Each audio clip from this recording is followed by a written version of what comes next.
Senate will come to order. Chaplain Dr. Black will open the Senate with prayer.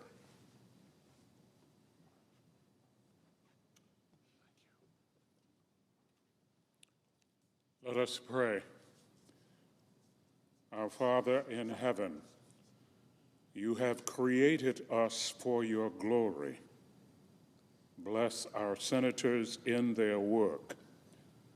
Lord, unite them in their efforts to find common ground and to work for the good of the nation.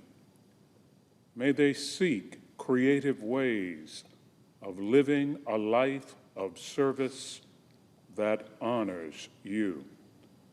Lord, guard them from danger and keep them from transgression. As you work out your plan for humanity, inspire our lawmakers with a joy that makes all difficulties seem worthwhile. Spare them from desiring success that focuses on things that pass away and ignores the things that last forever. We pray in your loving name. Amen. Will you please join me in the recitation of the pledge? I pledge allegiance to the flag of the United States of America and to the republic for which it stands, one nation under God, indivisible, with liberty and justice for all.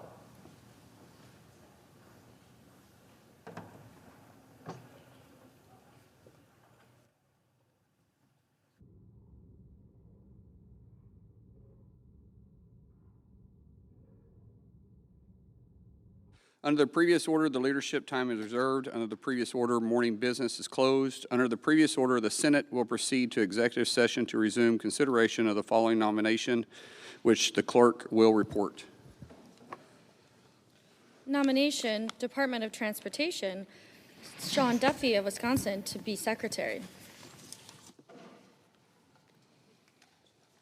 Mr. President, The senator from Iowa. today we're confirming former Congressman Sean Duffy as the new Secretary of Transportation.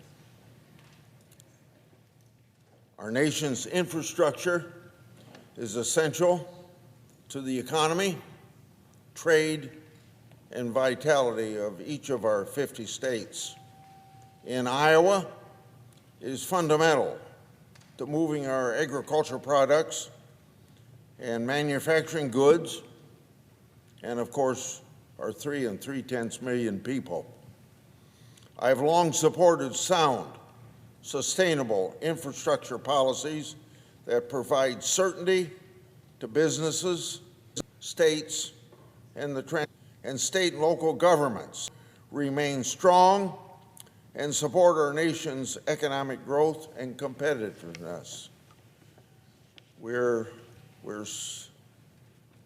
soon faced in this body and in the entire Congress with reauthorizing our nation's surface transportation laws.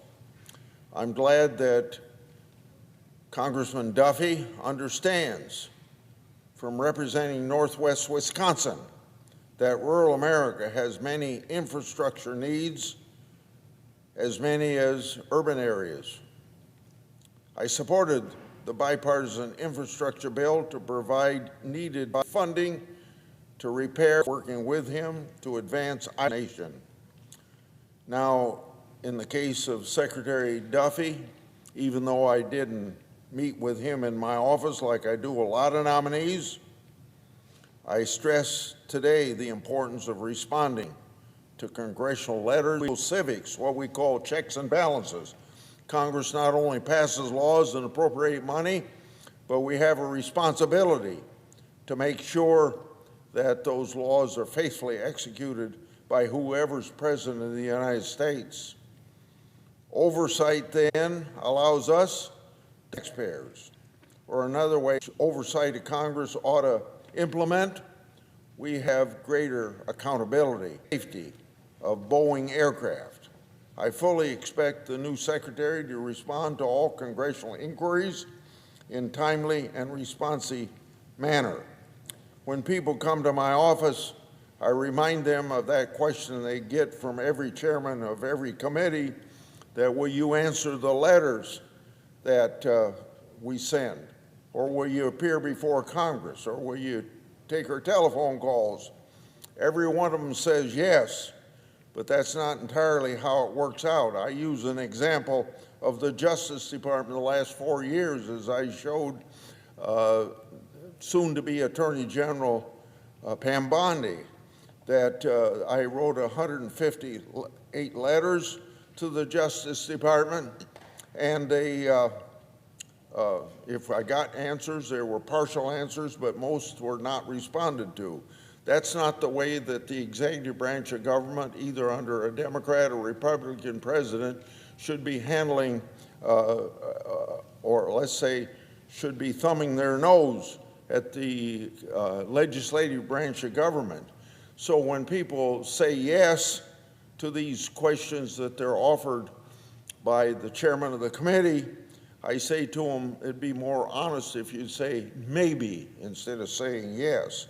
So I hope that Secretary-to-be Duffy will respond to my inquiries about the FAA and Boeing aircraft. I look forward to working with our state and local communities that depend on their jobs. I yield the floor.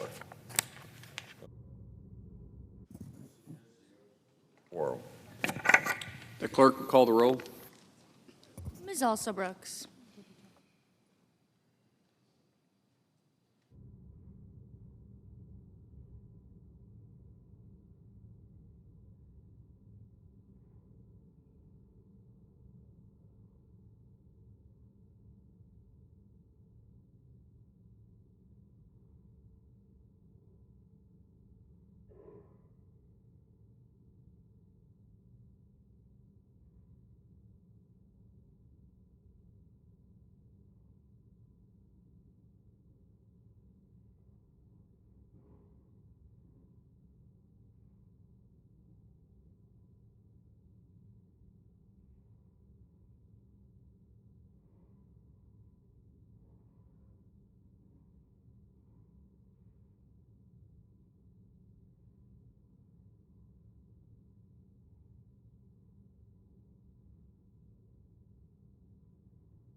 Mr. President.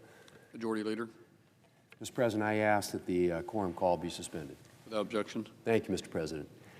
Mr. President, this past November, in an extraordinary and illegitimate move, the International Criminal Court issued arrest warrants for Israeli Prime Minister Benjamin Netanyahu and former Israeli Defense Minister Yoav Gallant. The court's decision was troubling on multiple levels.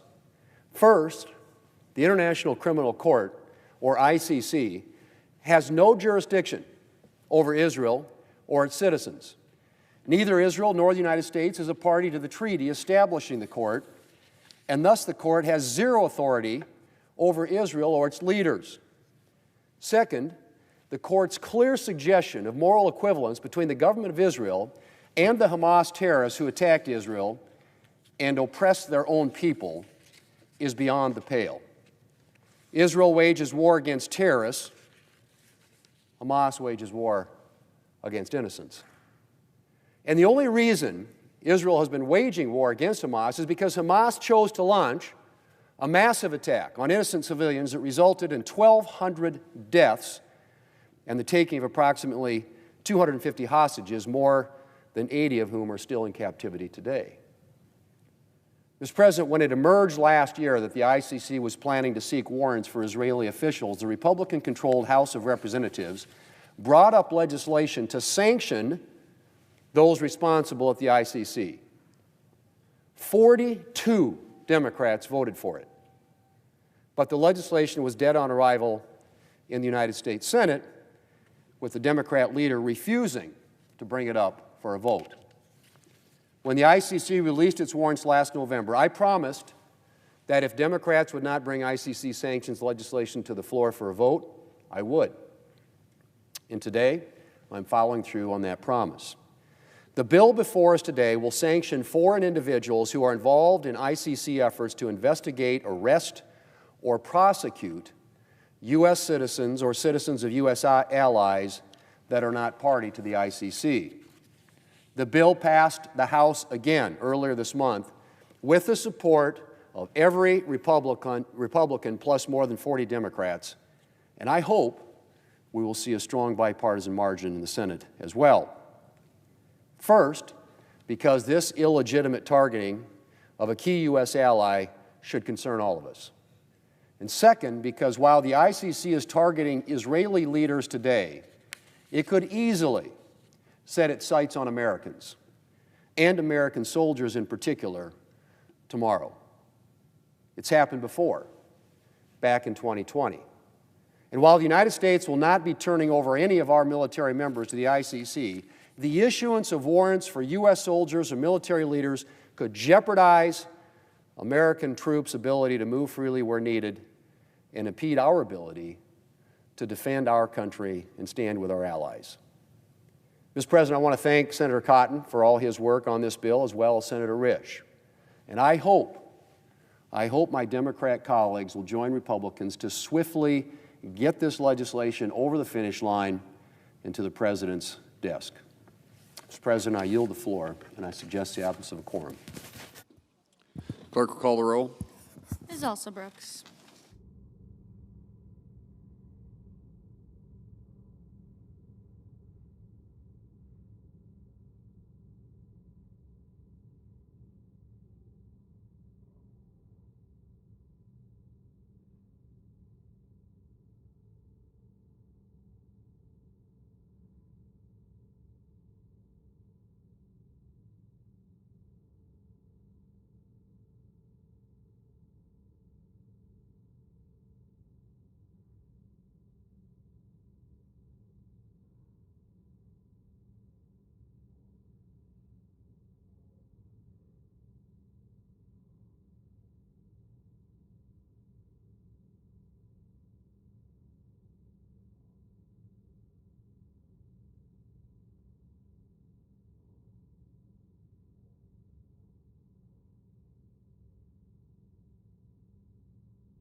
Mr. President.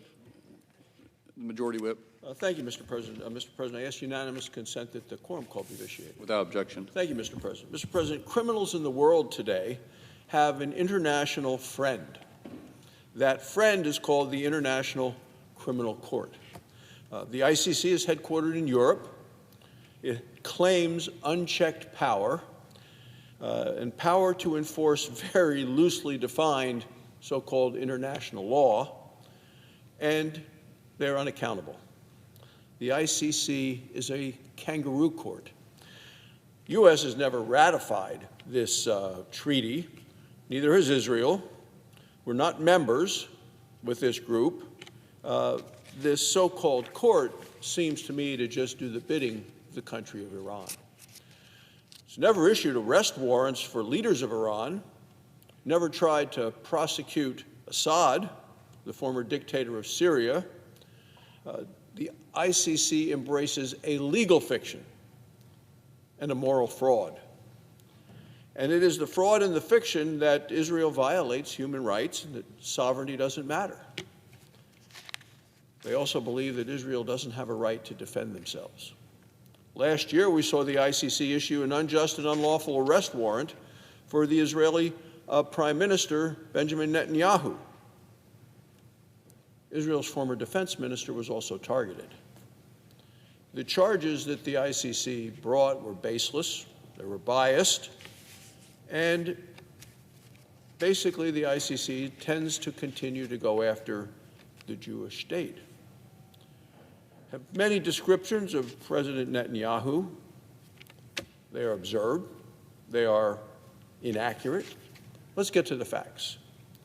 The facts are there was a brutal attack on October 7th of 2023 by Hamas. It was the deadliest single day for the Jewish people since the Holocaust. Israel has a fundamental right to defend itself, and America stands with the people of Israel. Israel went to extraordinary lengths to limit civilian casualties. Hamas deliberately hid behind civilians. Hamas uses innocent individuals as human shields. Israel has allowed hundreds of thousands of tons of food and supplies to go in to help the people of Gaza. When the food doesn't meet the actual needs of the civilians there, it's not because they haven't sent enough, it's because Hamas steals it first. Israel isn't a member of the ICC. The court has no jurisdiction over it. Israel's a democracy. Israel's judiciary is robust and it's independent. The ICC is deaf to these important facts. It lives in an anti-Israel echo chamber. Because of this prejudice against Israel, the ICC has also attacked Israel's allies. In 2020, the ICC started to investigate American service members who served in Afghanistan for alleged war crimes. President Trump responded swiftly and strongly. He froze the assets of the ICC officials who were involved in the corrupt investigation. President Trump also imposed restrictions, visa restrictions, on ICC officials and on their families. So then what happens? Well, then Joe Biden gets into the White House, and former President Biden, loves saying former President Biden wrongly and weakly overturned these effective sanctions. President Trump restored the sanctions on his first day back in office last week. So today, the Senate will hold a critical vote on a bipartisan bill to hold the International Criminal Court accountable. Senator Jim Risch of Idaho and Senator Tom Cotton of Arkansas have been leaders on this issue here in the Senate. Under the bill we're going to be voting on today, any ICC official, employee, or associate who works to investigate, arrest, detain, or prosecute American citizens or our allies will face immediate sanctions. This bill also blocks U.S. funding from the ICC, every penny.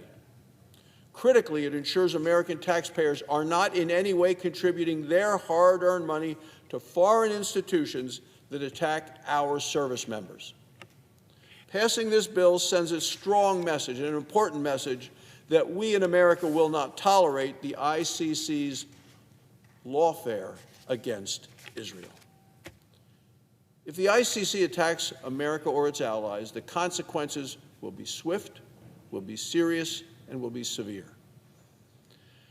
This is about much more than Israel. The ICC also threatens America's safety, our security, and our sovereignty. Like Israel, America is not a member of the ICC. While Israel is the target today, the ICC could turn around and target America's service members and even our leaders in the future.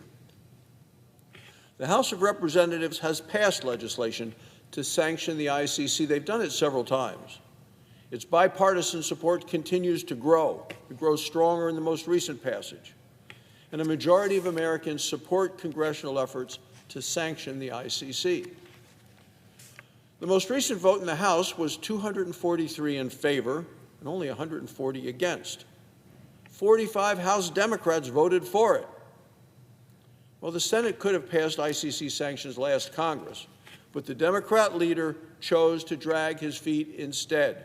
He blocked it from coming here to the Senate floor. He refused to even allow debate. This Congress, Senate Republicans have made strengthening our alliance with Israel a top priority. Republicans can't sit back and allow a kangaroo court to wage lawfare against American citizens or our allies. The Senate will not bend to the pro-Hamas crowd. We will stand with Israel in the face of anti-Semitism and in the face of evil. Period. Will Senate Democrats join us? We will find out today. Now, Mr. President, on another matter. Since January 20th, the United States Senate has confirmed 6 of President Trump's well-qualified nominees. Today, we will confirm the 6th. Former Congressman Sean Duffy is the nominee to be the Secretary of Transportation.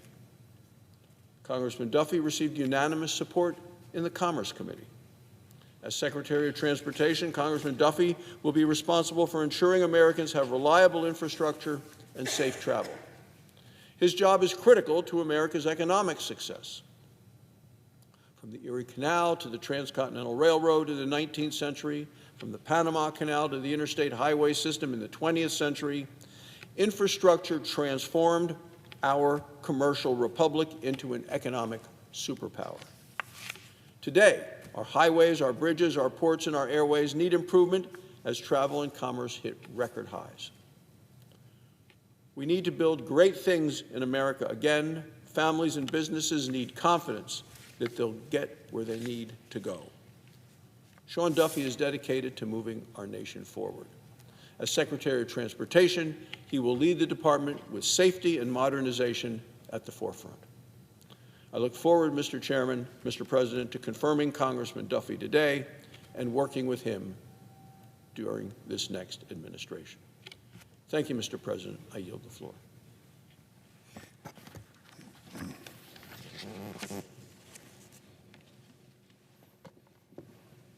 Mr. President.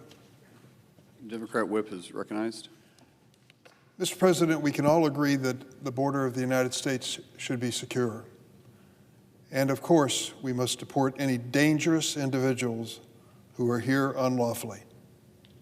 But the executive orders that President Trump signed this past week don't target criminals. In fact, President Trump terminated a Biden administration policy that required immigration officials to prioritize for arrest and deportation individuals who threaten public safety or national security. Instead, President Trump has authorized Immigration and Customs Enforcement officers, known as ICE officers, to make arrests in schools, churches, and courthouses across the country. The President has reportedly even directed ICE to set quotas for arrest, ramping up from a few hundred a day to more than 1,500 per day. These kinds of arbitrary quotas will ensure that essential workers, family members of U.S. citizens, and so many others who are no threat to this country and are not criminals are caught up in these mass deportations. For example, just this weekend, Trump officials stated that the raids they conducted or targeted toward criminals. Yet in Chicago, a husband and father with no criminal history was reportedly arrested by ICE on his way to work. His family was only made aware that something was wrong when he didn't show up at his shift. In New Jersey, ICE agents detained and questioned a military veteran and U.S. citizens simply because they weren't carrying on their person a passport or a license. These actions, like many of the president's decisions on immigration, have nothing to do with protecting public safety or national security. President Trump has also suspended the refugee admissions program. Why is that important? Well, because when American soldiers go overseas to represent this country and to risk their lives for the country that they've sworn allegiance to, the United States, many times they rely on local citizens in those countries to help them. That's what happened in Afghanistan. Men and women risk their lives to step forward and to help our troops, many times to risk their own lives in the service of their country and doing it for the United States. They included families of Afghans who are now facing persecution for that political decision to help the United States. We have offered to them, after going through extensive background checks, an opportunity to come to the United States. Same thing is true with Uyghurs fleeing Chinese persecution and the Rohingya fleeing Myanmar's military dictatorship. Many of these refugees literally wait for decades to come to the United States lawfully, and all must undergo extreme, rigorous vetting before coming. But the president canceled flights for approximately 10,000 refugees who had been approved to travel to the United States after waiting for long periods of time and going through extensive background checks. This includes nearly 1,600 Afghans who had been cleared for resettlement. Many of them risked their lives for the United States cause, and we were giving them safety and security. Those flights have been canceled by President Trump. Many of them fought alongside U.S. troops. Others are family members of U.S. service members. Flights were even stopped for Afghan children reuniting with their families in the United States. Stopping these flights makes America less safe. It is needlessly cruel to American families waiting to be reunited with loved ones. It also sends a message to allies supporting our troops around the world that we will not protect them if they face retribution for helping the United States. Additionally, President Trump is attempting to deny birthright citizenship to children born in the United States if their parents are not citizens or lawful permanent residents. This is a clear violation of the Constitution. I want to read the first sentence of the 14th Amendment to the Constitution. It is explicit.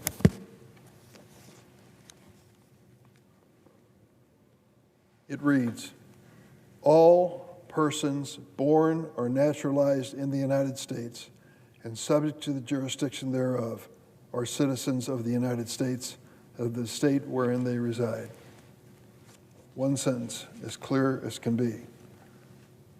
This order has been blocked. The order by President Trump has been blocked by a judge who was appointed by President Ronald Reagan. Listen to what he said about the lawsuit challenging birthright citizenship and the 14th Amendment's explicit language. Quote, "I've been on the bench for over 4 decades. I can't remember another case where the question presented was as clear as this one is. This is a blatantly unconstitutional order." I was disappointed to see the White House border czar, Tom Homan, come to Chicago recently with ICE agents arresting immigrants, asking them questions after they'd been requested, even after they'd requested to speak to an attorney. Do you know who accompanied him on this raid? Dr. Phil. Dr. Phil, the TV doctor, is not an MD, but for some reason he was invited to go along with this raid. Now, do you remember the many speeches given by President Trump during the campaign about dedicating himself to ferreting out people who were murderers and rapists and drug dealers and mentally ill, dangerous to the United States? I took him at his word that that's what he would set out to do. But apparently, Dr. Phil is an accomplice in this effort. He obviously has been invited to go along for the ride on a raid involving people who could be dangerous to the United States. If this mass deportation is truly focused on dangerous individuals, murderers, rapists, drug dealers, and mentally ill, Dr. Phil has as much business being on these raids as he does performing surgery. Why is he there? In fact, he could complicate the situation. We are talking about a legal process and the possibility of criminal prosecution following. And to have this television character come along for the ride is dangerous and makes no sense. I am concerned these sweeping executive actions will leave those arrested by ICE, including those with lawful status and U.S. citizenship, with little opportunity to even state their case and show that they belong in this country. Let's be clear, 90% of undocumented immigrants have no criminal convictions. 90%. Immigrants who make up more than 40% of home health care aides and children's assistance daycare, an outsized percentage of these and the agricultural workforce are undocumented. Immigrants are a key part of America's success story. I do not want a single dangerous person to remain in this country or to be allowed to seek permanent residence here, period. But there are many who have been here for periods of time, have paid their taxes, followed the law, and should be part of America's future. Our nation needs immigrants in many important places. Come to my state of Illinois and ask the agricultural organizations. They will tell you flat out that without assistance from migrants and immigrants, they just can't do their work. Whether they're running dairy operations, orchards, or regular agricultural pursuits, they need a helping hand. And many times the only ones who will come to help them are those who come from other countries. They put food on our table, they care for our children, and they help care for our parents and grandparents. Many of these people are dreamers who grew up alongside our kids and have gone on to serve our nation as members of the armed services, doctors, and first responders. They believe in the American dream, and I will continue to fight to protect them for as long as I serve in the United States Senate. There is no room in this country for dangerous people, but there's plenty of room for those who aspire to make this a better nation. We should be fair in making a distinction and realizing the difference is significant. Mr. President, I yield the floor. The clerk will call the roll. Ms. Alston-Brooks.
Mr. President, Minority Leader, I ask unanimous consent the quorum be dispensed with.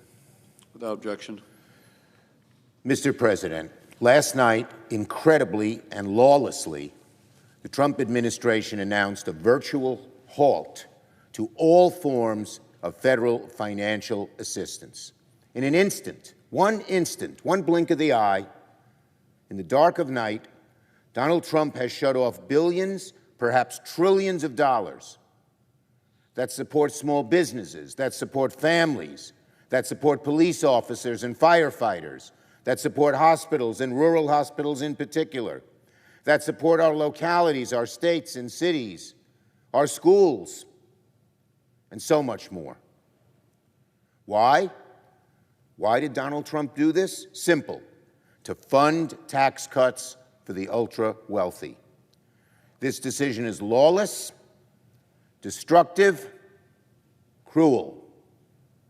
The President must rescind this order at once, and Congress must act if he refuses.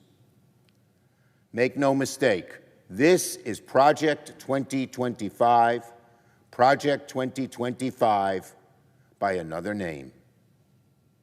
And the danger of having someone like Russell Vought, the chief cook and bottle washer of Project 2025, in charge of OMB is frightening. Frightening to just about every American family in terms of what it could do to them. When Project 2025 came out, it was so ridiculed that Donald Trump had to say, "Oh, I don't know much about it." And now he is putting the author of, or one of the main authors of Project 2025 in the place where he can implement all of these horrible, discredited, unpopular findings. That's where they're headed, folks. That's where they're going. And again, why are they doing it? They can pay for tax cuts for the ultra-rich by making these cuts on average American families. This morning, I think every senator's phone has been ringing off the hook. Certainly mine has, with nonstop calls from hospitals and police departments, volunteer firefighters, food pantries, drug treatment centers, on and on and on. And if someone is going to say they're getting no calls, then they're just out of touch, because it affects almost everything. People are worried. People are scrambling. People are in panic mode, trying to figure out how this order is going to affect them. Hospitals with people on life support, food pantries that feed the hungry, police departments that patrol our streets, every one of them is worried because so many of them get federal aid. If federal funding is shut off, so many groups, institutions are worried, can they pay the rent? Can they pay their staffs? Can they keep their operations running? Virtually any organization, and there are millions, that depend on federal grant money to run its day-to-day operations is now in danger. Nonprofits that help disabled veterans are now in danger, thanks to Donald Trump. Funding that supports our nation's mass transit from one end of the country to the other is now in danger, thanks to Donald Trump. Hospitals, particularly rural hospitals, and community health centers are now in danger, thanks to Donald Trump. Meals on Wheels in danger to Donald Trump. Even smaller programs. I'm very proud of something I passed called the Nonprofit Security Grant Program, which protects synagogues and religious institutions from anti-Semitic attacks. We just had one in our neighborhood on Sunday. Are now in danger, thanks to Donald Trump.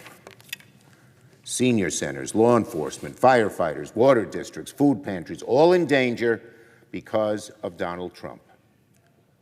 Again, their master plan to hurt average folks from one end of the country to the other, in red states, in blue states, in suburbs, in cities, in rural areas, to take money out of their hides, all to pay for tax cuts for the ultra-wealthy, is now becoming clear. Now becoming clear. The blast radius of this terrible decision is virtually limitless.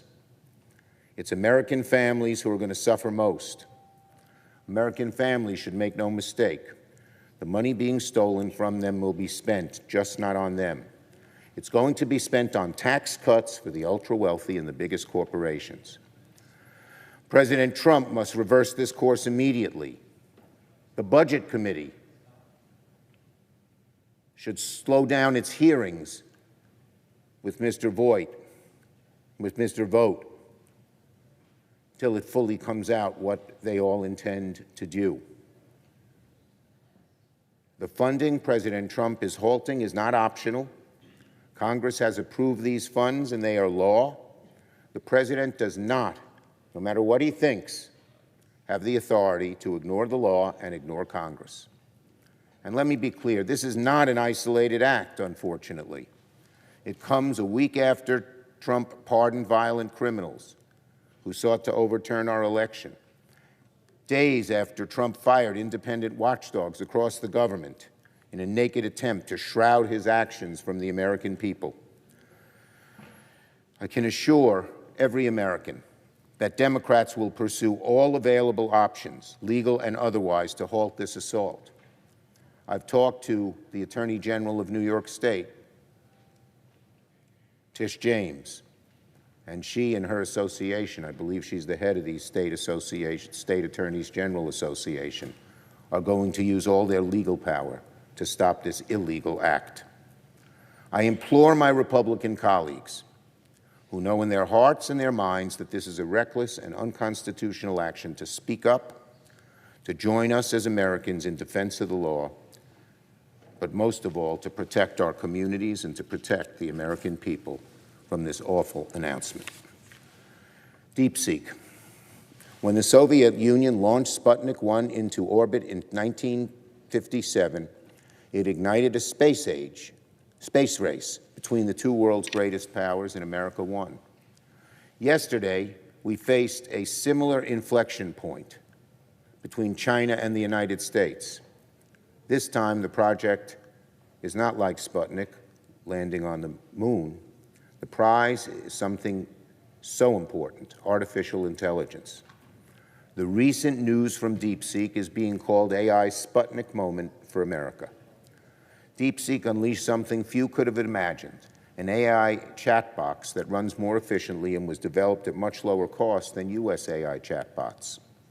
Within hours of DeepSeek's announcement, their AI chatbot was the #1 downloaded free app on Apple's App Store.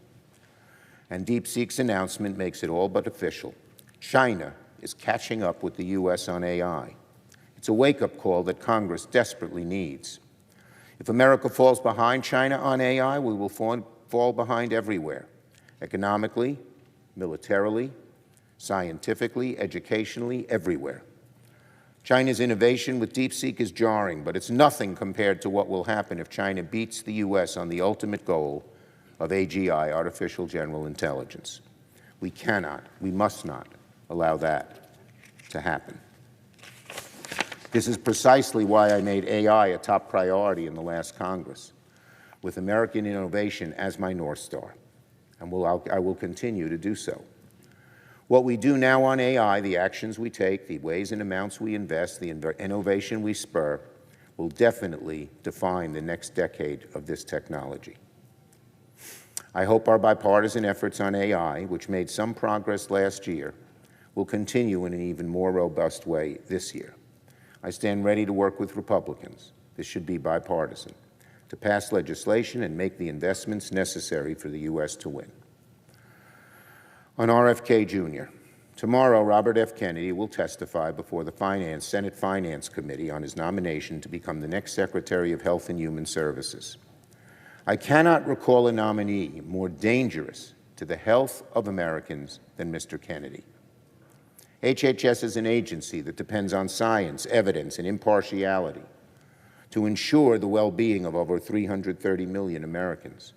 They ensure we eat safe food, purchase reliable medications, oversee Medicare benefits, and approve the use of life-saving vaccines. Mr. Kennedy, however, is unprepared. His positions have shifted from month to month, moment to moment. He is neither a doctor, nor a scientist, nor a public health expert, nor a policy expert of any kind. When I met with him, he would not answer many questions directly, saying he would defer to the president, who also is hardly an health expert. And in fact, Mr. Kennedy has made a living not by promoting public health, but by actively fighting it. He's the face of the modern anti-vaccine movement, responsible for spreading fringe and outright false beliefs about vaccines. Now, of course, tomorrow we'll hear a very different Robert F. Kennedy, Jr. He'll pretend as if he's now found religion on vaccines, or that his words have been twisted unfairly, or that he was never intended to say he's anti-vaccines. Nobody should believe this 11th-hour conversion of Mr. Kennedy on vaccines. Instead, he should be held accountable for the misinformation he has spread for decades. He must answer not only for spreading wild vaccine conspiracies, but also for spreading many other outrageous claims over the years. From saying antidepressants cause mass shootings to saying AIDS might not be caused by HIV and claiming COVID spared certain ethnic groups. In fact, Mr. Kennedy should answer for the many conflicts of interest he holds with the anti-vaccine movement. According to his financial disclosures, he has made millions by recommending clients to law firms suing vaccine makers. In fact, this was the primary source of his income this past year. A quote from the Wall Street editorial board, certainly no friend of Democrats, said it best. The risk is high that Mr. Kennedy will use his power and pulpit at HHS to enrich his trial lawyer friends at the expense of public health and medical innovation. That's not some liberal publication. That's the Wall Street Journal editorial board. Donald Trump promised to bring a golden age to America on day one. But if Mr. Kennedy is confirmed, it'll be a golden age for pseudoscience and possibly even self-dealing in our government.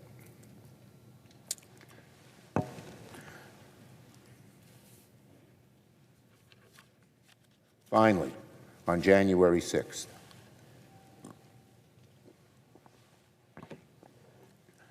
today, Senate Democrats will go to the Senate floor with a resolution that says something very simple. We condemn pardoning individuals guilty of assaulting Capitol Police. I thank my good friend Patty Murray for leading this important resolution. No Republican should block it. It should be a no-brainer to say people who attack police don't deserve pardons. By handing out these pardons to convicted criminals, President Trump is effectively saying, you want to attack our brave police officers? That's okay. How are these pardons supposed to make Americans better off? How does pardoning lawless rioters help people with affording groceries or paying the rent or for medication? Pardoning rioters is not what Americans want the president to be prioritizing, even though it was one of his first acts. They want to see answers to the problems that impact them: inflation, good-paying jobs, a better future. Our Capitol Police, meanwhile, deserve nothing less than our full and steadfast support for everything they do to keep us safe every single day. The very least we can do for them as senators is declare that those convicted of attacking Capitol Police officers do not deserve a presidential pardon. I yield the floor.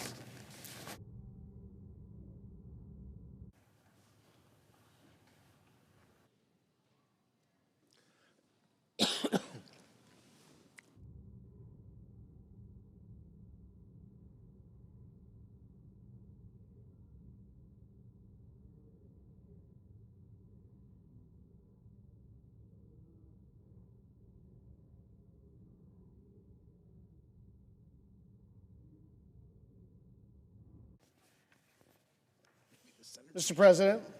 Senator from Hawaii. Mr. President, have you heard your doctor say there's no vaccine that is safe or effective? Or there are much better candidates than HIV for what causes AIDS? Or school shootings started happening with the introduction of Prozac and other drugs. If your physician said any of those things to you, you would look for a new physician. And yet this week, my colleagues on the Senate Finance Committee and Health Committee are going to consider the nomination of someone who's not only said all those things and more, but if confirmed, he would be responsible for the health and well-being of the entire nation. The unique threat that Robert F. Kennedy Jr. poses to our country really cannot be overstated. And now it is up to us, the 100 members of the United States Senate, to deny him the opportunity to use America as one big test lab for bygone diseases. And I want to explain what I mean by that. He thinks that FDA trials are not enough to determine the efficacy of a vaccine, and so he's suggesting that we use placebo in the population. What does that mean? Something might save someone's life, and something might be essentially a sugar pill, but you don't get to know. There are international conventions against this approach. The Tuskegee experiments conducted by the United States Public Health Service were universally rejected. And the Congress banned this approach because you cannot withhold life-saving care from anyone. Now, saying crazy things doesn't seem to be disqualifying for a nominee these days, I understand. But it's not just that he said crazy things or holds deranged views. It's that he has acted on them. It's that he has acted on them. And I want everybody to listen what exactly happened in Samoa. Not 20 years ago, not 10 years ago, but in 2019, while he was chairman of the anti-vaccine group, he flew to Samoa because he sensed an opportunity to exploit people's hesitations about taking the measles vaccine. People were understandably worried after an accident involving improperly prepared vaccines killed 2 babies. It was a tragedy, and it was a costly mistake, but not a reason to abandon the measles vaccine altogether. But RFK sought to make people more afraid. He discouraged people from taking the vaccine because he wanted to, quote, run a natural experiment to see how people fared against the disease without protection. To see how people fared against the disease without protection? This guy is up for HHS, Health and Human Services? This guy just wants to see what would happen if we didn't give people the life-saving protection that they need? He literally flew to the other side of the planet to turn people's fears into a data collection opportunity. For some context here, Samoa is a small country and had a population of around 200,000 people at the time. People knew each other, and word got around fast. A Kennedy was in town saying a thing. And so it was no small thing that this man from America, the last name Kennedy, pretending to be a health expert, was there peddling all kinds of lies to prevent people from getting a life-saving vaccine. And those lies spread fast. Vaccination rates plummeted, and within 5 months, Samoa had a measles outbreak. 5,700 people were infected with the measles. 83 people died. Almost all of them were children. That was the conclusion of Mr. Kennedy's natural experiment. Children died. This isn't some ancient history I'm digging up here. This was less than 6 years ago, and it is alarmingly reminiscent of one of the darkest chapters in our country's history with the Tuskegee experiment. For 40 years, beginning in 1932, the United States Public Health Service ran an experiment with 600 black men in Alabama. The majority of them had syphilis, and the objective was to, quote, observe the disease process. And so even when penicillin became the standard of care in 1947, the men who needed that treatment, who could have been given life-saving care, were denied penicillin. Researchers did nothing as men died and they went blind because they wanted to see how the disease would develop. a natural experiment. It took a young doctor, not long out of medical school, who read about the study in a medical journal and couldn't believe his eyes. He could not understand how the United States government had come to view these poor sharecroppers as expendable, as subhuman. He thought about the Hippocratic Oath, and he and every doctor like him had sworn to. What happened to first do no harm? And so, not knowing what else to do, but knowing he was risking a whole lot by speaking out, he wrote to the study's authors. And I want to read a bit of what he wrote. I'm utterly astounded by the fact that physicians allow patients with a potentially fatal disease to remain untreated when effective therapy is available. I assume you feel that the information which is extracted from the observation of this untreated group is worth their sacrifice. If this is the case, then I suggest the United States Public Health Service and those physicians associated with it in this study need to reevaluate their moral judgments in this regard. The man who wrote that letter and was the first and for a long time the only person to sound the alarm about the depravity of the Tuskegee experiment was my dad, Dr. Irv Schatz. It's one of the many reasons that he's my hero. But I never thought that 60 years later, I'd be standing in the very body that passed legislation in response to that shameful period, arguing against confirming someone who wants to replicate that experiment at scale. That's what RFK Jr. wants to do. He wants to use Americans as lab rats in a national experiment. And if it means bringing back the measles or the mumps or rubella or polio, so be it. That is the cost of doing business as he sees it. I understand my Republican colleagues are facing a lot of pressure from within. It's a new administration, and you want to give them deference. An executive, generally speaking, gets to have their team. But this nomination is not actually like the others.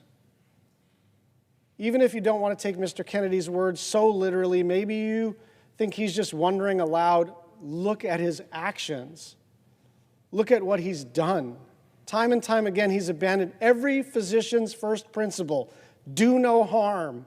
I shall do by my patients as I would be done by, and I shall minimize suffering whenever a cure cannot be obtained. That's part of the oath every medical student takes at graduation before they can practice, and yet the person nominated to lead the country's entire health system has consistently done the exact opposite. He has caused disease, he has caused pain, he has caused death. And so the vote we're going to be taking on this nominee is much more than your party or mine. It's life or death. And I promise you, if this person is confirmed, it will not age well. Not in a Republican primary, not in a Democratic primary, not in your family, not in your community. Nowhere will an RFK I vote age well. This person is going to cause disease across the United States. I urge a no vote.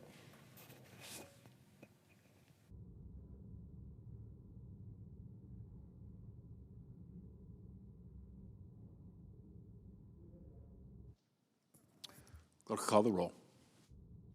Ms. Also Brooks.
President.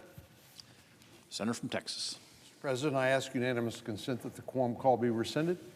Without objection. Mr. President, as the world knows, it goes without saying that one of President Biden's biggest failures was security at our southern border.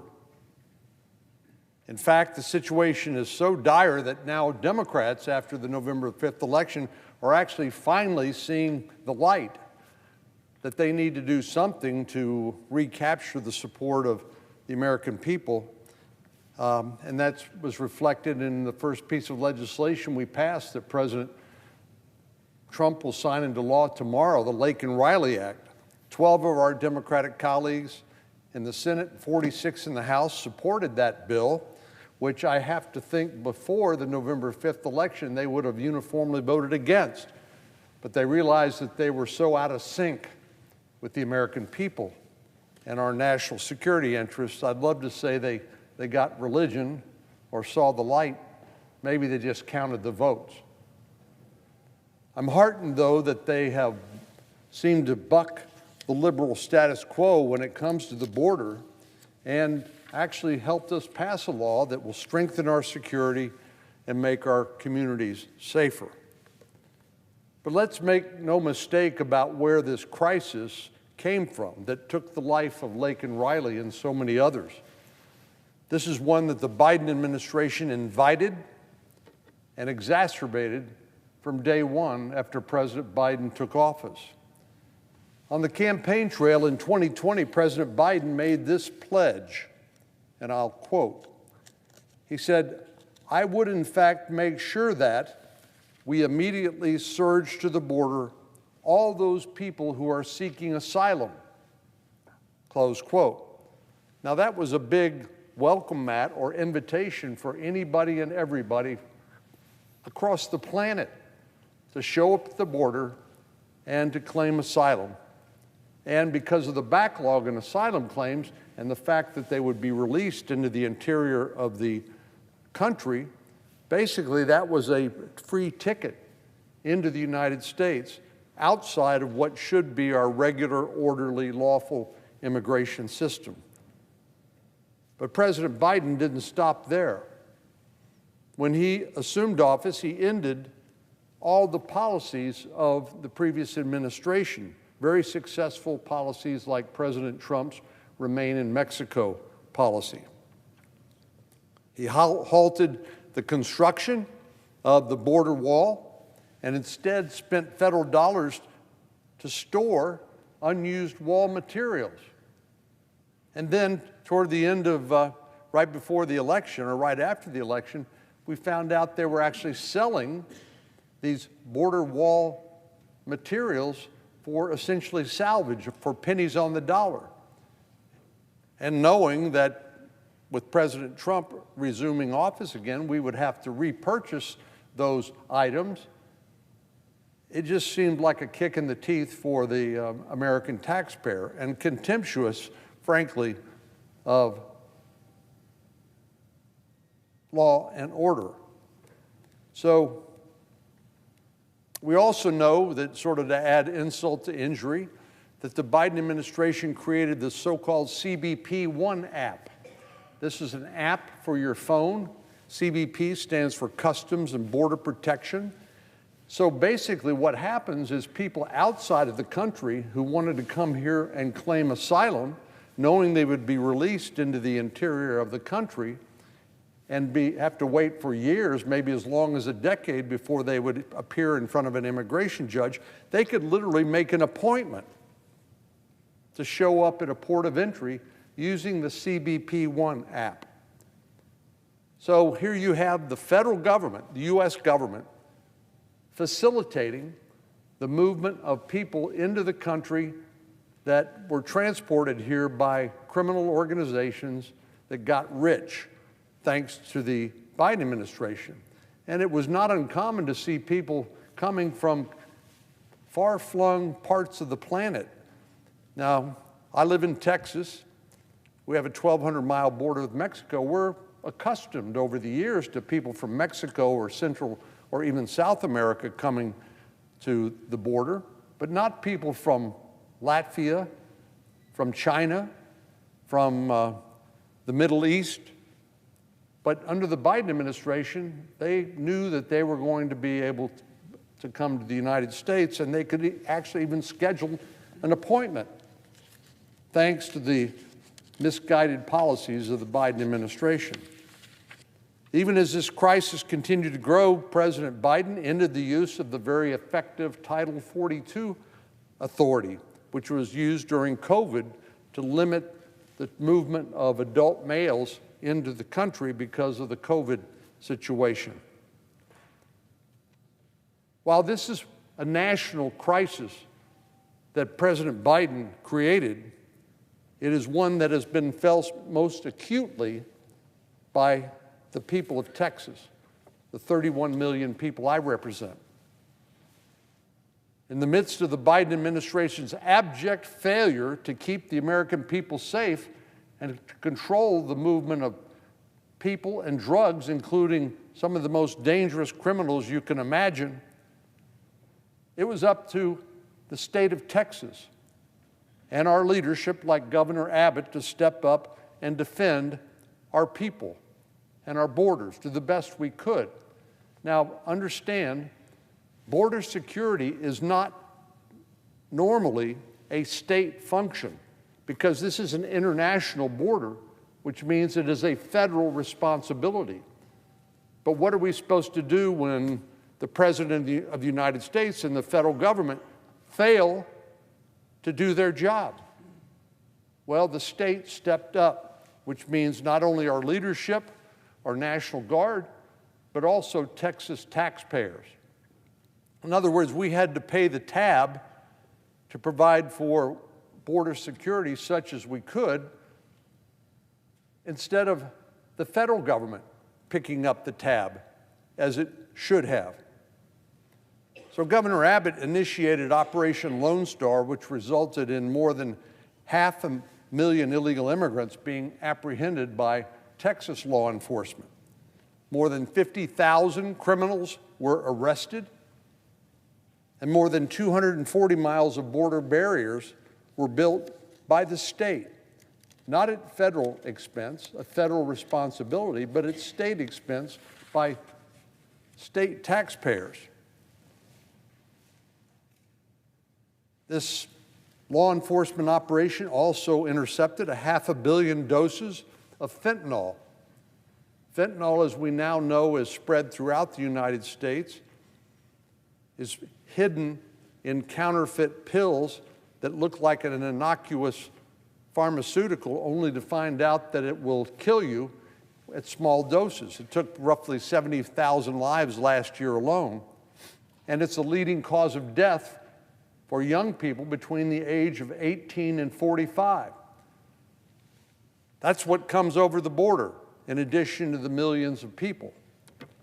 I applaud the efforts of the governor and our state legislature to step up and secure the border and to protect my fellow Texans, even when the federal government, the President of the United States and Vice President turned a blind eye.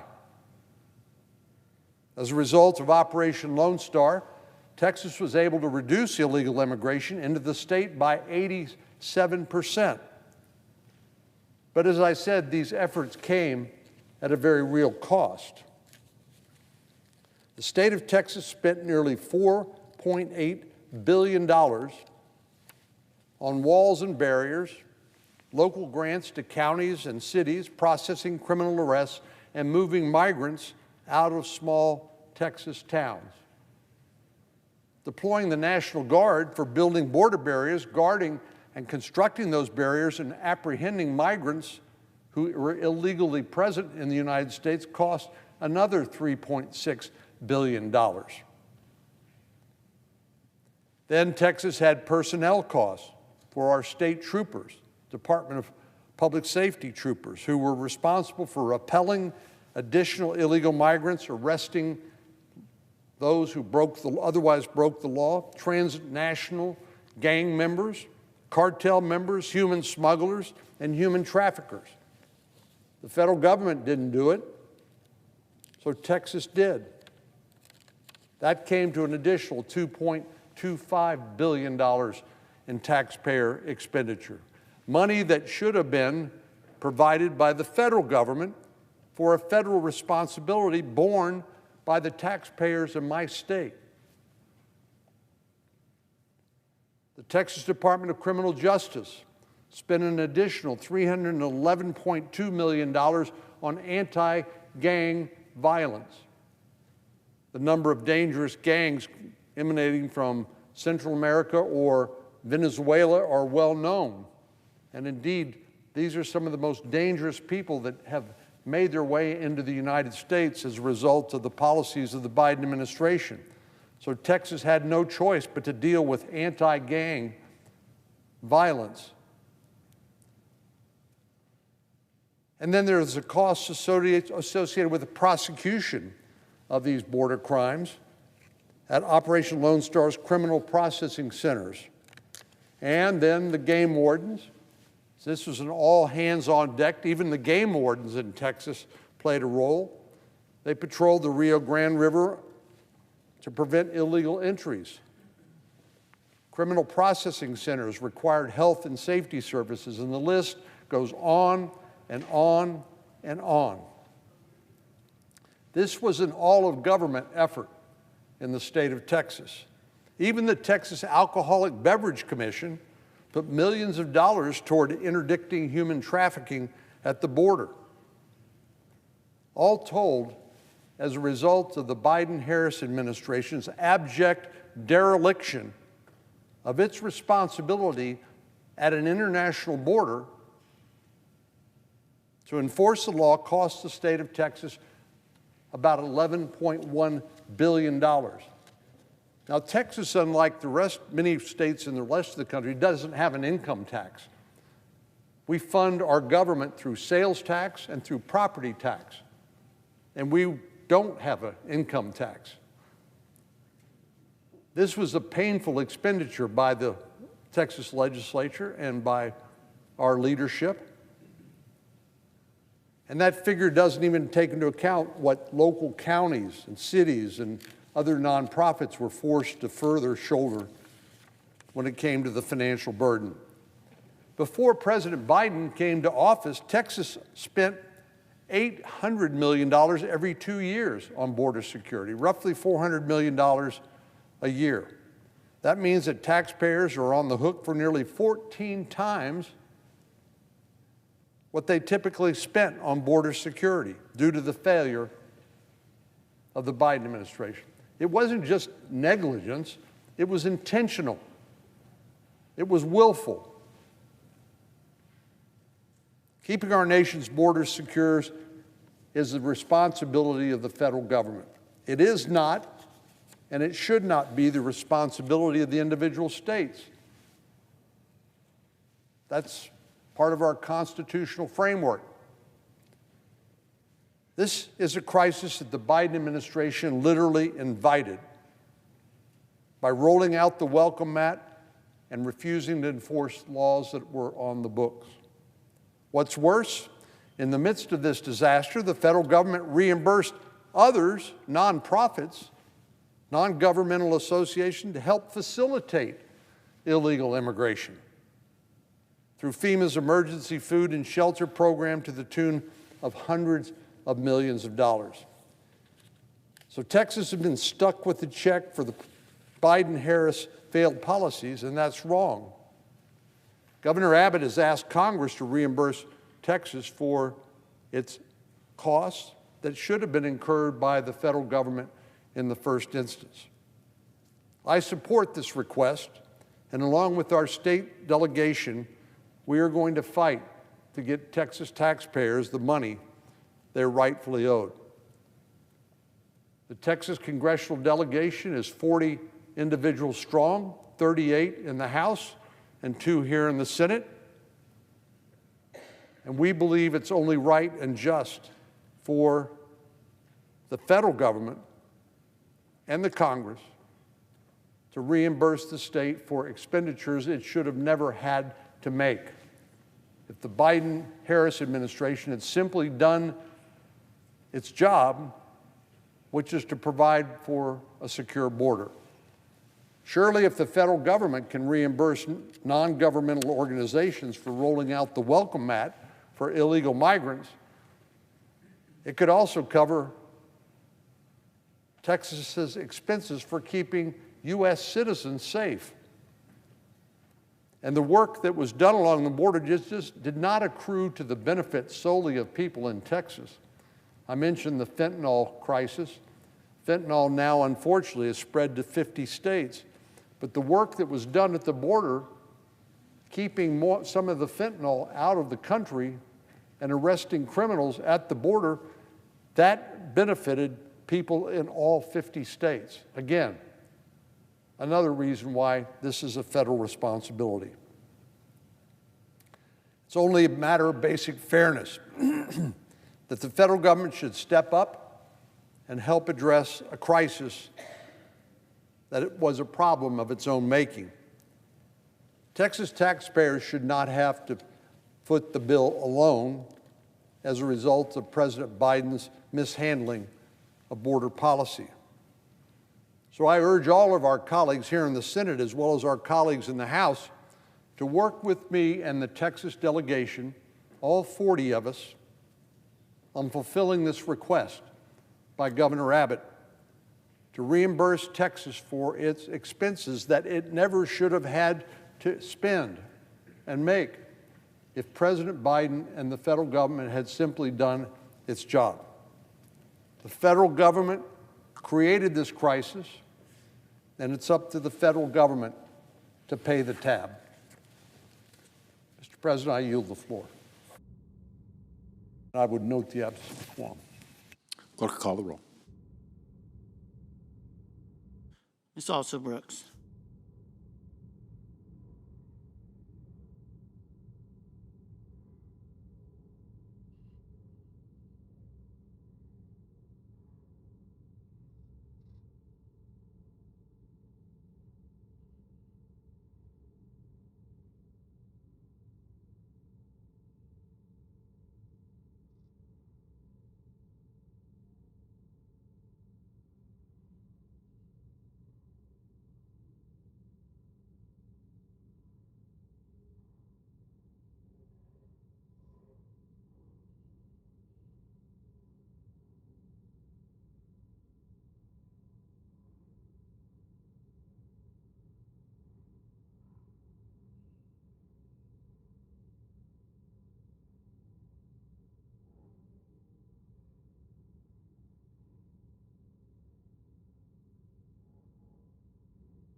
From Idaho.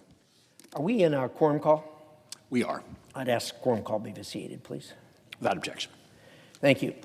Mr. Chairman, I come to the floor today to talk about the ICC bill and the vote we're going to have immediately following the lunch hour.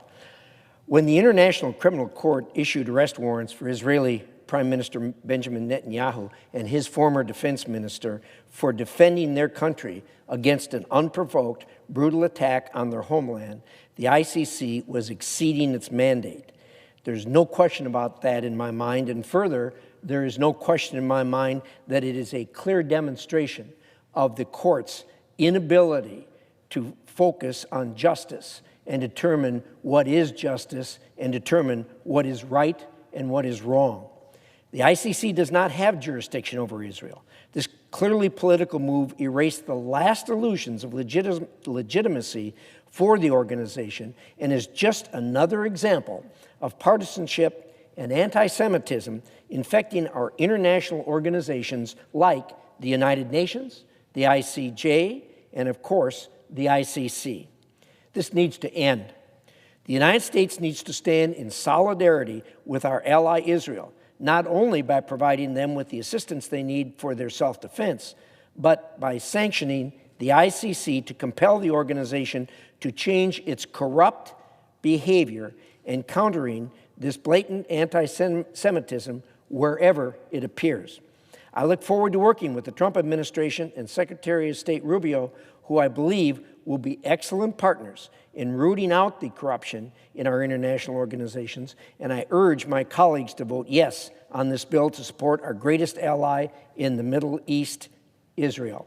This is a unique opportunity to vote, and vote on this will very clearly state whether you stand on the side of Israel, whether you stand on the side of the United States, where we will not cede jurisdiction over our citizens to such a corrupt and blatantly inequitable institution as the ICC. Thank you, Mr. President. I yield the floor.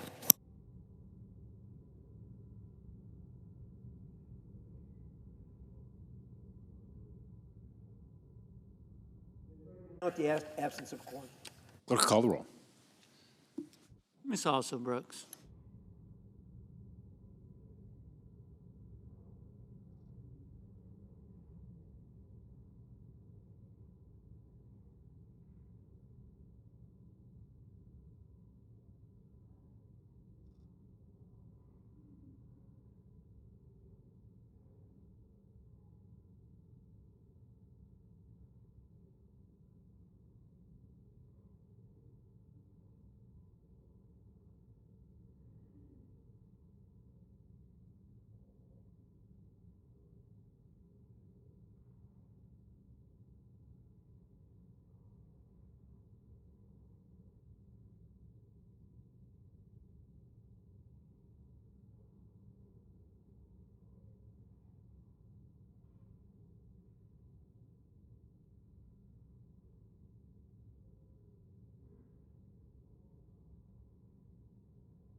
Without objection. The question occurs on the Duffy nomination. Is there a sufficient second? There appears to be. The clerk will call the roll. Ms. Alsobrooks, Ms. Baldwin, Mr. Banks, Mr. Barrasso, Mr. Bennett, Mrs. Blackburn, Mr. Blumenthal, Ms. Blunt-Rochester, Mr. Booker, Mr. Bozeman, Mrs. Britt, Mr. Budd, Ms. Cantwell, Mrs. Capito, Mr. Cassidy, Ms. Collins, Mr. Coons, Mr. Cornyn, Ms. Cortez Masto, Mr. Cotton, Mr. Kramer, Mr. Crapo, Mr. Cruz, Mr. Curtis. Aye. Thank you.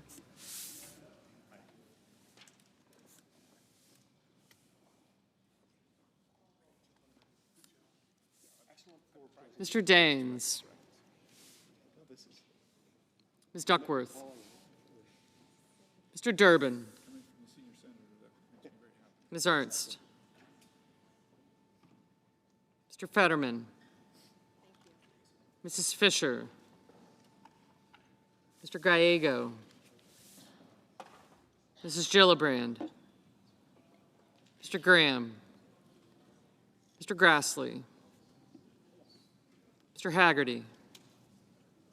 Ms. Hassan. Mr. Hawley. Mr. Heinrich. Mr. Hickenlooper. Ms. Hirono.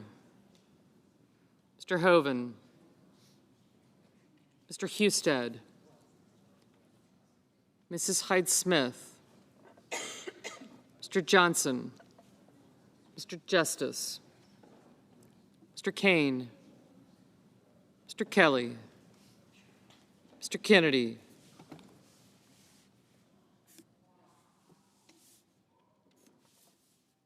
Mr. Kim. Mr. King. Ms. Klobuchar. Mr. Langford. Mr. Lee. Mr. Lujan. Ms. Lummis. Mr. Markey. Mr. Marshall. Mr. McConnell.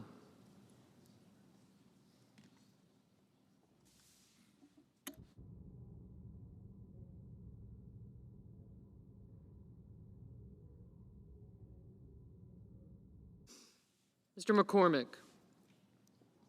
Mr. Merkley. Mrs. Moody. Mr. Moran. Mr. Moreno. Mr. Mullen.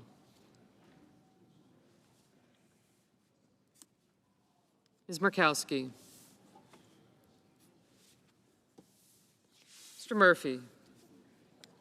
Mrs. Murray. Mr. Ossoff. Mr. Padilla. Mr. Paul. Mr. Peters. Mr. Reed. Mr. Ricketts. Mr. Risch. Ms. Rosen. Mr. Rounds. Mr. Sanders. Mr. Schatz. Mr. Schiff. Mr. Schmidt. Mr. Schumer. Mr. Scott of Florida. Mr. Scott of South Carolina. Mrs. Shaheen. Mr. Sheehy. Ms. Slotkin. Ms. Smith. Mr. Sullivan. Mr. Thune. Mr. Tillis. Mr. Tuberville. Mr. Van Hollen. Mr. Warner.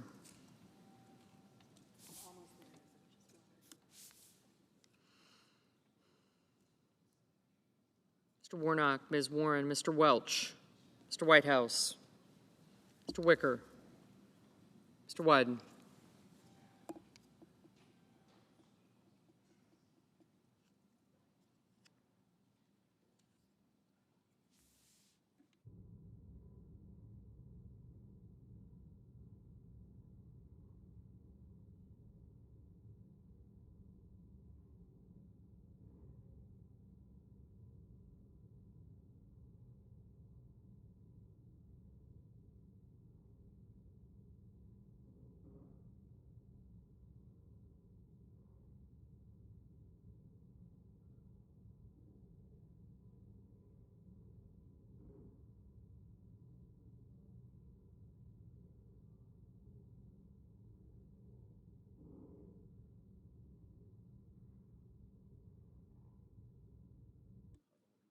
Mr. Young.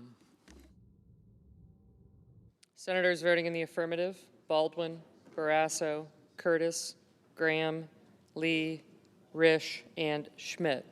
Senators voting in the negative: Cortez Masto and Smith.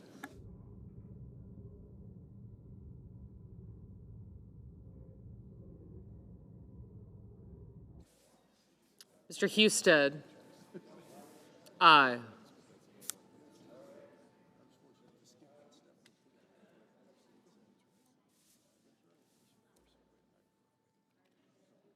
Mr. Cassidy, aye. Mr. Daines, aye.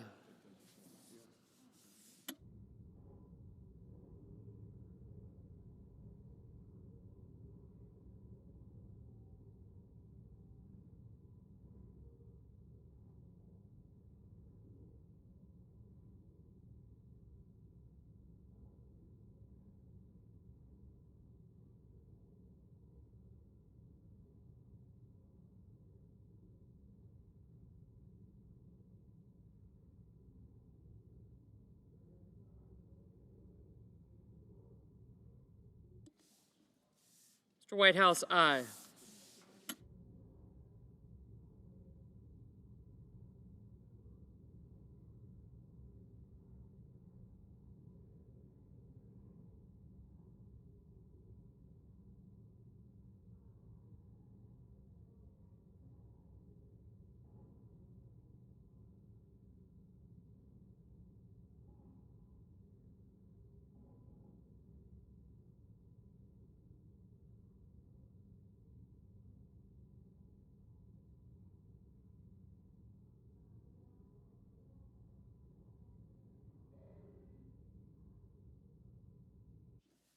Mrs. Gillibrand, aye.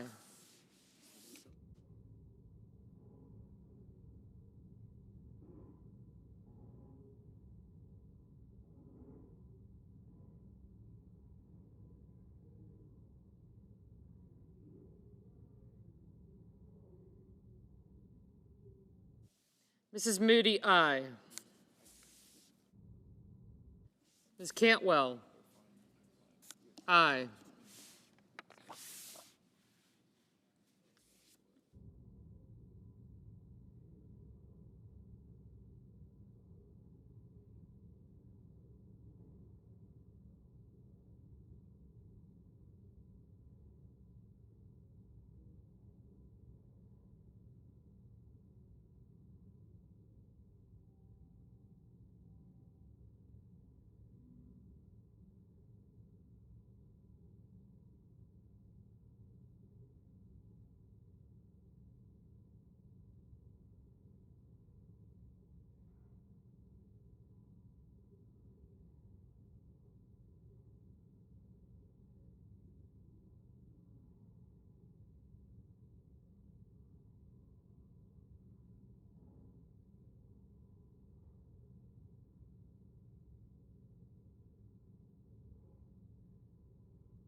Mr. Scott of Florida, aye.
Ms. Lemus, aye.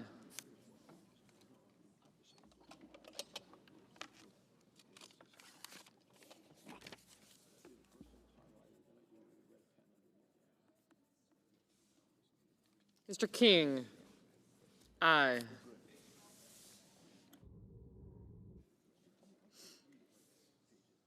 Mr. Banks, aye.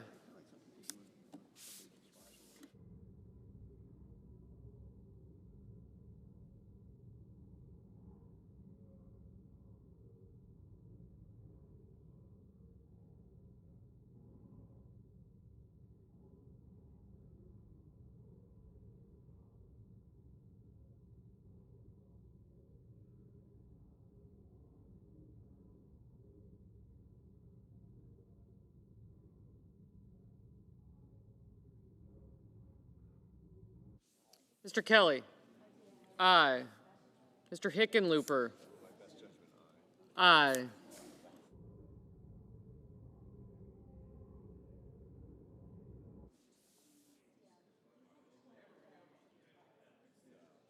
Mr. McCormick, aye. Mr. Sheehy, aye.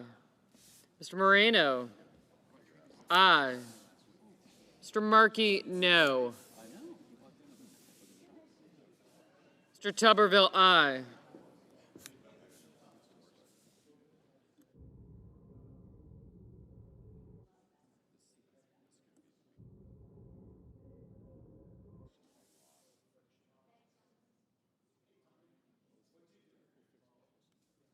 Mr. Coons, no.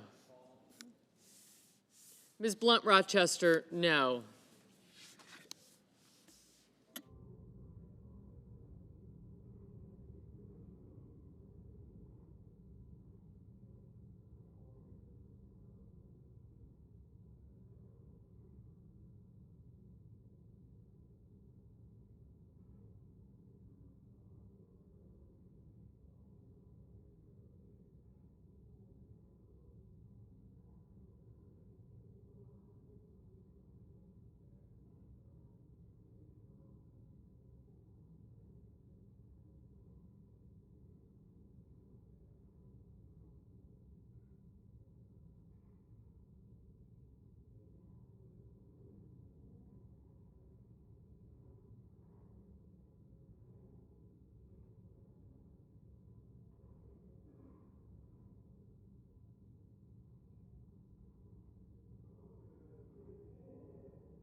Mr. Justice, aye.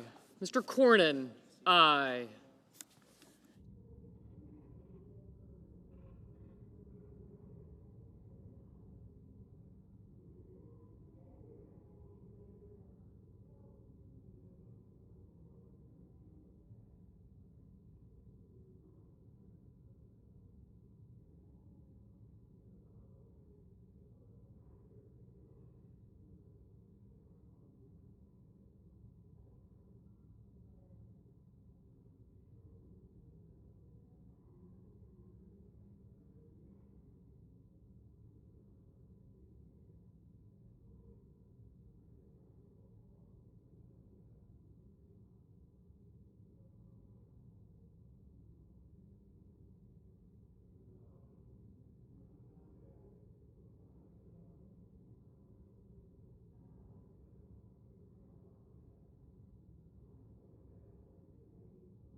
Ms. Warren, no.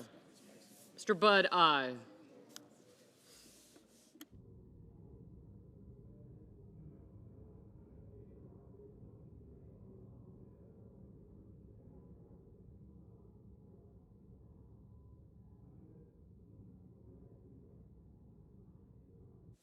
Mr. Langford, aye.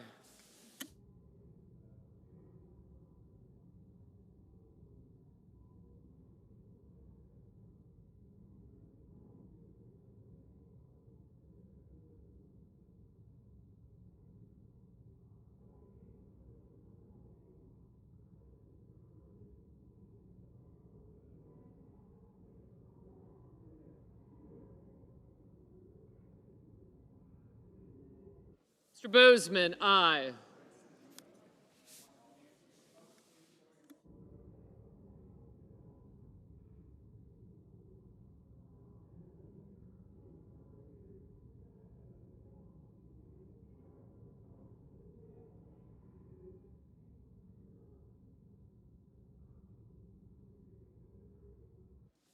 Mr. Mullen, aye.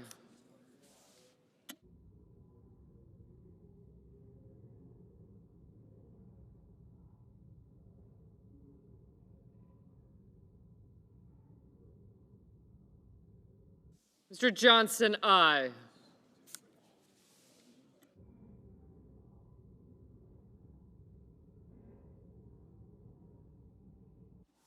Ms. Collins, aye.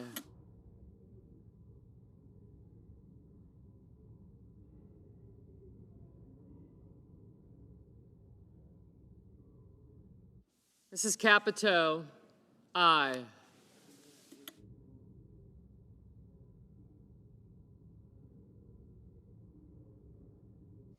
Mr. Welch, aye.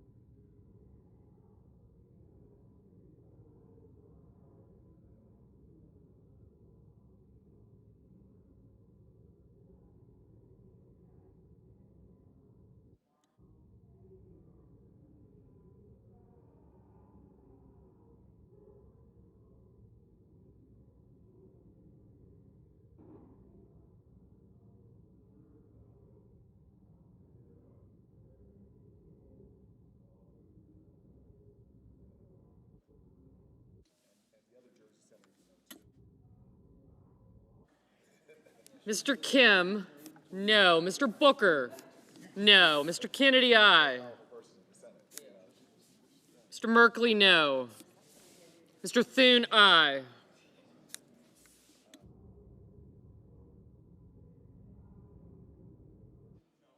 Mr. Wyden, no.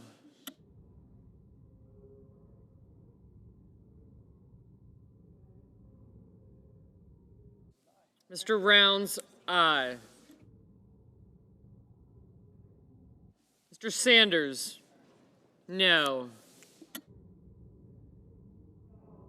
Ms. Duckworth, no. Mrs. Murray, no. Mr. Fetterman, aye.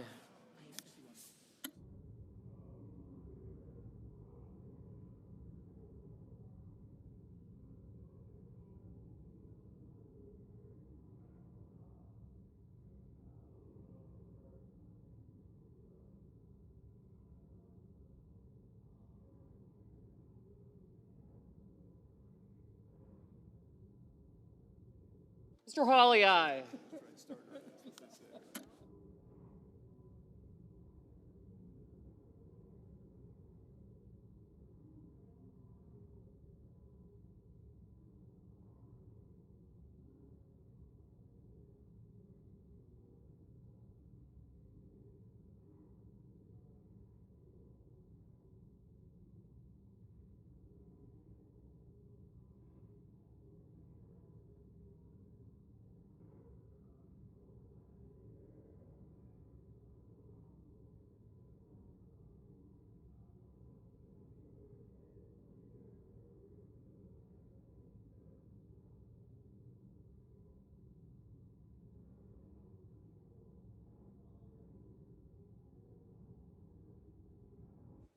Mr. Reed, aye.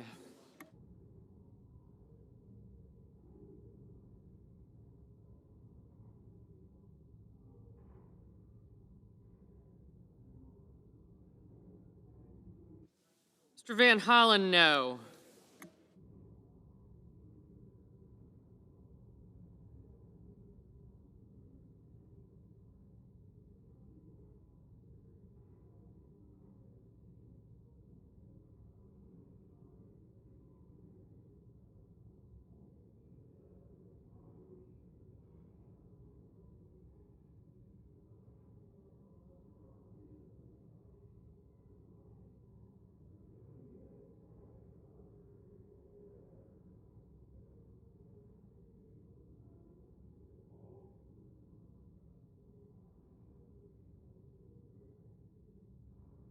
Mr. Crapo, aye.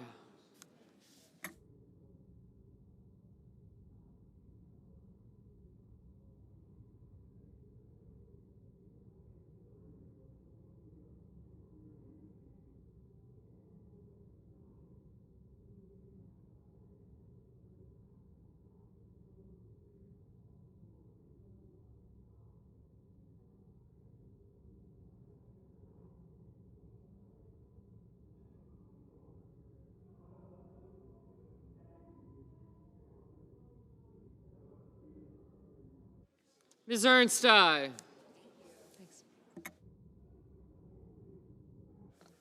Mr. Kramer, aye.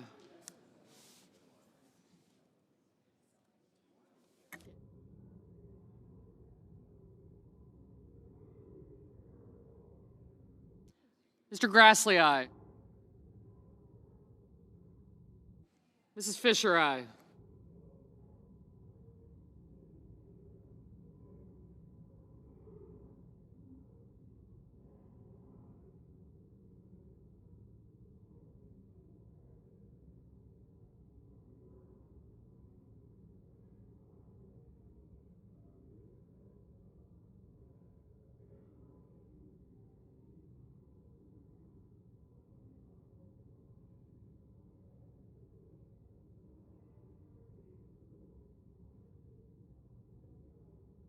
Mr. Heinrich, no.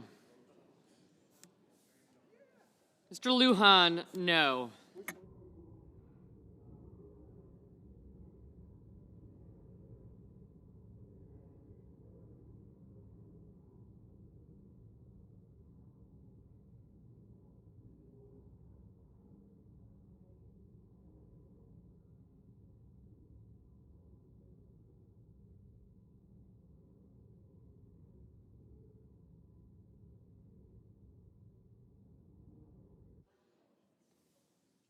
Ms. Rosen, aye.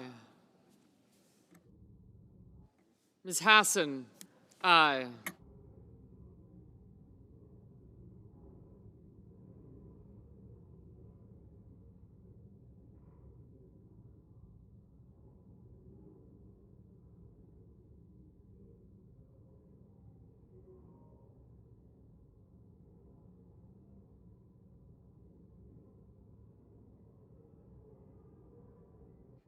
Mrs. Blackburn, aye.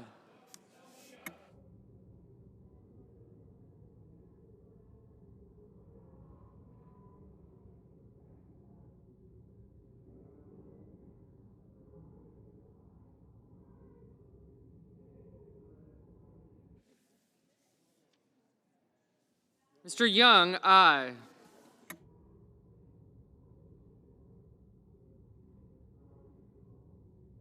Mr. Peters, aye.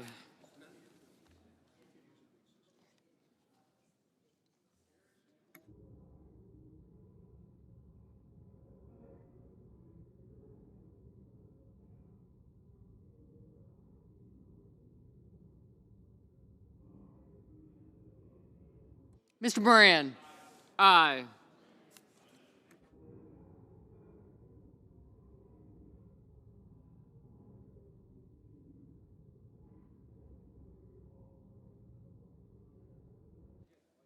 Mr. Ricketts, aye. Mr. Murphy, no. Ms. Hirono, no. Mr. Kane, aye.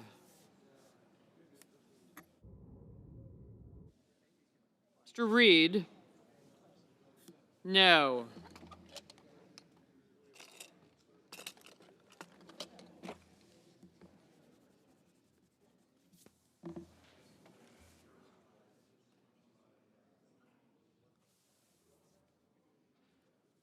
Mr. Durbin, no.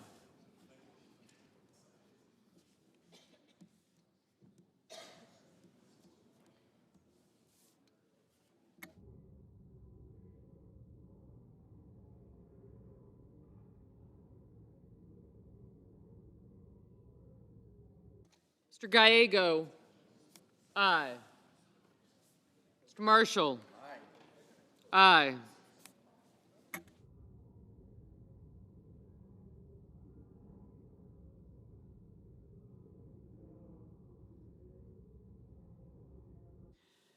Ms. Slotkin, no.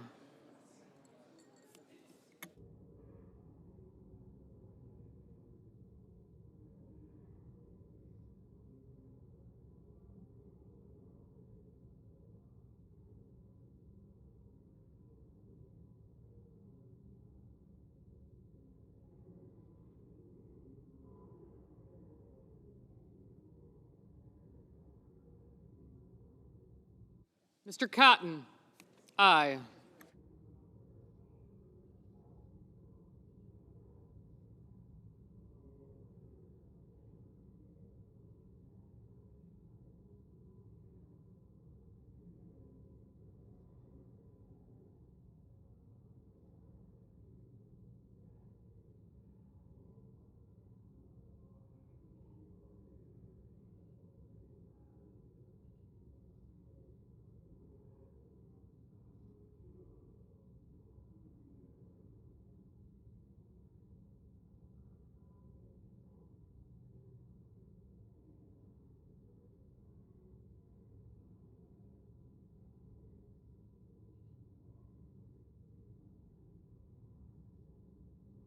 Mrs. Britt, aye.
Mr. Haggerty, aye.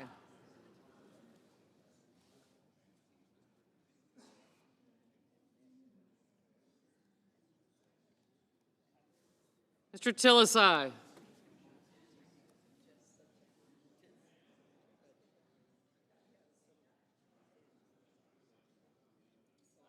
Mr. Schiff, aye.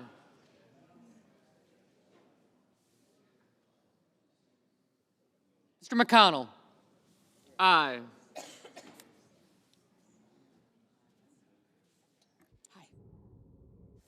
Ms. Also Brooks, aye. Mr. Blumenthal, no. Mr. Padilla, aye.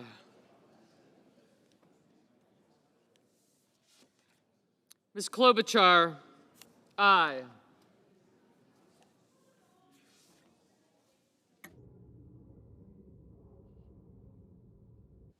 Mr. Scott of South Carolina, aye.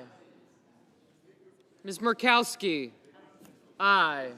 Mr. Sullivan, aye.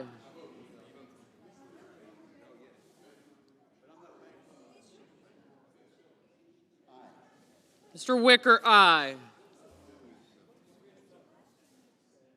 Mr. Cruz, aye.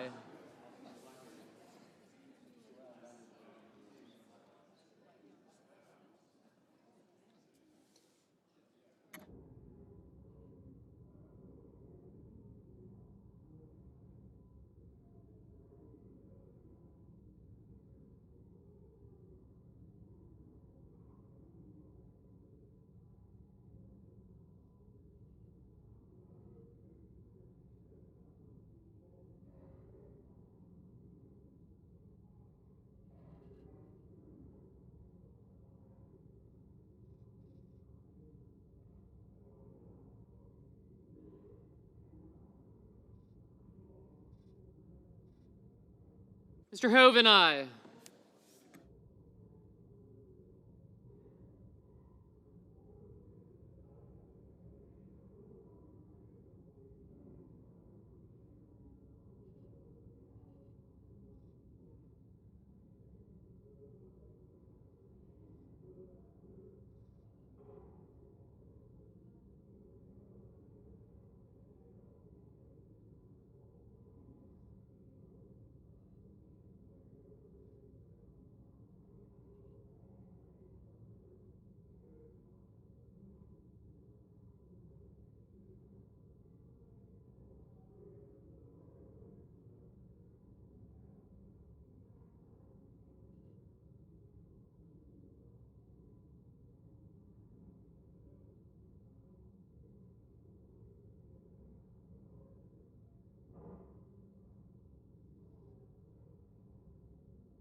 Mr. Bennett, aye.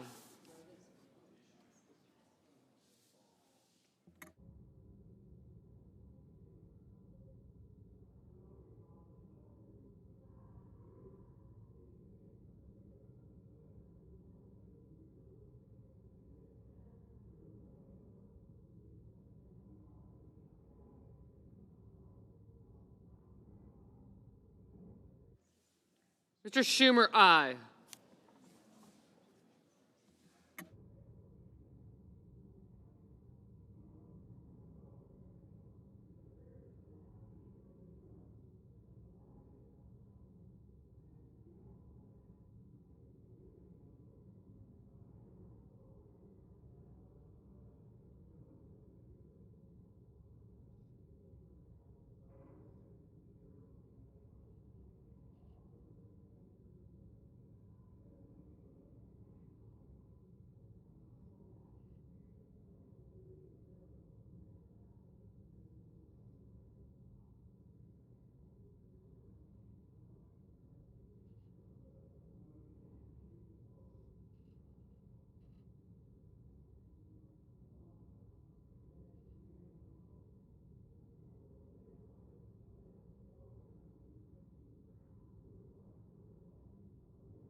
Mrs. Hyde Smith, aye.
Mr. Schatz, aye.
Mr. Warnock, aye.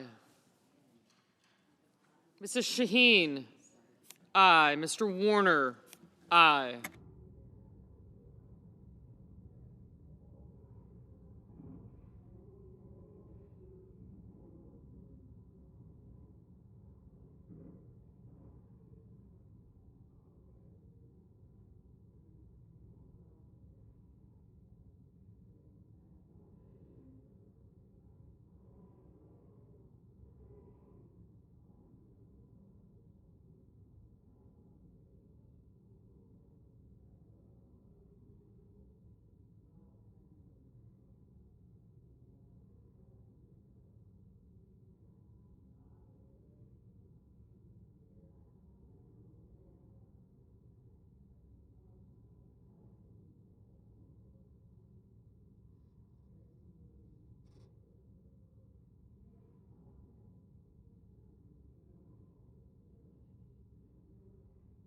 Mr. Paul, aye.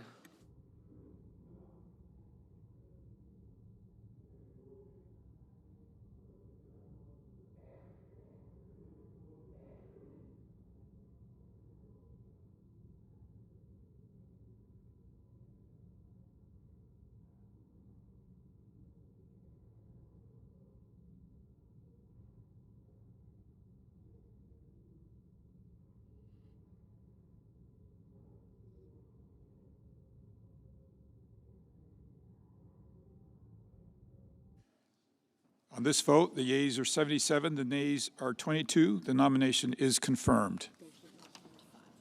Under the previous order, the motion to reconsider is considered made and laid upon the table, and the President will be immediately notified of the Senate's action. Under the previous order, the Senate stands in recess until 2 p.m.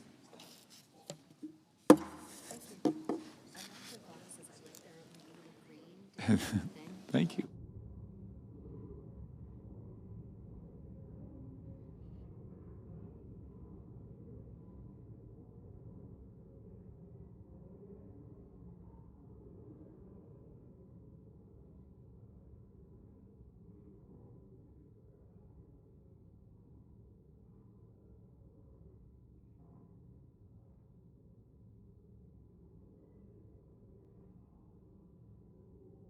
The Senate will come to order.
Madam President. The senator from New Hampshire. Madam President, I come to the floor today to oppose H.R. 23.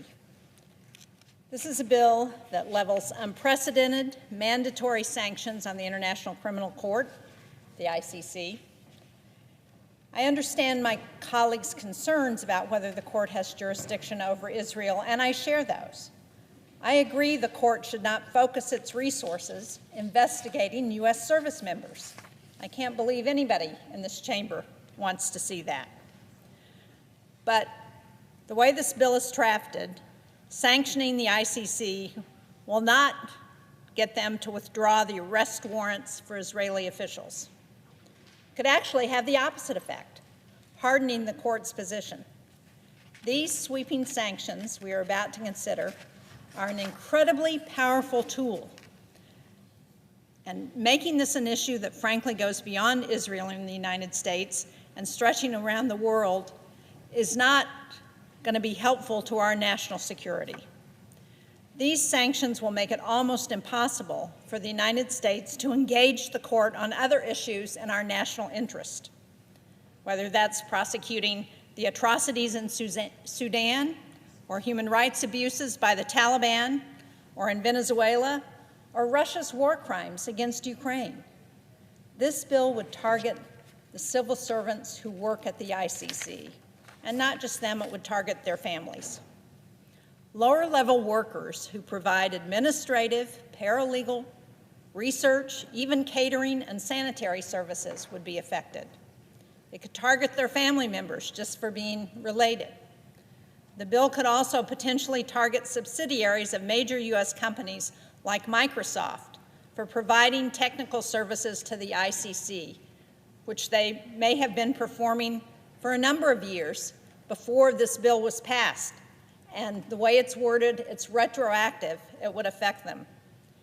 Not only that, but this bill targets some of the United States' most important allies. For example, the host country for the ICC, the Netherlands, as well as the United Kingdom, France, Germany, Italy, and Japan, were the ICC's biggest donors. And it also includes the citizens of those companies who work at the ICC. These alliances are one of America's greatest assets. They make us stronger and safer. And this bill could do real damage to these relationships. It could undermine vital multilateral organizations and hurt U.S. strategic interests. So, Madam President, I was hoping that we could come to an agreement. We've been negotiating with Senator Cotton, who's the author of this bill. I know we share most of the same concerns that he does in drafting the bill, but I think it's overly broad. It's not drafted in a way that addresses what I think are the unique concerns that we have with respect to the International Criminal Court. So, sadly, since we have not been able to come to an agreement to address those concerns, I intend to vote no on this bill, and I urge my colleagues to do the same on the motion to proceed. I yield the floor. Madam President. The senator from Arkansas. I ask unanimous consent that the mandatory quorum call with respect to the motion to invoke cloture on the motion to proceed to calendar item number 3, H.R. 23, be waived. Without objection. I ask unanimous consent to be able to complete my remarks before the scheduled vote. Without objection. Madam President, the so-called International Criminal Court is a major threat to America's sovereignty and our troops. That threat was clear from the court's founding in 2002, 23 years ago. It's why the United States never agreed to its jurisdiction. It's why, in the same year, Congress passed the American Service Members Protection Act, also colloquially known as the Hague Invasion Act, a law which authorizes the President to use all means necessary to release our citizens detained by the court. 23 years is a long time, but we still have some senators in the chamber who voted for that bill, including none other than the Democratic leader, Senator Schumer. Senator Wyden also voted for it. But even that hasn't stopped The Hague from targeting Americans. Under President Obama, the court threatened to investigate American soldiers in Afghanistan. It did so again in 2020 under President Trump. To this very day, the ICC has an open investigation into U.S. troops who risk their lives to fight against terrorism. To be clear, the United States is not and will never be a member of the International Criminal Court. Yet this kangaroo court continues threatening to haul our citizens in front of foreign judges, judges who have no jurisdiction over our Americans and who do not follow basic rules of due process provided for by our Constitution. The State of Israel is another non-party to the court in The Hague, where anti-Semitism is regrettably alive and well. Although Israel has never consented to the court's judgment, the ICC issued arrest warrants for the leader of Israel and its former defense minister last November. By asserting jurisdiction over a non-member, the ICC has grossly violated the Rome Statute, the treaty that created the court. The court also broke its own rules against prosecuting individuals under governments with functioning criminal justice systems, like Israel. I also would note that the court has not issued arrest warrants for flagrant human rights abusers like, I don't know, Iran's supreme leader, Ayatollah Khamenei, former Syrian president, Bashar al-Assad, or the genocidal president of China, Xi Jinping. The court seems to prefer targeting democratically elected leaders instead of terrorists and despots. It's no secret that the court's targeting of Israel is a trial run to go after Americans. If they succeed against Israel, America will be next. That's why Congress must guarantee any acts of aggression by this court against our citizens and our friends will be met with a swift response. Our illegitimate Court Counteraction Act would sanction ICC officials involved in prosecuting any American, Israeli, or other allied citizen wrongfully targeted by the court. It would also revoke their visas. This act is a targeted and justified response to the constant threats of this court against our troops and our allies. That's why more than half of Americans said they would support sanctioning this court. It's also why every House Republican and 45 House Democrats voted for the bill earlier this month. Now, despite this broad bipartisan and public support, some of my Democratic colleagues still have concerns. So let me put their minds at ease. First, some have called the sanctions in this bill, quote, draconian.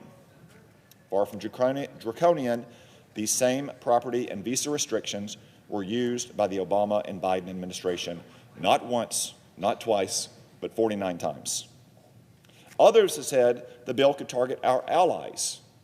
The bill, however, clearly is directed at foreign persons, not foreign nations.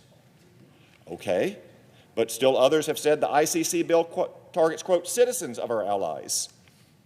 Yes, if you are involved in illegitimately targeting Americans, you could face sanctions. This bill does not, once again, sanction foreign nations like the United Kingdom. But if British nationals at the court are targeting American citizens, you better believe they could face sanctions. Still others say it would undermine our alliances. Yet again, the bill only targets officials directly involved in action against the United States and our allies, not foreign nations. Furthermore, if passed as prologue, all of our allies will stick with the United States. When Congress passed the Hague Invasion Act in 2002 with Senator Schumer's vote, all of those nations entered agreements with us to continue their relationship with us, not with the court. Still others say that this would target foreign subsidiaries of American companies. I have worked with Senator Shaheen in good faith, and I commend her for her work with me on that over the last few days. It seems to have become clear, though, that these American subsidiaries don't want a narrow carve-out, they want a massive carve-out that would, in fact, allow them to continue in the future, say, providing information about American troops' actions in Afghanistan, which we do not think they should have. Again, every Republican in the House voted for this. 45 Democrats in the House voted for it. 2 Democratic senators who were in the House last year voted for it. Last April, I led several of my colleagues in a letter to the court's prosecutor, Karim Khan. The letter warned him against issuing arrest warrants to target Israeli leaders. We said, if you target Israel, we will target you. Despite this clear warning, he proceeded anyway, a gross insult to our friends in Israel and an even more dangerous threat in the future to American sovereignty. He and his court should now face the consequences, and I urge all of my colleagues to vote on this motion so we can continue debate on this critical legislation. Madam President. The Democratic leader. Thank you, Madam President. Now, Madam President, I have spent decades watching the International Criminal Court with a critical eye. From the beginning, even when I was in Congress, I was certain that the ICC would display the same anti-Israel bias that permeated the UN and other international organizations. Unfortunately, I believe subsequent years have proven me correct. While the ICC has undeniably done some good work, including going after President Putin and addressing atrocities in Darfur, their anti-Israel bias has taken over and become too much to ignore. Last May, 7 months after Hamas's horrific attack on Israel, the ICC made a shocking announcement. Instead of going after terrorist organizations who ordered the murder, rape, and abduction of innocent Israelis, the ICC's prosecutor chose to equate those ungodly actions with the justifiable response of the Israeli government. I know that's hard to comprehend, so I'll say it again.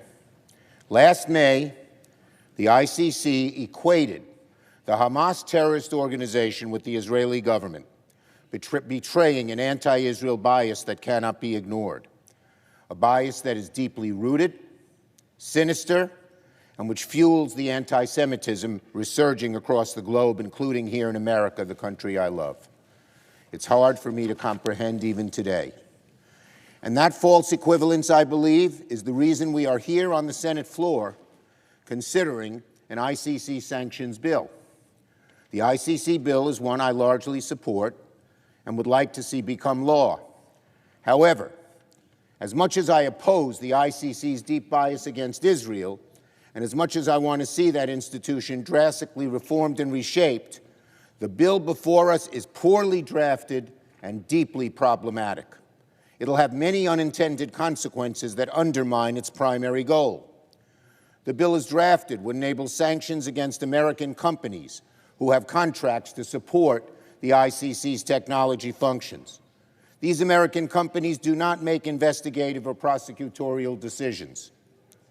These American companies' employees do not recommend nor bring cases. These American companies do not demonstrate the same anti-Semitic bias that the ICC does. But the work of those companies does defend the ICC's computer network against Russian hackers who would like to expose witnesses who have shared information about Russian atrocities. A small fix could have been made to protect the work of those companies, but the Republican majority refused to make such a fix. The bill as drafted would also allow President Trump to arbitrarily sanction the heads of state of our allies. They all called and complained about that part because their countries are members of the ICC. During this time of world tumult, that's an unnecessary burden to place on our allies. By sanctioning our allies, this bill as drafted would hamstring the ICC's ability to go after Putin for his war crimes, giving him the best gift possible. Again, a small fix, which Senator Shaheen tried to get, would easily have addressed this concern. These fixes could have easily been made, and Lord knows Senator Shaheen tried to fix them. You see, once Leader Thune brought this to the floor, I asked Senator Shaheen, the ranking member of the Senate Foreign Relations Committee, to try to work with our Republican colleagues to address some of the drafting errors, not changing in any way the way the ICC should be taken to task for the way they go after Israel, but these other changes unrelated to Israel. She and her staff worked tirelessly to find a way forward. But the Republican majority, the senator from Arkansas, refused to make these simple changes. Therefore, because they have chosen this partisan, non-consultative path, I will oppose the cloture on the motion to proceed, with the fervent hope that the other side will realize their error and their careless drafting and resume real conversations with us. A bipartisan agreement is still very possible, and we hope and urge our Republican colleagues to sit down with us and come up with a bill that addresses the very real problems at the ICC without adversely affecting American companies and our allies. And I ask for the yeas and nays. Go ahead. The clerk will report the motion to invoke cloture.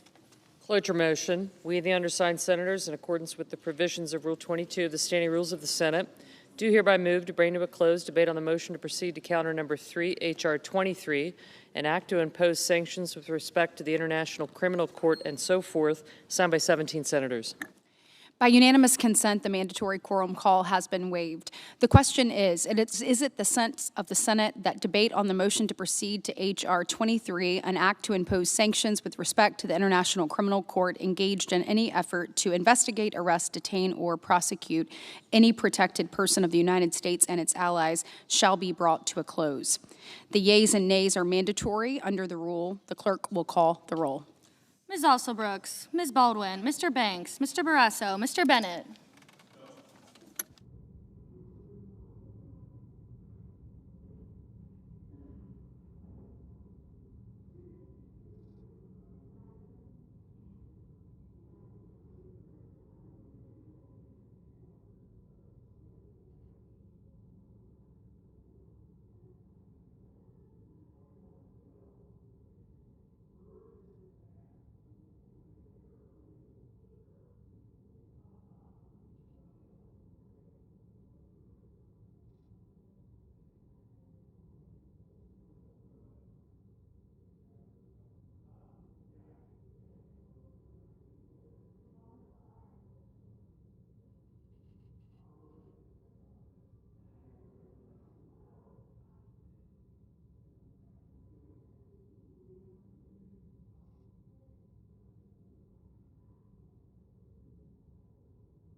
Mrs. Blackburn, Mr. Blumenthal, Ms. Blunt-Rochester.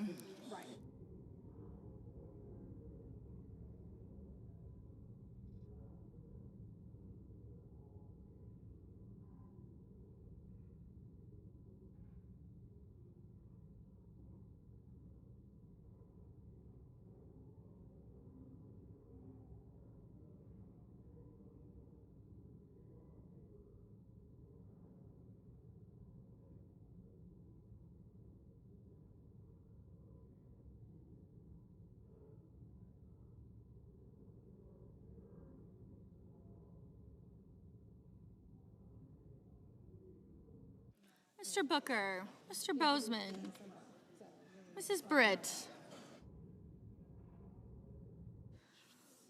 Mr. Budd, Ms. Cantwell,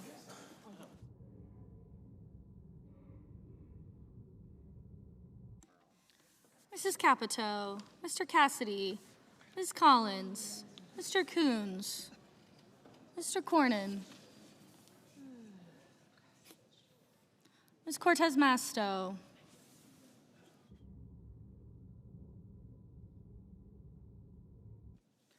Mr. Cotton, Mr. Kramer, Mr. Crapo, Mr. Cruz, Mr. Curtis, Mr. Daines, Ms. Duckworth,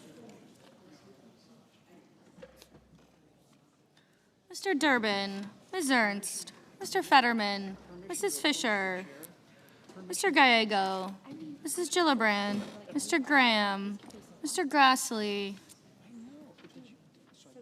Mr. Haggerty, Ms. Hassan, Mr. Hawley, Mr. Heinrich, Mr. Hickenlooper, Ms. Hirono, Mr. Hoven, Mr. Husted, Mrs. Hyde-Smith, Mr. Johnson, Mr. Justice, Mr. Kane, Mr. Kelly, Mr. Kennedy,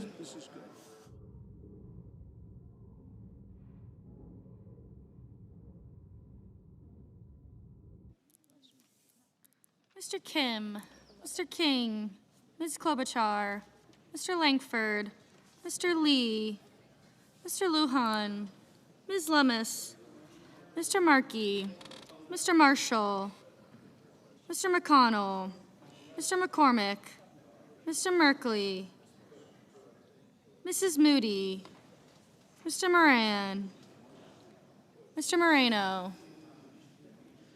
Mr. Mullen, Ms. Rakowski, Mr. Murphy, Mrs. Murray, Mr. Ossoff, Mr. Padilla, Mr. Paul, Mr. Peters, Mr. Reed, Mr. Ricketts, Mr. Risch, Mr. Rosen,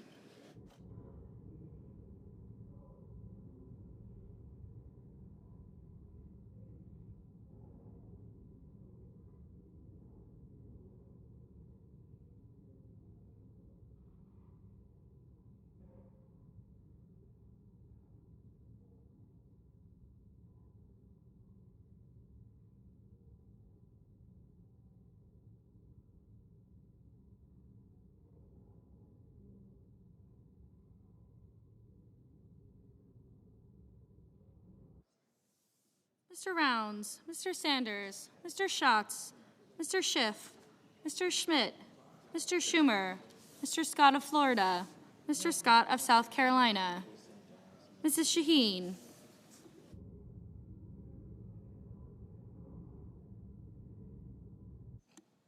Mr. Sheehy, Ms. Slotkin, Ms. Smith, Mr. Sullivan, Mr. Thune, Mr. Tillis, Mr. Tuberville, Mr. Van Hollen, Mr. Warner, Mr. Warnock, Ms. Warren, Mr. Welch, Mr. Whitehouse, Mr. Wicker, Mr. Wyden, Mr. Young.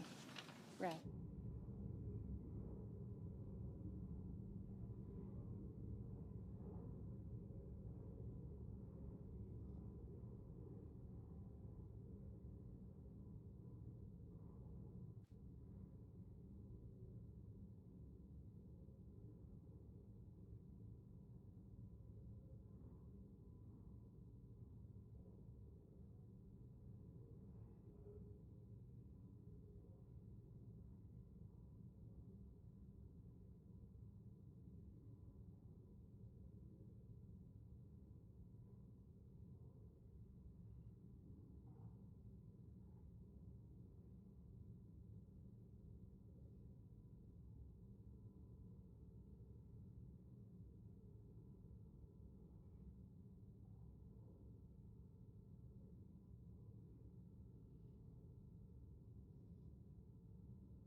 Senators voting in the affirmative: Banks, Barrasso, Blackburn, Bozeman, Britt, Budd, Collins, Cornyn, Cotton, Kramer, Crapo, Cruz, Curtis, Daines, Ernst, Fetterman, Fisher, Grassley, Haggerty, Hawley, Hoven, Husted, Hyde-Smith, Johnson, Justice, Kennedy, Lankford, Lee, Lummis, Marshall, McConnell, McCormick, Moody, Moran, Mullen, Paul, Rickards, Risch, Rounds, Schmidt, Scott of Florida, Scott of South Carolina, Sheehy, Sullivan, Thune, Tillis, Tuberville, Wicker, and Young.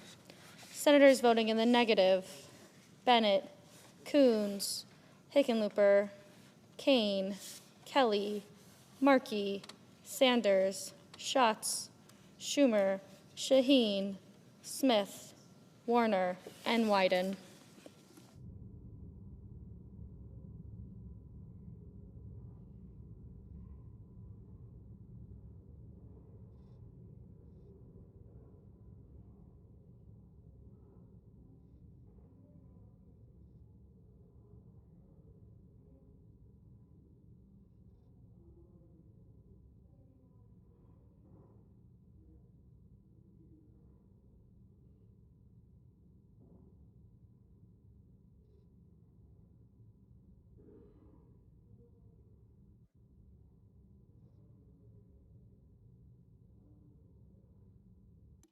Mr. Van Hollen.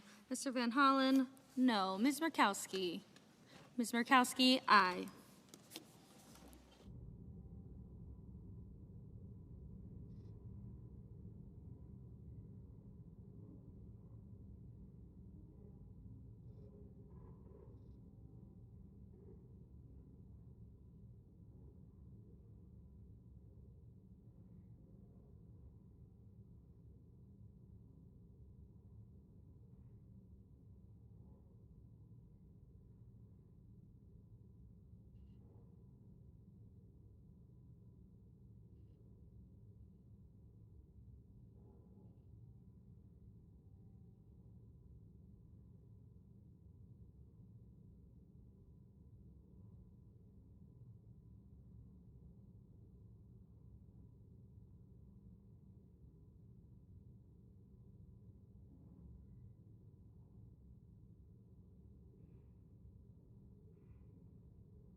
Ms. Hassan. Ms. Hassan, no. Mrs. Gillibrand. Mrs. Gillibrand, no.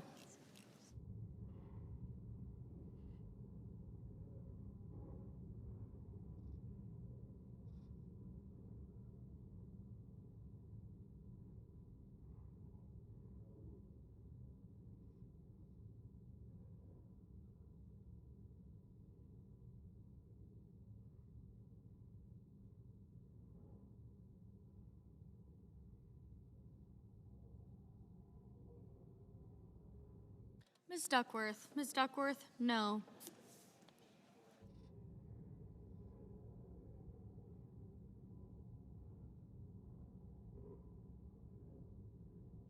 Mr. Reed. Mr. Reed, no. Mr. Kim. Mr. Kim, no. Ms. Slotkin. Ms. Slotkin, no. Ms. Alsobrooks. Ms. Alsobrooks, no. Mr. Welch. Mr. Welch, no. Mr. Booker. Mr. Booker, no. Mr. Merkley. Mr. Merkley, no. Ms. Warren. Ms. Warren, no. Ms. Baldwin. Ms. Baldwin, no. Mrs. Capito. Mrs. Capito, aye. Mr. King. Mr. King, no.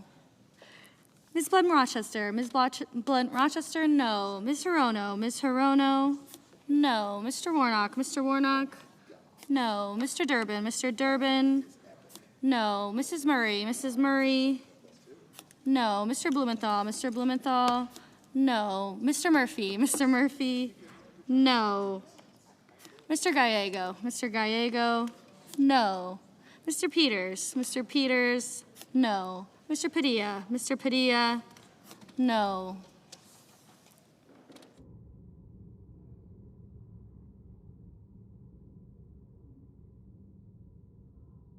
Mr. Schiff. Mr. Schiff, no.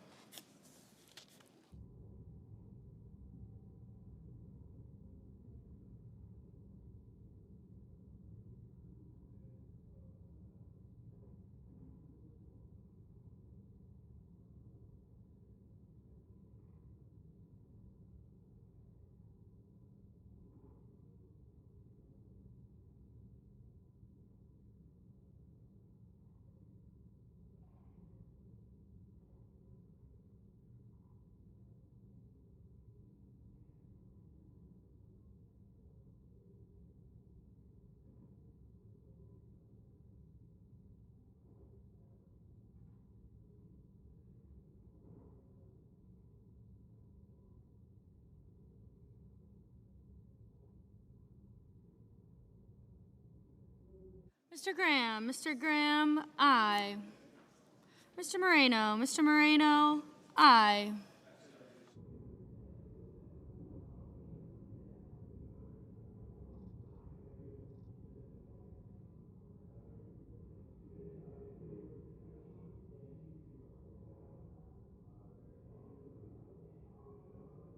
Mr. Lujan, no. Mr.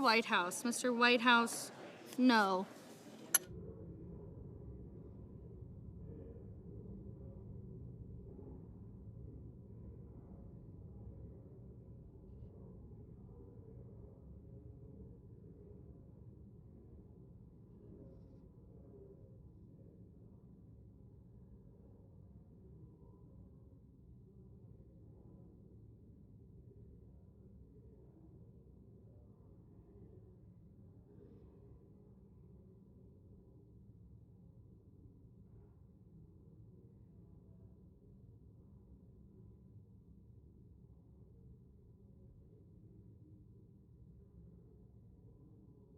Ms.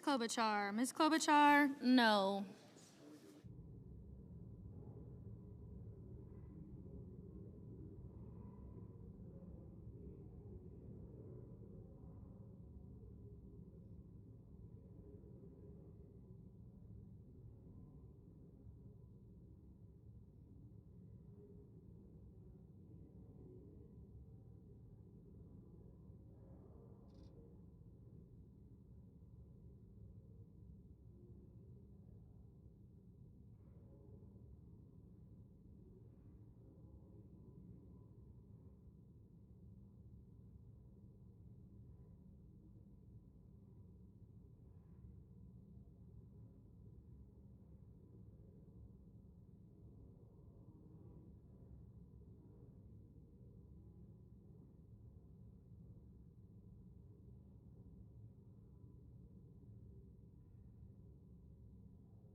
Mr. Heinrich, no.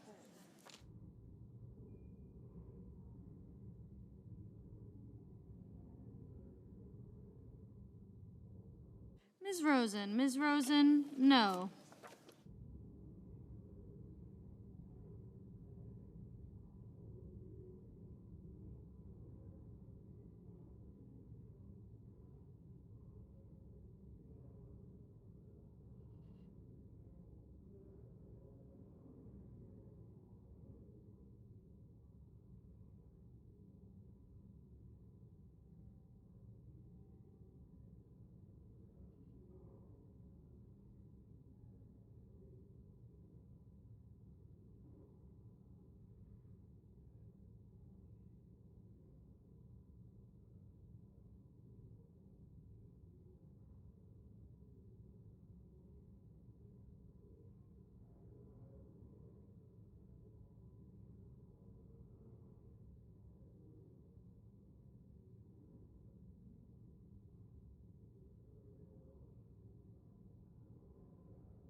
Mr. Cassidy. Mr. Cassidy, aye.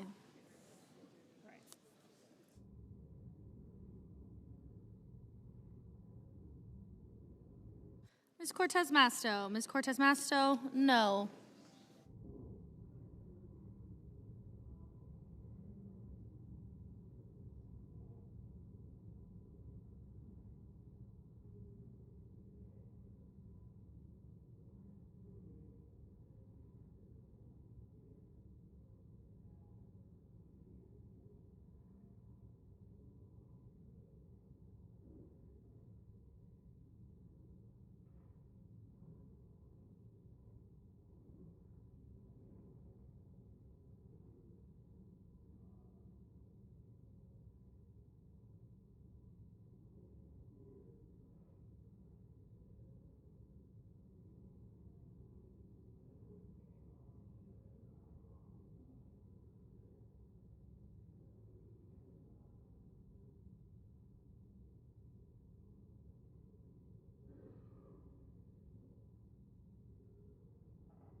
Ms. Cantwell. Ms. Cantwell, no.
This vote, the yeas are 54 and the nays are 45.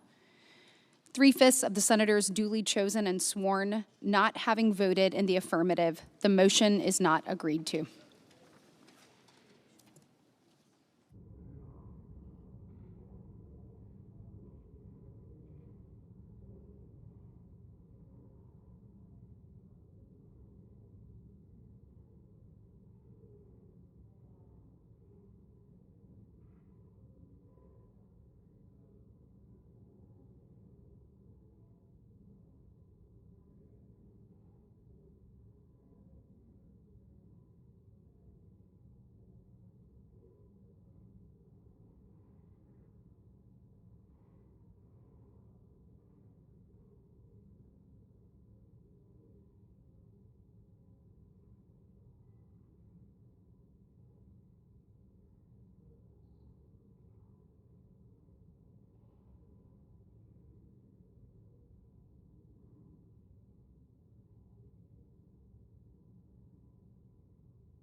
Mr. President, The senator from Alabama.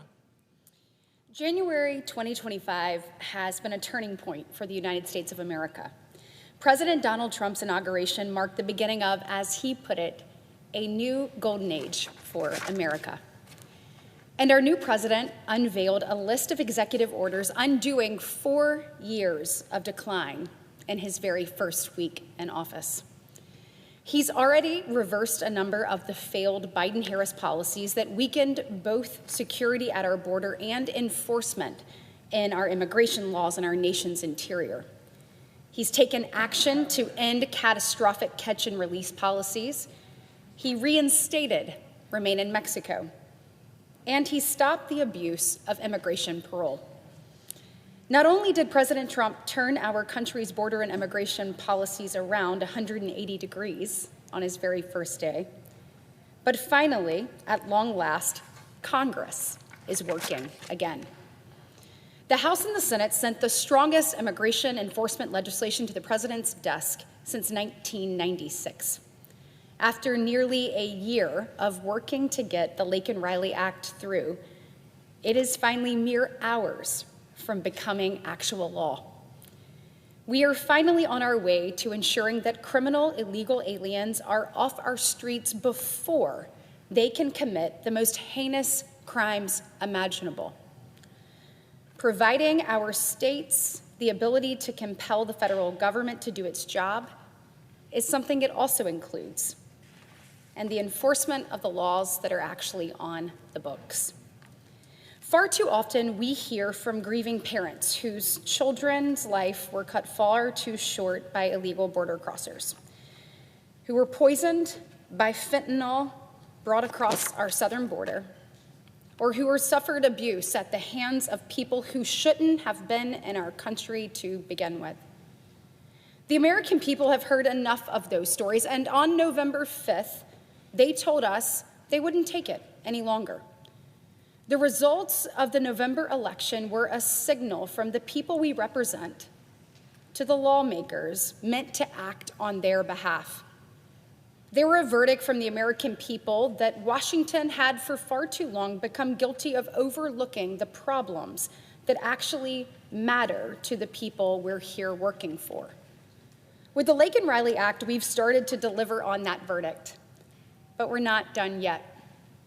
The Laken-Riley Act addresses the important problems of criminal illegal aliens already inside our country. But interior immigration enforcement is only one aspect of the problem we face. There's another priority we must focus on: preventing criminals from entering our country to begin with. That's why I've reintroduced the WALL Act. It is long past time to finish construction of a wall on our southern border, and this bill would put us on the path to doing just that. It would appropriate funding necessary to finish the wall, and it would allow President Trump to do so without raising taxes on U.S. citizens or increasing our national debt by a single cent. In fact, we would fund the wall by fixing yet another issue with our immigration system. We would eliminate taxpayer-funded entitlements and tax benefits to illegal aliens. Not only would taxpayers stop having to foot the bill for illegal aliens, but we would also close the loopholes that illegal aliens are taking advantage of. Meanwhile, the benefits intended for citizens and legal residents would truly only go to citizens and legal residents. Solving another problem, the WALL Act would impose monetary fines on illegal aliens and immigrants who overstay their visas. We'd finish building the wall, and we would save money while we're at it. The Joint Committee on Taxation estimated in 2018 that enacting the provisions in the WALL Act would save us $33 billion over 10 years. The bill would save us both dollars and lives. And what could be more important than the task of keeping our country safe and restoring financial responsibility, Mr. President? Just like the Laken-Riley Act, the WALL Act is common sense. And most importantly, it delivers to the American people what they've demonstrated they want, need, and deserve. It's the first move towards making sure that our immigration enforcement and border security agencies have the funding they need to carry out the will of the people. We must fund construction of the border wall, but we can't just stop there. As the chairman of the Homeland Security Appropriations Subcommittee, I am committed to ensuring that the Trump administration has the detention space they need to get criminal illegal aliens off of our streets, and providing funding for CBP and ICE enforcement and removal operations. So these agencies have the personnel, resources, and technology necessary to fulfill their missions. And that, Mr. President, is a long time coming too. As long as civilization has existed, both leaders and citizens have understood that the most important role that the government has is to provide security for the people who live under its jurisdiction.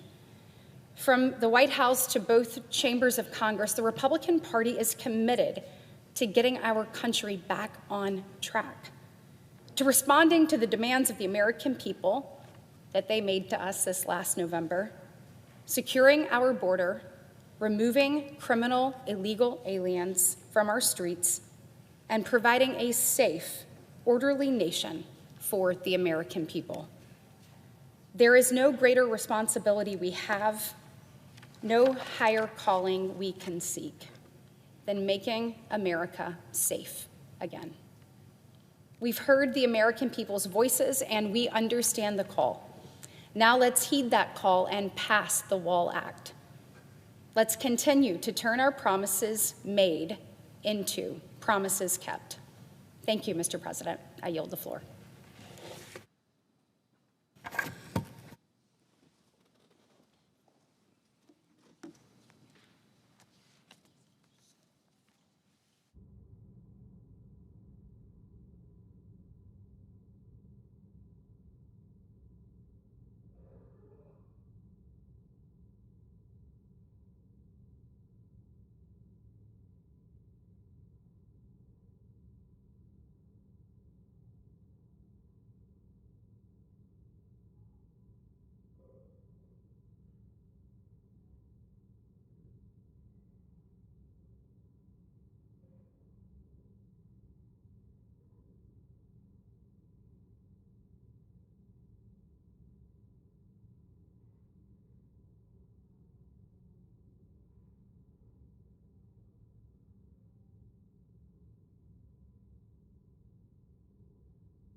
Mr. President. The senator from Hawaii. Mr. President, the government shutdown that Donald Trump just ordered is illegal and unconstitutional. He is not a king, and we do not live in a monarchy. It is Congress's authority to decide on federal funding. The power of the purse is the foundational funding of the Article I branch. Everybody talks like that. Everybody says those things. But now we are all put to the test, Democrats and Republicans. Are we going to forfeit all of our power? We're the elected branch. We make the laws. And the President of the United States just ordered a funding freeze for stuff he doesn't feel like funding. That is literally not how it works. And today, the White House press secretary was asked about specific popular essential programs. And you know what she said? She said, have those people talk to Russ Vought and make an appeal to him. Now, there's a couple of problems with that. First of all, Russ Vought doesn't get to decide in an appropriations law which parts of the law to follow and which parts not to follow. Second of all, let's be really clear about this. Russ Vought is not a government employee right now. He's a nominee to lead the Office of Management and Budget. And so we're supposed to have, I don't know, Medicaid recipients, VA home loan recipients, nursing homes, education organizations, healthcare organizations, transportation contractors, like appeal mercy to the king. Will you please release these dollars? That's not how the American system works. This is illegal.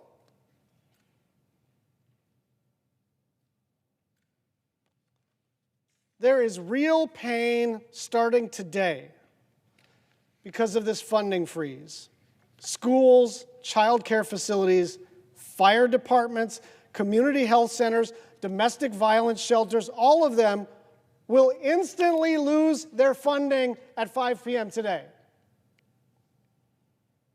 Because somebody said, we're fiscal conservatives. You want to enact a fiscally conservative appropriations bill? Pass a law. Pass a law.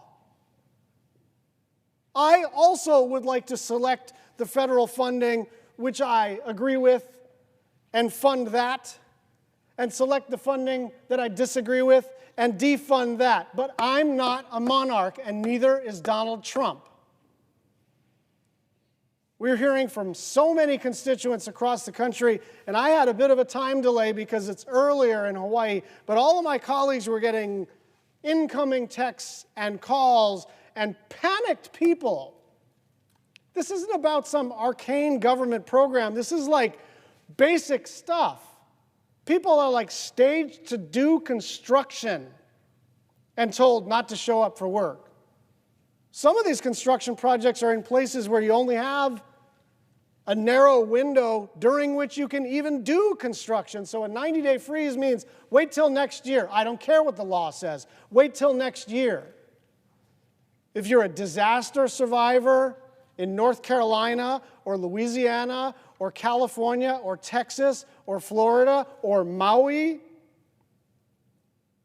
you don't know what happens next. If you're a low-income family that relies on the Women, Infants, and Children program to get healthy meals for your kids, if you live in a remote area like Waianae or Lanai in Hawaii, and you go to a community health center to fill your prescriptions to get a checkup, this freeze on funding means you don't get help. People are, you know how long it takes to get a home loan, VA home loan, or any other kind of home loan. People are showing up to get their VA home loans and saying, not today. You might be like 45 days from closing, you're a veteran, you're entitled to this thing under the law. Russ Vought, not a member of the federal government yet, has decided you don't get your home loan today. What an embarrassing abdication of the role of the Congress. All of this high-minded talk from my fellow appropriators about, there's really three parties in the Congress. This is the old joke. Democrats, Republicans, and appropriators, right? And the idea is that the appropriators are the adults in the room. The appropriators are the adults in the room, and they're not going to let nonsense, unconstitutional, illegal acts happen because we're the ones that control the purse strings. And I want to make one final point. In addition to all the pain that's being caused, my goodness, the door swings both ways in Washington. Imagine a progressive president reaching into the federal budget after an appropriations bill is passed and saying, you know what, I don't like that thing. I don't like that other thing. I don't like this one, I don't like that one, I'm in charge. What are we even here for? And so this is not going to be business as usual. I will tell you one thing. I have never, in my 13 years, withheld my unanimous consent. I've used a little leverage. Everybody does.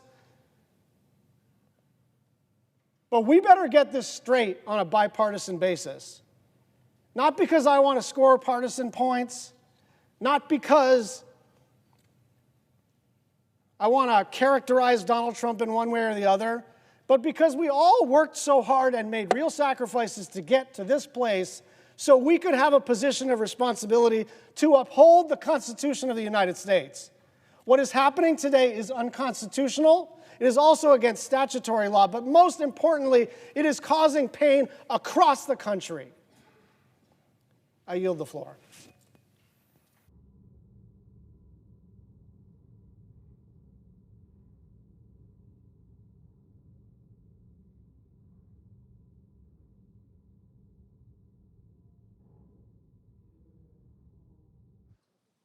The clerk will call the roll.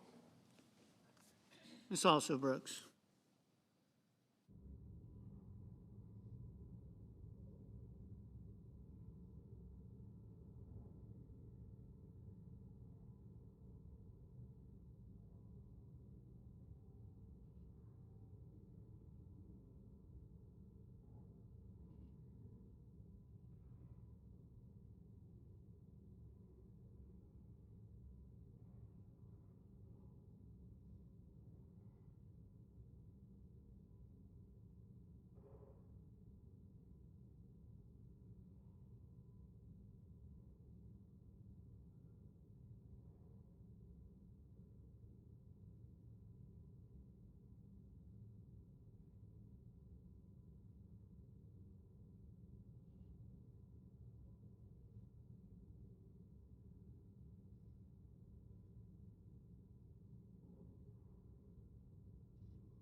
Mr. President. The senator from Tennessee. Thank you, Mr. President. I ask that we dispense with the quorum call. Without objection. Thank you, Mr. President. I have 4 requests for committees to meet today. During this session of the Senate, they have the approval of the majority and minority leaders. Thank you, Mr. President. Nothing is more important than our national security and this nation's sovereignty, and that means we must control our borders. That's why in November, the American people gave President Trump an overwhelming mandate to finally go secure these borders. It was a major issue. They were tired of 4 years of Biden-Harris failures. And thankfully, in just his first week in office, the president has already taken steps to do just this. On Inauguration Day, for example, President Trump restored many of the successful policies from his first administration that former President Biden had ended, including the Remain in Mexico policy, border wall construction, and enhanced vetting of all aliens trying to come into this country. At the same time that President Trump did those reinstatements, he terminated Biden's disastrous open border measures, including ending catch and release, thank goodness, and that CBP One app where he was trying to make illegal entry legal. The Trump administration ended that, and they ended migrant flights that brought more than 500,000 illegal aliens to cities all across the country. Ended those flights. He also took new action to strengthen our border and end illegal immigration, including executive orders to prohibit birth tourism. Now, this is a practice where you have companies or cartels and they sell you passage to the U.S. to come here for the express purpose of having a child on U.S. soil. It's a practice called birth tourism. President Trump ended that. He designated cartels as foreign terrorist organizations, and he chose to send troops to the border, and among these troops are Tennessee soldiers from Fort Campbell's 101st Airborne Division who are doing incredible work to help make this nation safe. Perhaps most importantly, the president ordered mass deportations, something the American people have demanded after the Biden administration allowed more than 10 million illegal aliens to enter this country. And, Mr. President, that does not count the gotaways. The gotaways, known and unknown gotaways that are here, the worst of the worst, most likely. People that were trying to evade detection, and people that have seeped into our communities. To no one's surprise, these strong executive actions are already yielding positive results for our nation's sovereignty and security, and the safety and security of communities all across this country. Because on Joe Biden's watch, what did we see happen? We saw every town become a border town, and every state become a border state.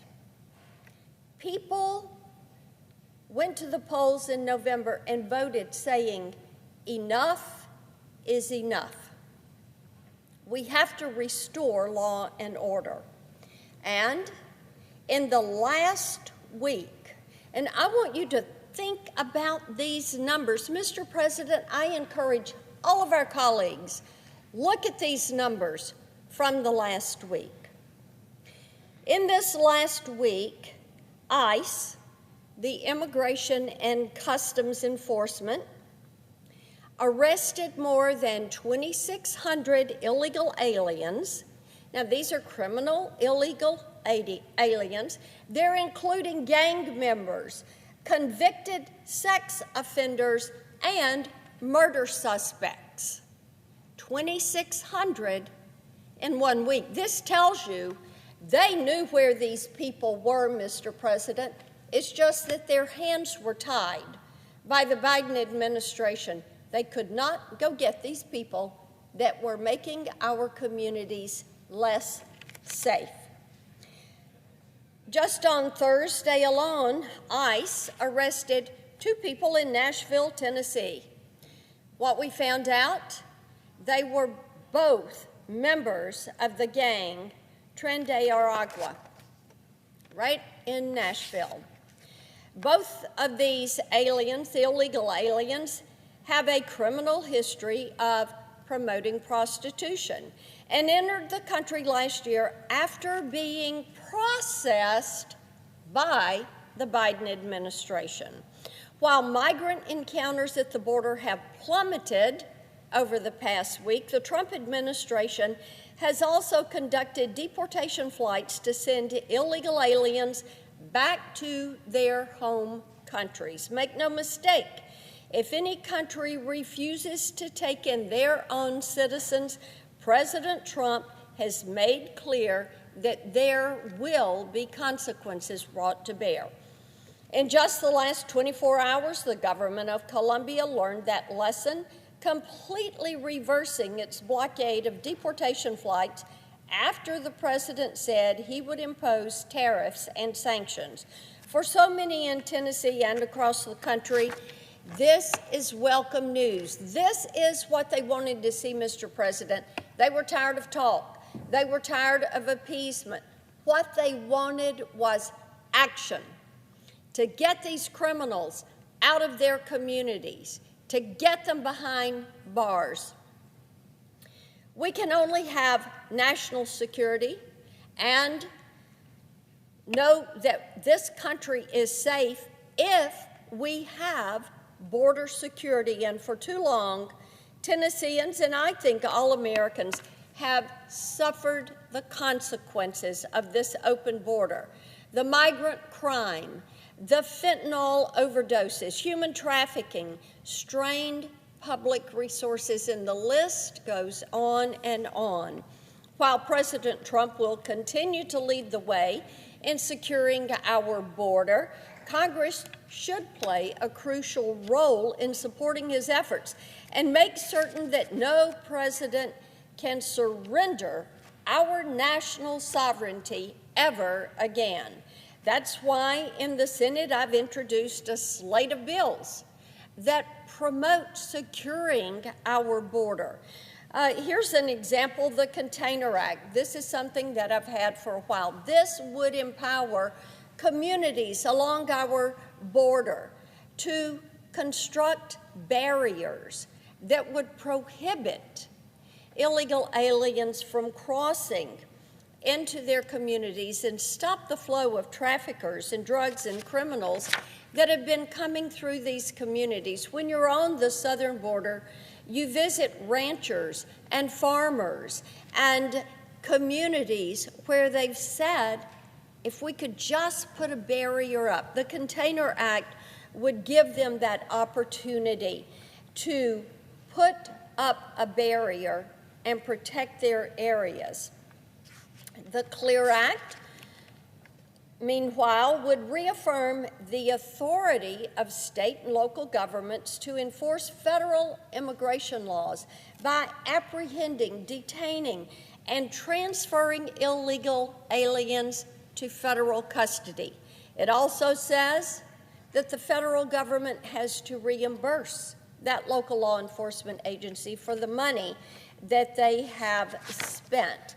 And while President Trump reinstated by executive order Remain in Mexico, which requires asylum seekers to remain in Mexico while awaiting their court date, I also introduced legislation that would make this crucial policy the law of the land, requiring future administrations to support it. And see, that's the importance of Congress taking action on what the President has done by executive order, is putting it in law, putting it in federal statute, so that future administrations have to abide by the law and implement it. In addition, I have recently introduced the Preventing Violence Against Women by Illegal Aliens Act, which allows the deportation of illegal aliens convicted of sexual offenses or domestic abuse. What we have learned is that under the Biden administration, hundreds of criminal illegal aliens convicted of sexual offenses entered our country. This legislation would ensure that every single one of them can be removed from this country, to end the surge of human trafficking at the border and bring this modern-day slavery to an end. I also have brought forward a comprehensive package of bills. The PRINCE Act would give Border Patrol the authority to fingerprint non-citizens under the age of 14 so that we can combat this horrific practice of child recycling. This is something that the cartels do. They take a child, they place them with an adult, they bring them to the border, and then, once they're across, they turn the child loose. Many of these children have name, address, and phone number written in indelible ink on their backs, on their arms. This needs to stop. So the PRINCE Act would give the Border Patrol the authority to use these fingerprints. And we have the End Child Trafficking Now Act, which would require a DNA test to determine the relationship between illegal aliens coming across the border with children with them. Both bills are crucial for ending child trafficking. And we know that between 30 and 40% of the children that presented at that border when we were doing DNA testing were found to be children being trafficked. Think about that. Now, the Biden administration ended the practice of DNA testing.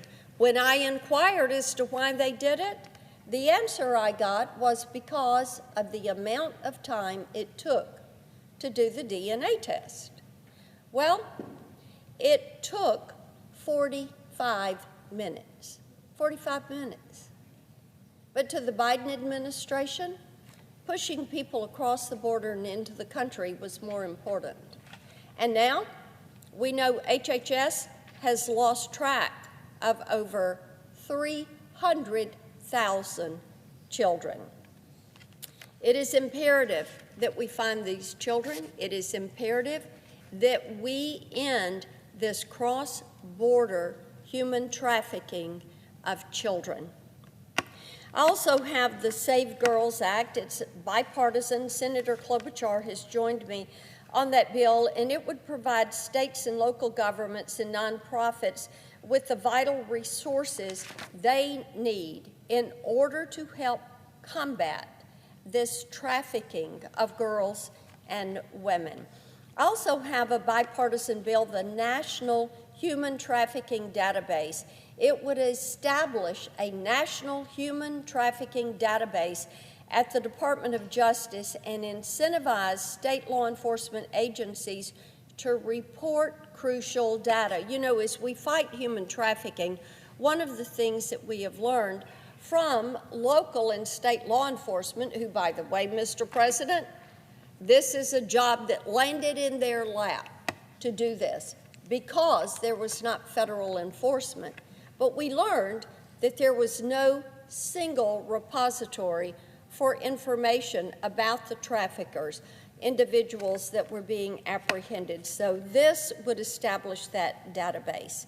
So, Mr. President, we have had a busy week. The President has had a busy week, and we are grateful to President Trump and Vice President Vance for how quickly they have moved on these issues of national security and the response they have given to the American people that, yes, they have been heard, and they are taking action that the American people have wanted to see. I yield the floor and note the absence of a quorum. The clerk will call the roll. Ms. Also Brooks.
The senator from Washington. Mr. President, I ask unanimous consent the quorum call be lifted.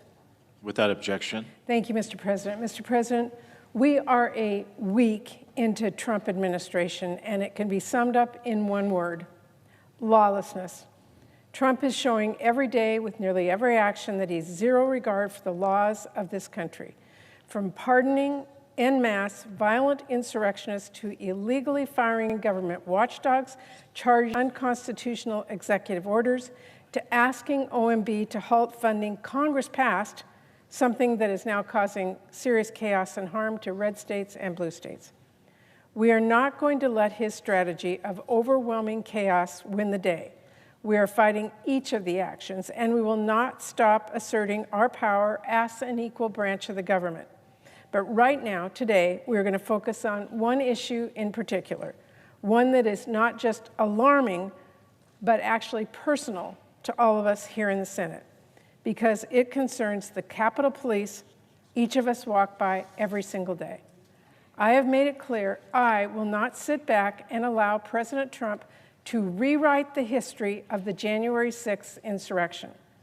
Already, his Justice Department has taken down the public database that laid out the thousands of investigations. He is literally trying to erase the evidence from public memory. But no president can rewrite history, not unless we stand by and let him. And that is absolutely not going to happen.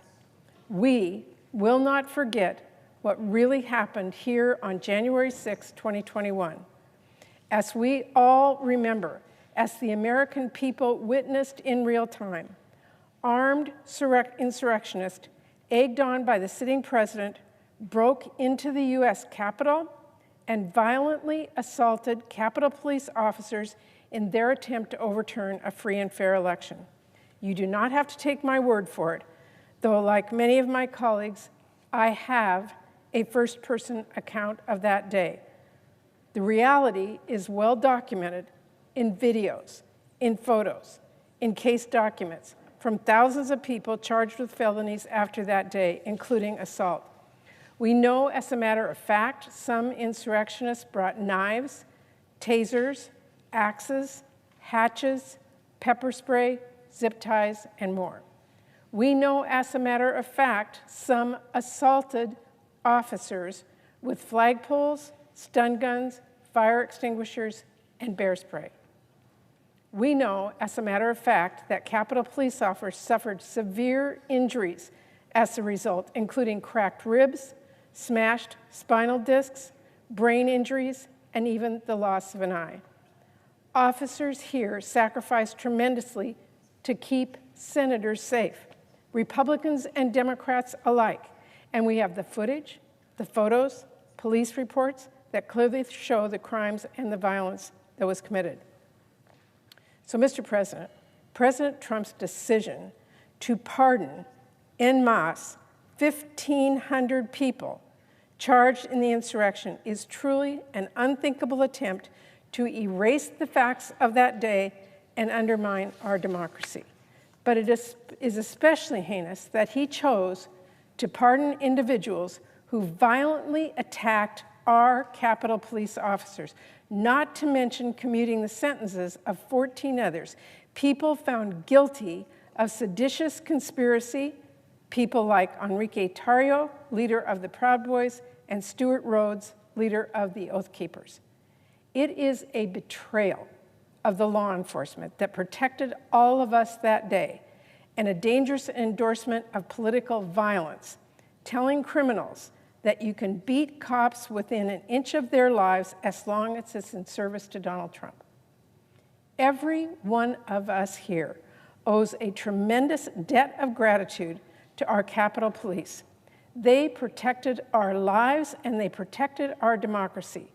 That is why we are here today to pass a resolution that makes clear the U.S. Senate stands with our Capitol Police officers by disapproving the pardon of those who violently attack the officers who keep us safe.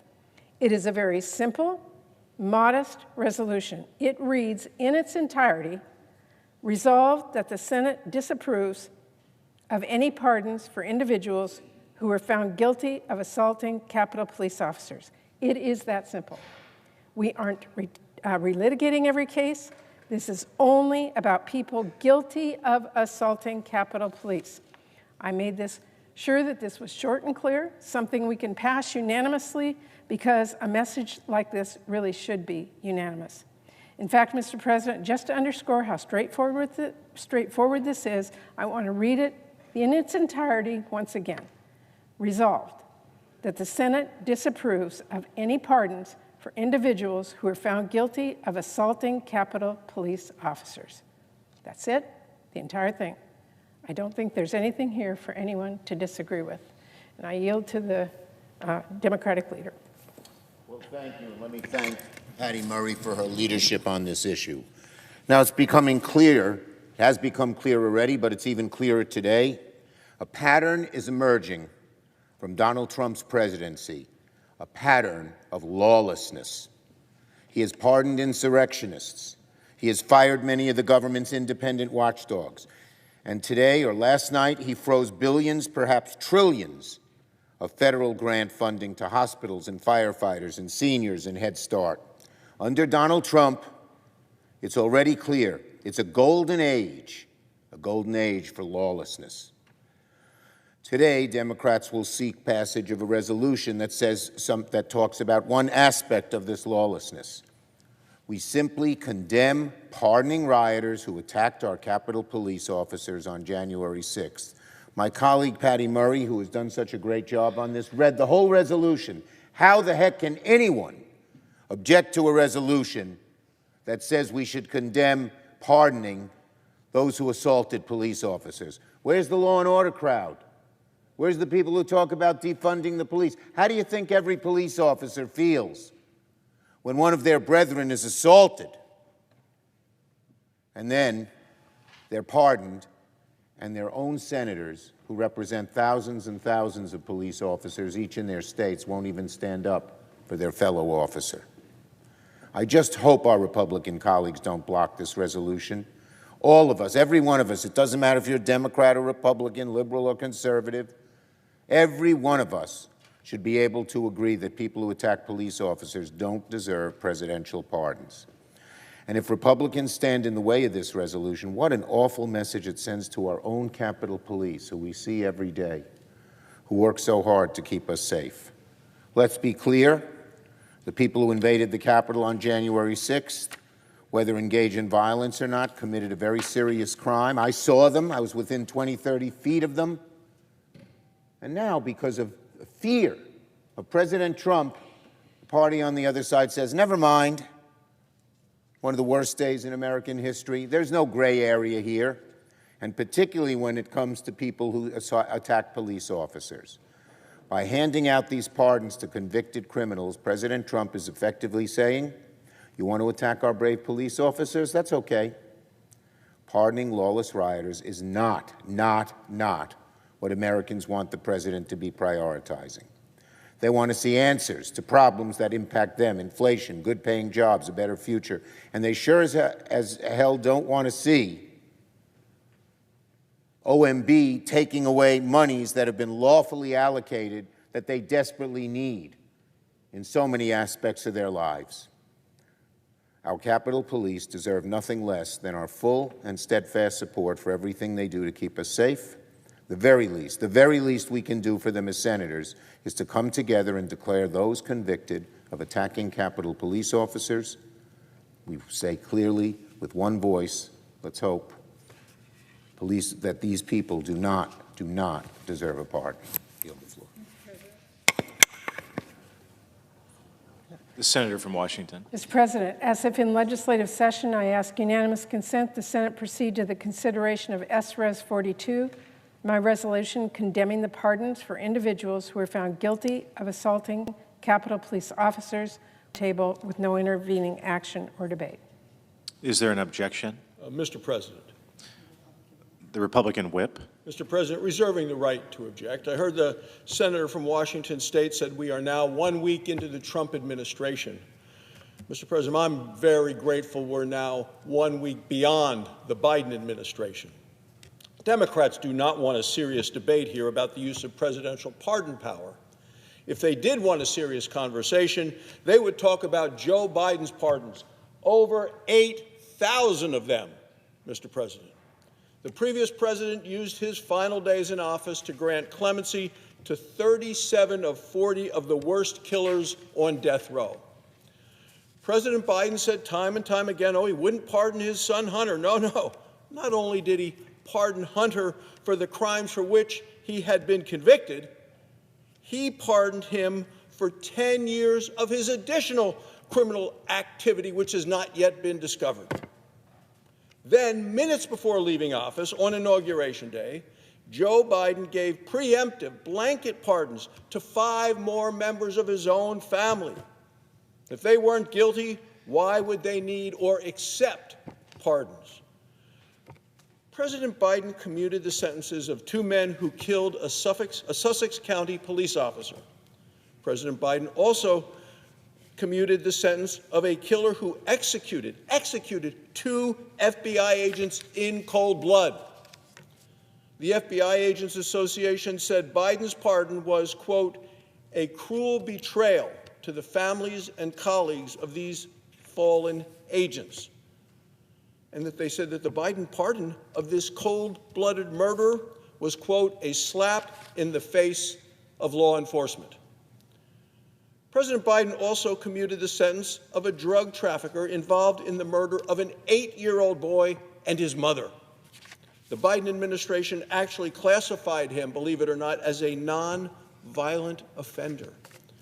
Even the Democrat senator from Connecticut said, quote, someone dropped the ball on granting that clemency. In all, more than 8,000 criminals were pardoned or had their sentences reduced by Joe Biden. Now, that's more than any other president in history. It isn't even close. This resolution that the Senate is asked to consider today does not condemn the Biden abuse of the pardon power. It does not condemn the pardons or the commutations of police officer killers, of murderers, of rapists. It ignores the pain and suffering of the victims and their families. I oppose, as do my colleagues on this side of the aisle, any violence against police officers. I oppose pardons of violent criminals. These officers deserve our thanks and our prayers. They deserve not to be used in political games, games like the ones that the Senate Democrats are playing today on this very floor. Democrats should be ashamed, and Democrats should be embarrassed. And therefore, Mr. President, I object. Objection is heard. Mr. President. The senator from Washington. Mr. President, I am deeply frustrated. That is the response that we got today. We cannot agree on something as simple as standing by the officers who keep this building safe. Officers every one of us walk by every day. There are officers standing outside the floor right now, keeping watch as we are forced to debate whether it was not okay to pardon the people that violently attacked them. I don't know how my colleagues who oppose this simple resolution can look them in the eye. It is insulting enough that Speaker Johnson, someone who has a dedicated 24/7 detail, has refused to put up the plaque honoring the brave officers who kept us safe 4 years ago. But the fact that we can't pass a resolution as simple as the one I presented today, the fact that we can't all agree that we should side with the people who keep us safe over the people who are attacking us is disgraceful. It is unworthy of this body and unworthy of the sacrifice our Capitol Police have demonstrated time and again. We owe them better. I will not stop pushing to make sure we show them we understand that. The president may be able to grant pardons, commute sentences, release criminals, delete databases, but I will tell you here, he can take no action that will erase the past unless we let him. And as long as I can stand, as long as I can speak, as long as I am here, I will not let him or anyone rewrite the history of the January 6th resurrection or erase the important lessons that we must learn from it. Mr. President. Senator from Illinois. Mr. President, I rise in support of the resolution offered by my colleague from the state of Washington. I thank her for that. This is personal. For many of us, it's personal. We were here on the Senate floor on January 6, 2001.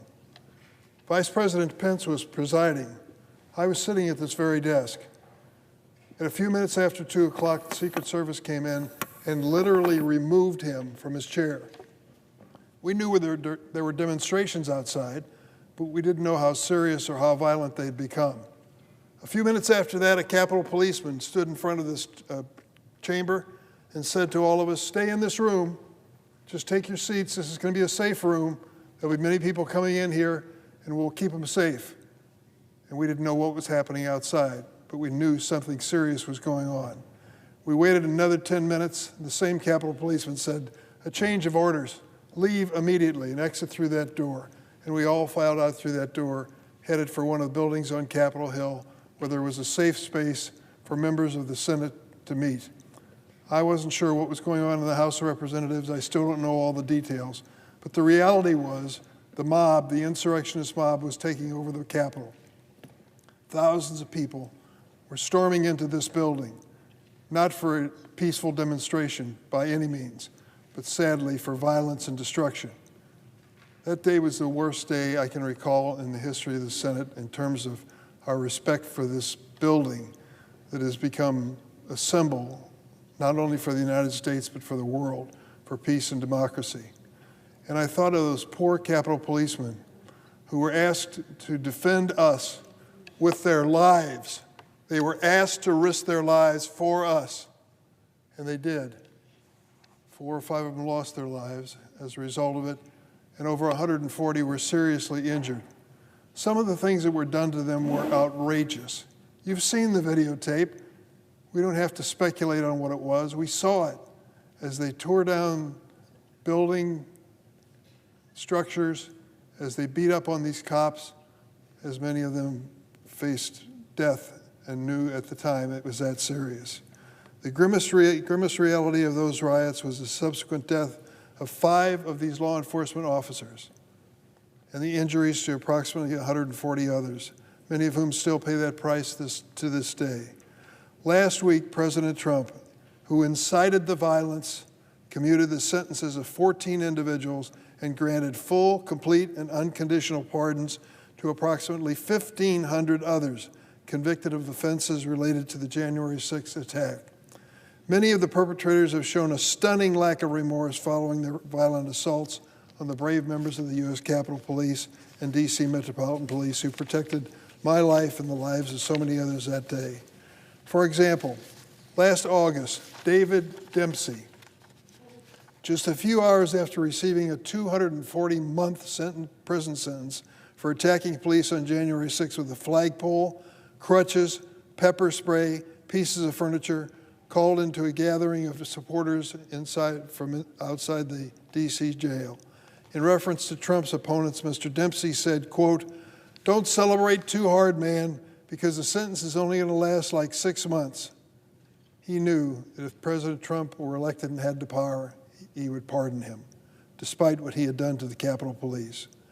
Devlin Thompson attempted to throw a speaker at police officers, which ended up hitting and injuring a fellow rioter, and hit a police officer with a metal baton, according to court documents. Daniel D.J. Rodriguez, a California man who drove a stun gun into an officer's neck during one of the most violent clashes of the Capitol riot, was sentenced to more than 12 years in prison before President Trump granted him clemency. Andrew Taki pepper-sprayed police officers and hit one with a metal whip.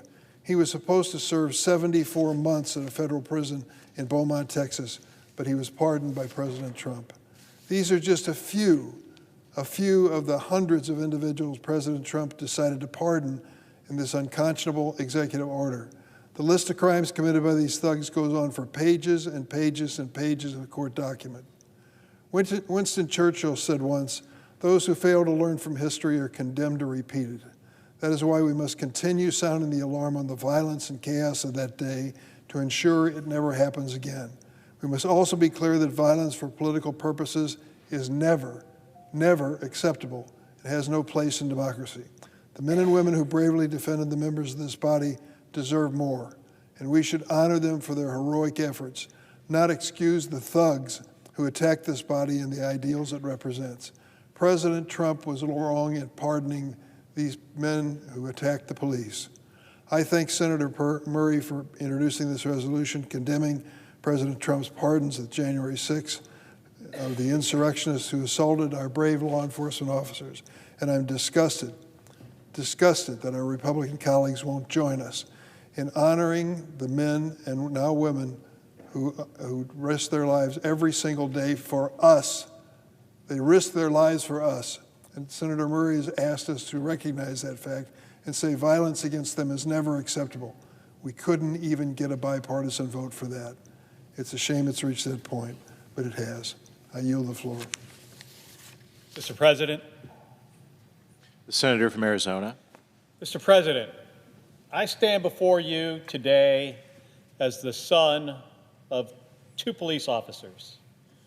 Growing up in our family, service always came first.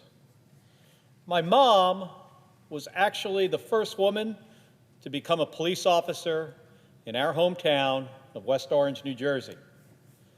Before that, she was working as a secretary and a waitress, often at the same time.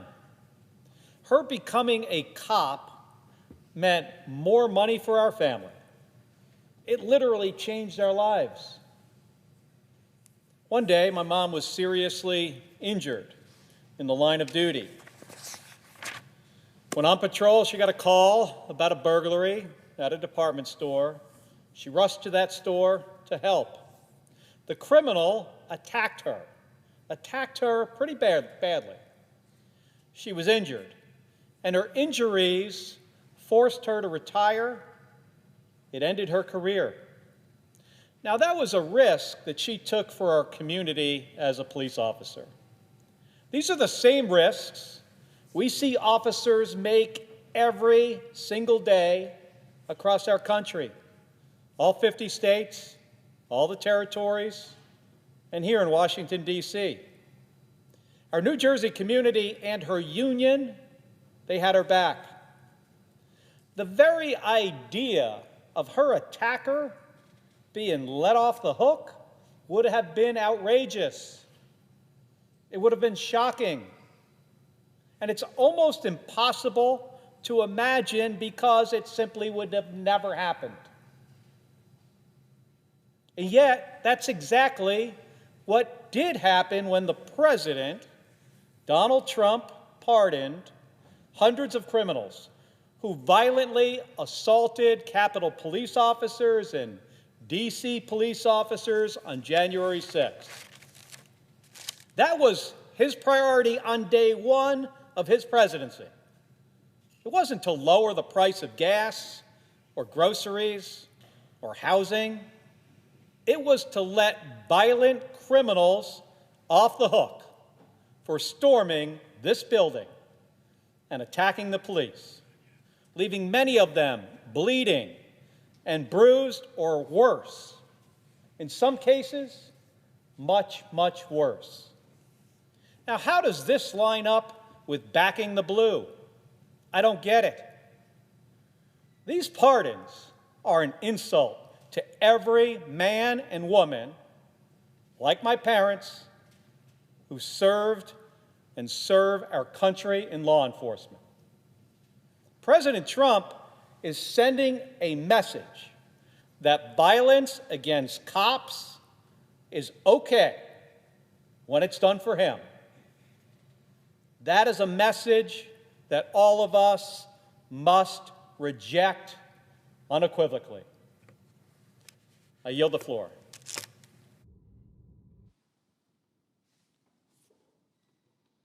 Mr. President. The Senator from Virginia. Mr. President, I rise together with my colleagues to speak in opposition to the President's action pardoning those who attacked this Capitol on January 6, 2021.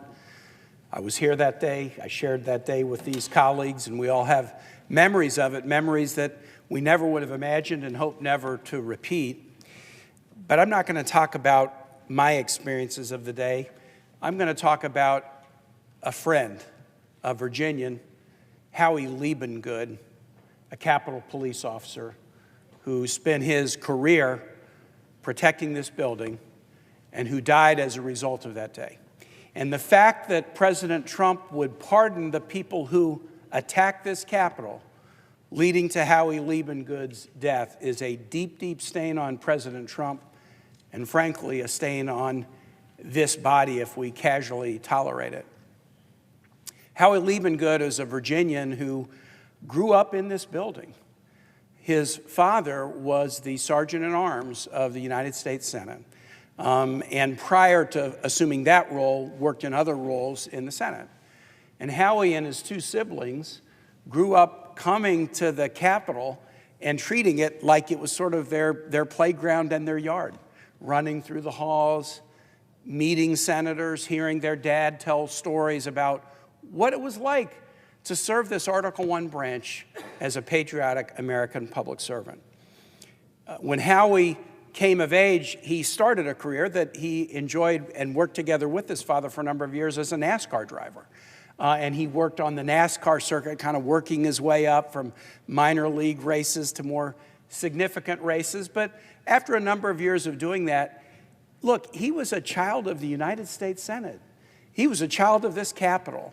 And he decided that he would enter the training program to be a Capitol Police officer. And he told his siblings, by this time his father had passed, he told his siblings, I think my dad would be very, very proud of me. Howie went through the academy and became a Capitol Police officer. And I came to know him, as I suspect many of my colleagues did, because he usually was staffing the Delaware door at the corner of Delaware and Constitution right here, the Delaware door into the Russell Building. And this is a door that I know Senator Murray's office is right close to that door, maybe the closest office to that door, and mine is close as well. We would come in the morning, and Howie Liebengood would be there to greet us, to ask us questions about the procedural vote from the night before or what was on today. As much as he was a friend of mine, he was even more of a friend of my staff. My staff loved interacting with Howie. And he eventually served as a Capitol Police officer for 15 years. He was here on January 6th when his beloved Capitol was attacked. And as devastating as that attack was for many of us, for Howie, who had made this place his whole life, who had really been raised in these halls, that attack was very devastating. In the aftermath of the attack, those working on the Capitol Police were put on extended hours, little sleep. Would there be more attacks? Where was this going? What would happen? It was a time of fear and anxiety and confusion. And a few days later, within 3 days after that attack of January 6th, Howie went to his home in Virginia. His wife, Serena, asked if he was doing okay. She could tell he was under enormous stress, and he said he just needed to sleep. And Howie went upstairs and, using his own service revolver, ended his life. Howie Liebengood would be alive today. Howie Liebengood would be alive today if President Trump hadn't urged people to gather to do something wild in Washington, D.C. on January 6, 2021, and then urged those gathering to go up and raise hell at the Capitol. My friend would be alive if President Trump had not done what he did. I've waited in vain, not naively, but with a hope that there might be some sign of remorse over what happened, for the pain suffered by Serena Liebengood and Howie's siblings and family members, for other law enforcement officers, all of whom lived in Virginia, lost their life as a result of that day. Dozens of others were injured, and I have waited for years to see if there might be some semblance of remorse shown by the president who inspired that attack for the damage and pain and loss of life and injury that he's caused, and I've seen not a shred of it. But these pardons are the ultimate injustice, are the ultimate injury. The family's still suffering. For them, it's salt in an unhealed wound and an injury that will never heal. And so I join with my colleagues in Howie's memory in support of Serena, in support of Howie's family, to stand on this floor and deplore as strongly as I can, and words aren't sufficient to really explain how I feel about this, but I stand here to deplore as strongly as I can the pardons of these lawbreakers who gathered for a particular time, at a particular moment, in a particular place, to conduct violence in the cause of a particular result, the overturning of the peaceful transfer of power. And as I sit down, Mr. President, I'll just say this. I lived in a military dictatorship in 1980 and 81 in Honduras when the military ran everything. I know what authoritarianism is. I didn't live there for years like my Honduran friends, but I experienced it. I was very naive. I was 22 years old when I lived there, and I saw what it's like to have a society run by somebody who believes they are all powerful, who can change any rule, who can foment violence, who can make sure that those who commit violence escape with impunity.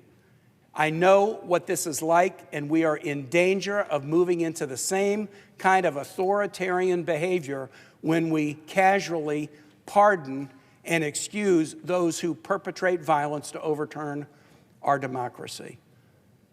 That's a big concept, but it all comes down to the effect that it has on individual people like my friend Howie Liebengood. And with that, Mr. President, I yield the floor. Mr. President. Senator from Rhode Island.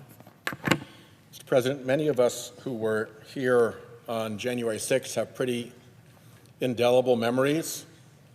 I'm looking at Senator Murray, who had particularly harrowing memories.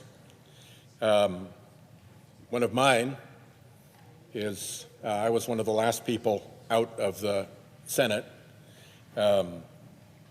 And by the time we got to the room where we were sequestered for our own protection from the mob, colleagues were irate. And they had been frightened. There is footage of Republican senators running through the halls to get away from the mob. I remember one of our colleagues shouting out that we should get back over here to vote, even if it meant protesters would have to be shot. Again, a Republican. There were 600 of the rioters here who committed violence on police officers. Nearly 200 of them used weapons. They were convicted of this after all proper, fair procedures in an American court of law. And then the notion of pardons started to come up. And we were basically shushed by our Republican colleagues. Oh, that will never happen.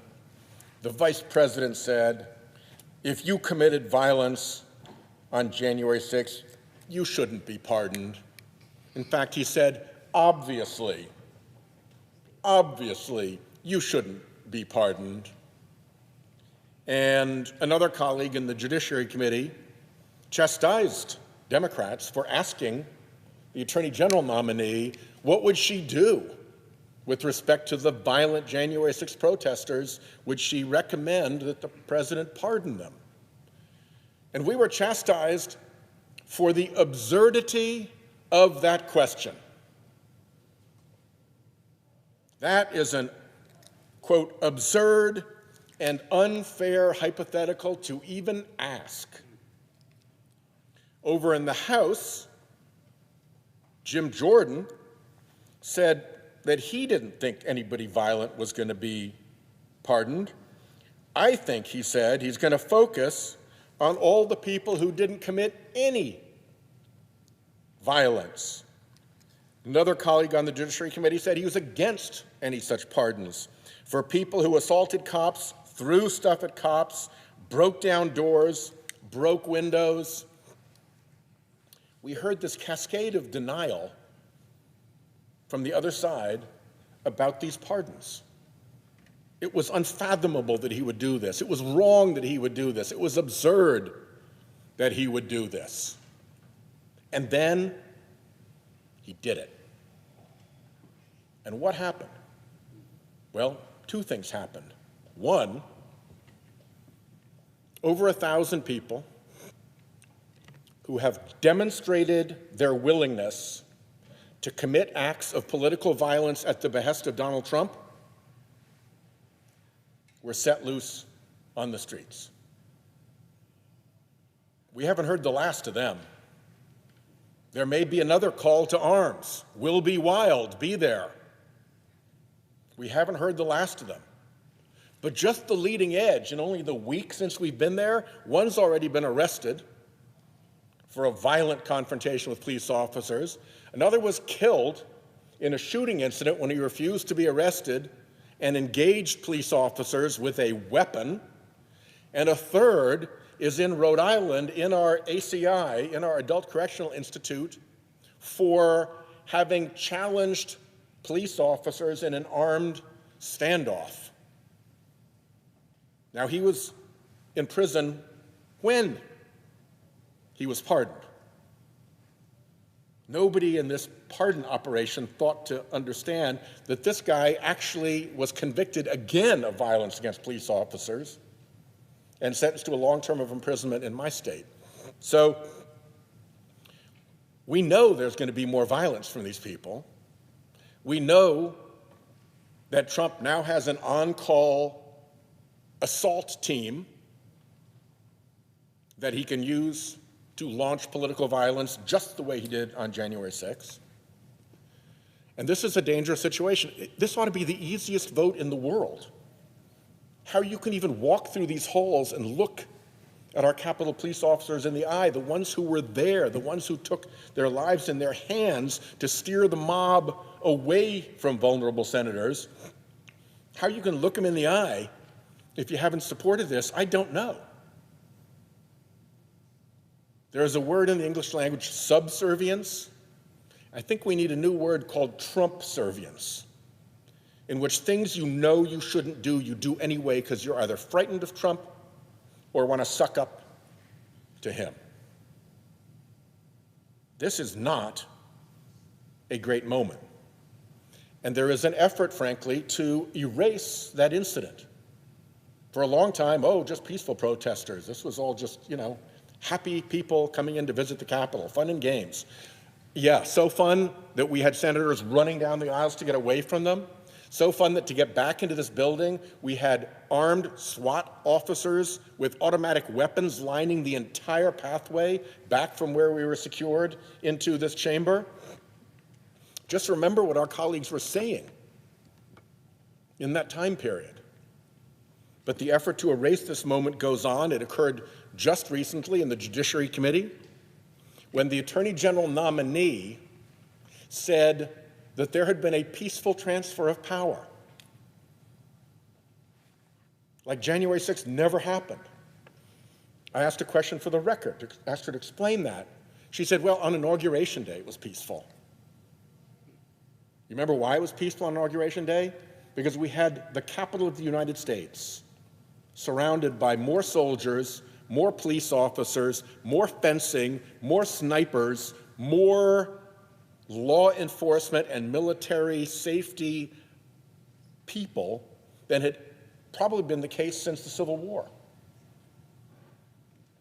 And yet now everything's peaceful.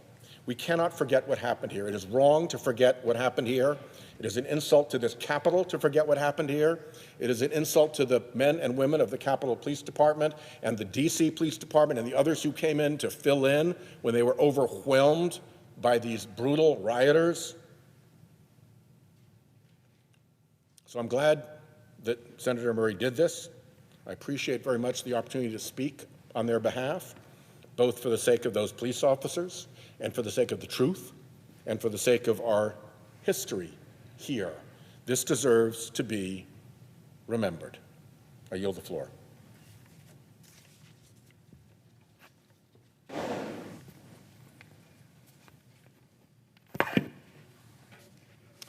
Mr. President. The Senator from California. 8 days ago, democracy and the rule of law were dealt another blow. It wasn't at the hands of a mob this time. No bear spray, no battering rams, no chants of hang Mike Pence or where's Nancy echoing through these halls. This time, when the blow came, it made barely a sound.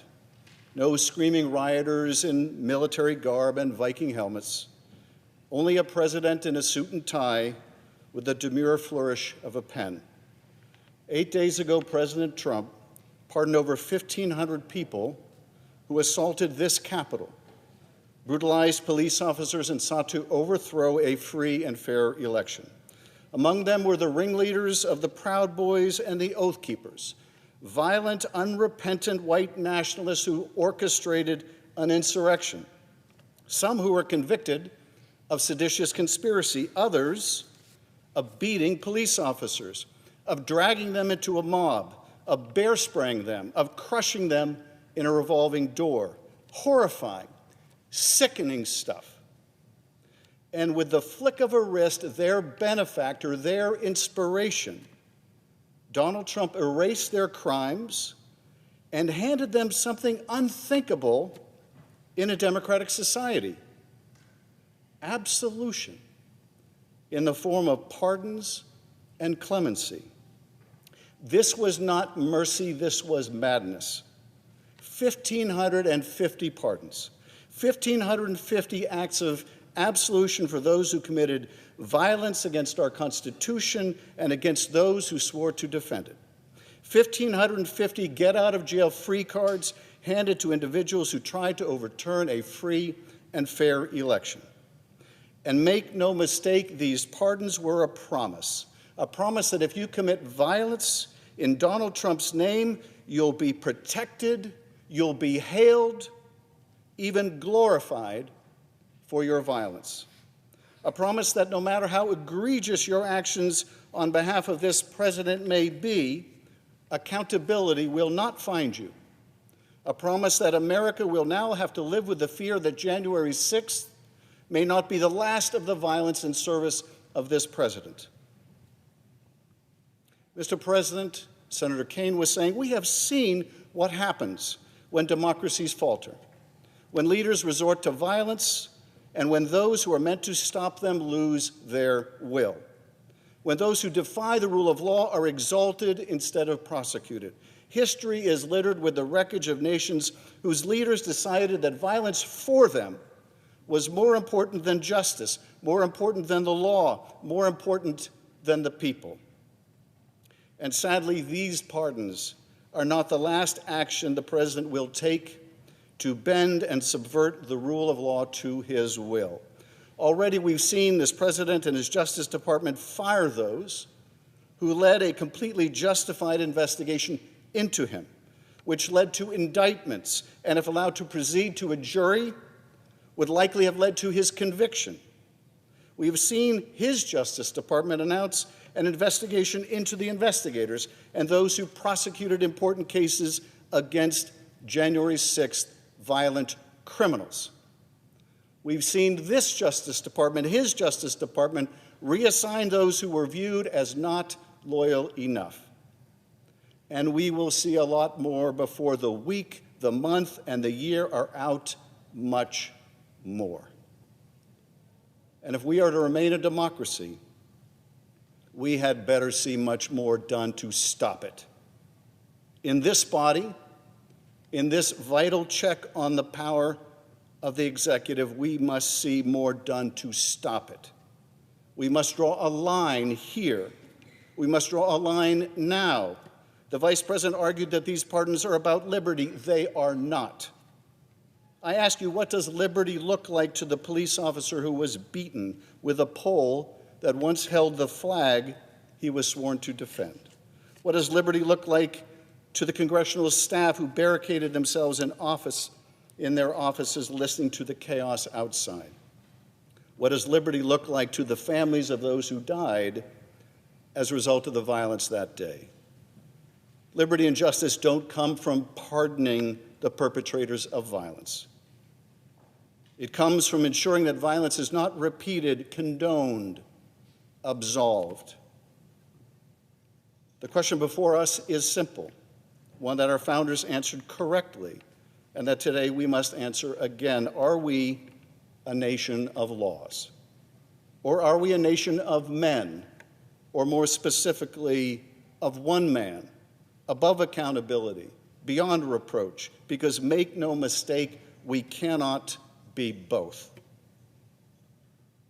What does it say if the Senate cannot and will not pass such a straightforward recognition of the law enforcement officers who protect us, or a condemnation of the rioters who attacked them and tried to stop the peaceful transfer of power?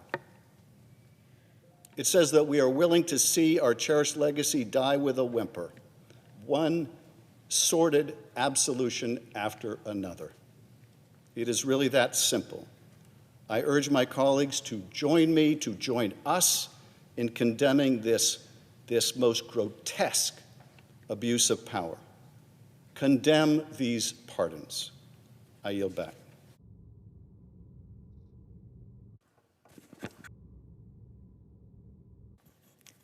Mr. President, The senator from Minnesota. I thank the senator from Washington and Senator Schumer and Durbin for bringing us together to condemn the pardons and what happened. But I also want to first express my dissatisfaction about what's happening with this administration in just the first week. It was only a week ago that we gathered in the Capitol Rotunda, and as I said that day, there's a reason we have 3 branches of government under the Constitution. And the first article is Article 1 that establishes the Congress and makes very clear our job to have people's backs. And what has happened with an order in the middle of the night, just a letter from a bureaucrat in which one person can basically get ahead of the Constitution. I think we have gathered here today to say no. This has real consequences for people's lives. I think about the mom who didn't know this morning if she can send her kid to childcare.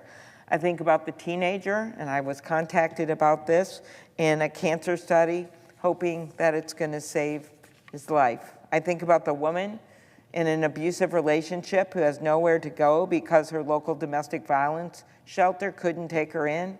We heard today our office from a domestic violence organization in Minnesota that said it could not access critical funding.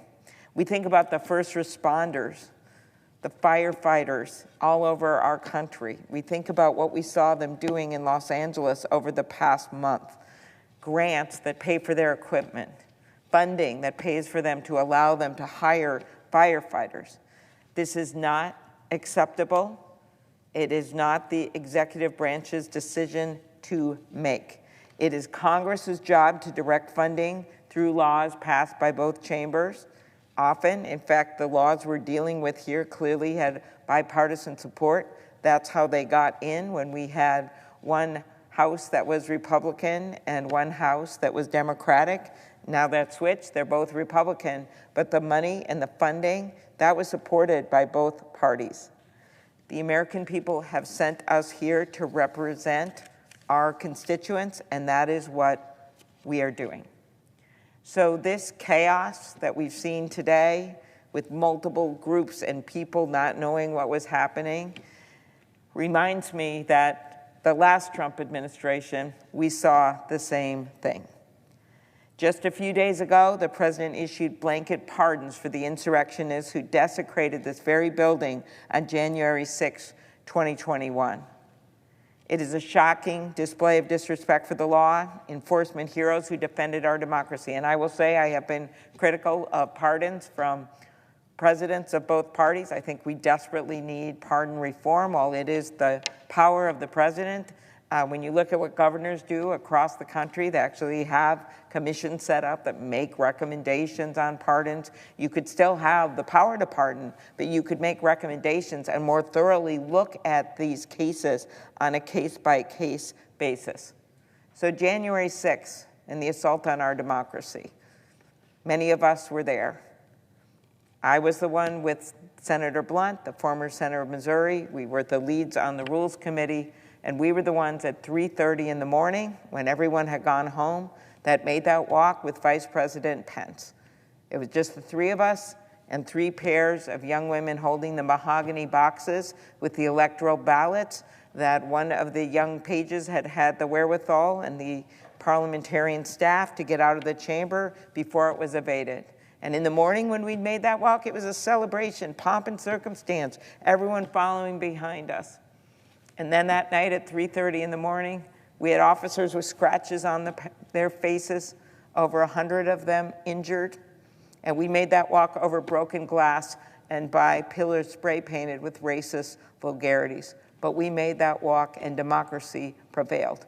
And part of that democracy was to make sure that those who violated the law, those who assaulted the police officers, those who had members of our staff, people always focus on the members of Congress, but so many members of our staffs were hiding, my staff hiding in the little kitchen downstairs with knives in their hands for 3 hours behind a door, 2 of them in this little closet off the kitchen. That story was repeated throughout the Capitol. These were assaults. This was a violent mob that attacked our democracy and attacked brave men and women of the Capitol Police who were defending it. Over the last 4 years, I have led bipartisan hearings to examine the events and the security failures. I did that with Senator Blunt and Senator Portman and Senator Peters. And we have 103 recommendations that came out of the Inspector General and dozens out of our committees, and Chief Manger has met the challenge, all 103 recommendations. We have increased morale. We've got the fact that we've got more police officers. We've hired hundreds more. And then the gut punch of these pardons, the gut punch to justice, the gut punch to these police officers. They were the heroes that day, not the criminals that stormed the Capitol because they didn't like the election result. To pardon these criminals, many of them convicted of very serious felonies, is to endorse political violence. It is a slap in the face of the men and women of law enforcement who showed true patriotism that day. And it is truly an affront to our democracy. Thank you, Mr. President. I yield the floor. Mr. President. Senator from Washington. Mr. President, we have several other colleagues who are going to come later to speak about this as well. I want to thank everyone who is here today. We want to make it very clear, we will not forget what happened on January 6th. I don't care what records they erase or what kind of news stories they want to tell. We know what happened. This country cannot forget. And today we are here simply to say that the Senate disapproves of the pardons for individuals who are found guilty of assaulting Capitol Police officers. I am disappointed that our Republican colleagues today refuse to join us. Thank you, Mr. President. I yield the floor.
Mr. President. Senator from Connecticut. Thanks, Mr. President. I ask that the quorum call be lifted if we are in a quorum call. Senator's not in a quorum call. Thank you. On January 6th, many of us stood right here toward the beginning of the day. In fact, most of us can remember almost minute by minute what occurred as we learned that the Capitol was under attack. It was under attack not just metaphorically, it was actually under physical attack on that day by rioters who bore pipes and baseball bats and, yes, firearms, and physically battered this place. And they threatened every one of us who were here. They did more than threaten the police officers who defended the Capitol on that day. They actually assaulted those police officers. They attacked them brutally, sometimes with their own shields or with the arms that they brought with them. And they did lasting severe injuries to a number of them, and in some instances contributed to their deaths. The mob violently attacked those police officers, punching them, kicking them, choking them, pepper spraying them, plunging stun guns into their necks, beating them with all kinds of weapons, including flagpoles, hockey sticks, as well as those baseball bats. Many of us have heard Capitol police officers recount their feelings on that day: terror, fear, guilt. They thought they would die. Many of them thought that would be their last day. And some phoned their families to tell them as much. These brave officers suffer from severe and lasting injuries and trauma. 5 died in the aftermath. All experienced some form of very severe pain and trauma. Nearly 600 rioters were charged with assaulting law enforcement officers. 170 of them were charged with using a deadly weapon or a dangerous weapon to commit the assault. True, they were not charged with killing anyone, but those charges against them were serious and severe, and they were convicted by juries of everyday Americans who were instructed properly as to the law by judges who were simply following those statutes on the books. And they convicted those defendants, insurrectionists, rioters, in proceedings that have been reaffirmed on appeal, where there were appeals, or where there were guilty pleas and acknowledgments of responsibility from some. And now, with clearly callous regard for the justice system, for those juries, for the prosecutors, for the judges, for the rule of law, the president has gifted them, quote, full, complete, and unconditional pardons. Full, complete, and unconditional pardons. Even after those proceedings, lawfully convicting them. Shame on him. These sickening pardons are the ultimate show of disrespect for our police officers and a clear endorsement of political violence. His actions normalize political violence. They condone it, maybe even encourage it, because from now on, those kinds of rioters who disrupt the lawful and peaceful transition of power or any other functioning of our government can at least hope for, and under this president, maybe expect that they will never be held accountable. These pardons are a betrayal, not only of these officers, the Capitol Police, on that day who defended and protected us, and who literally were willing to lay down their lives for our democracy. These abuses of pardon show that it is past time for Congress to enact reform and implement restraints on the pardon power. America elects presidents, not kings, with unfettered power. The pardon power was lifted, taken from England by the founders who saw the practice in the monarchy at that time. It was one of the only powers, maybe unique among powers, in being totally unchecked. We need accountability and transparency, starting with this resolution. Transparency and accountability starting here. But we also need the measure that I propose, the Pardon, Transparency, and Accountability Act, that will impose some guardrails and safeguards. A statement by the president explaining why he is doing a specific pardon, because it's supposed to be an individualized judgment. And then a justice impact statement that gives the victim of that crime or any related offense the opportunity to be heard and state a position, the prosecutors an opportunity to state a view, and a disclosure as to what lobbying, maybe even campaign contributions, have been involved. Ultimately,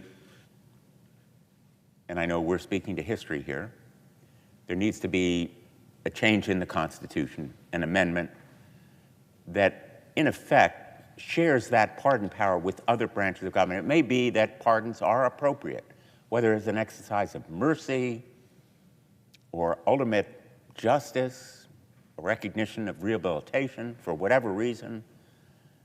Maybe we need the pardon power, but it should not be unchecked and absolute in the president. We are limited as to what we can do in reform because it is in the Constitution, and what we can do without a constitutional amendment by statute is simply to require some explanation and a justice impact statement and fuller disclosure, more transparency and accountability in the limited ways that the Constitution permits. But we need to begin with this resolution today, right away. I urge my Republican colleagues who were protected on that awesomely terrible day and who now are silent. They are silent in the face of these sickening pardons, to join us. Come with us in condemning the violence that occurred and stand with the officers, the police, the law enforcement, stand with the blue and condemn the violence of that day. Stand with the officers who put their lives on the line and who suffered injury, maiming, and some deaths in the aftermath. Thank you, Mr. President. I yield the floor. President. Senator from Connecticut. Thank you, Mr. President.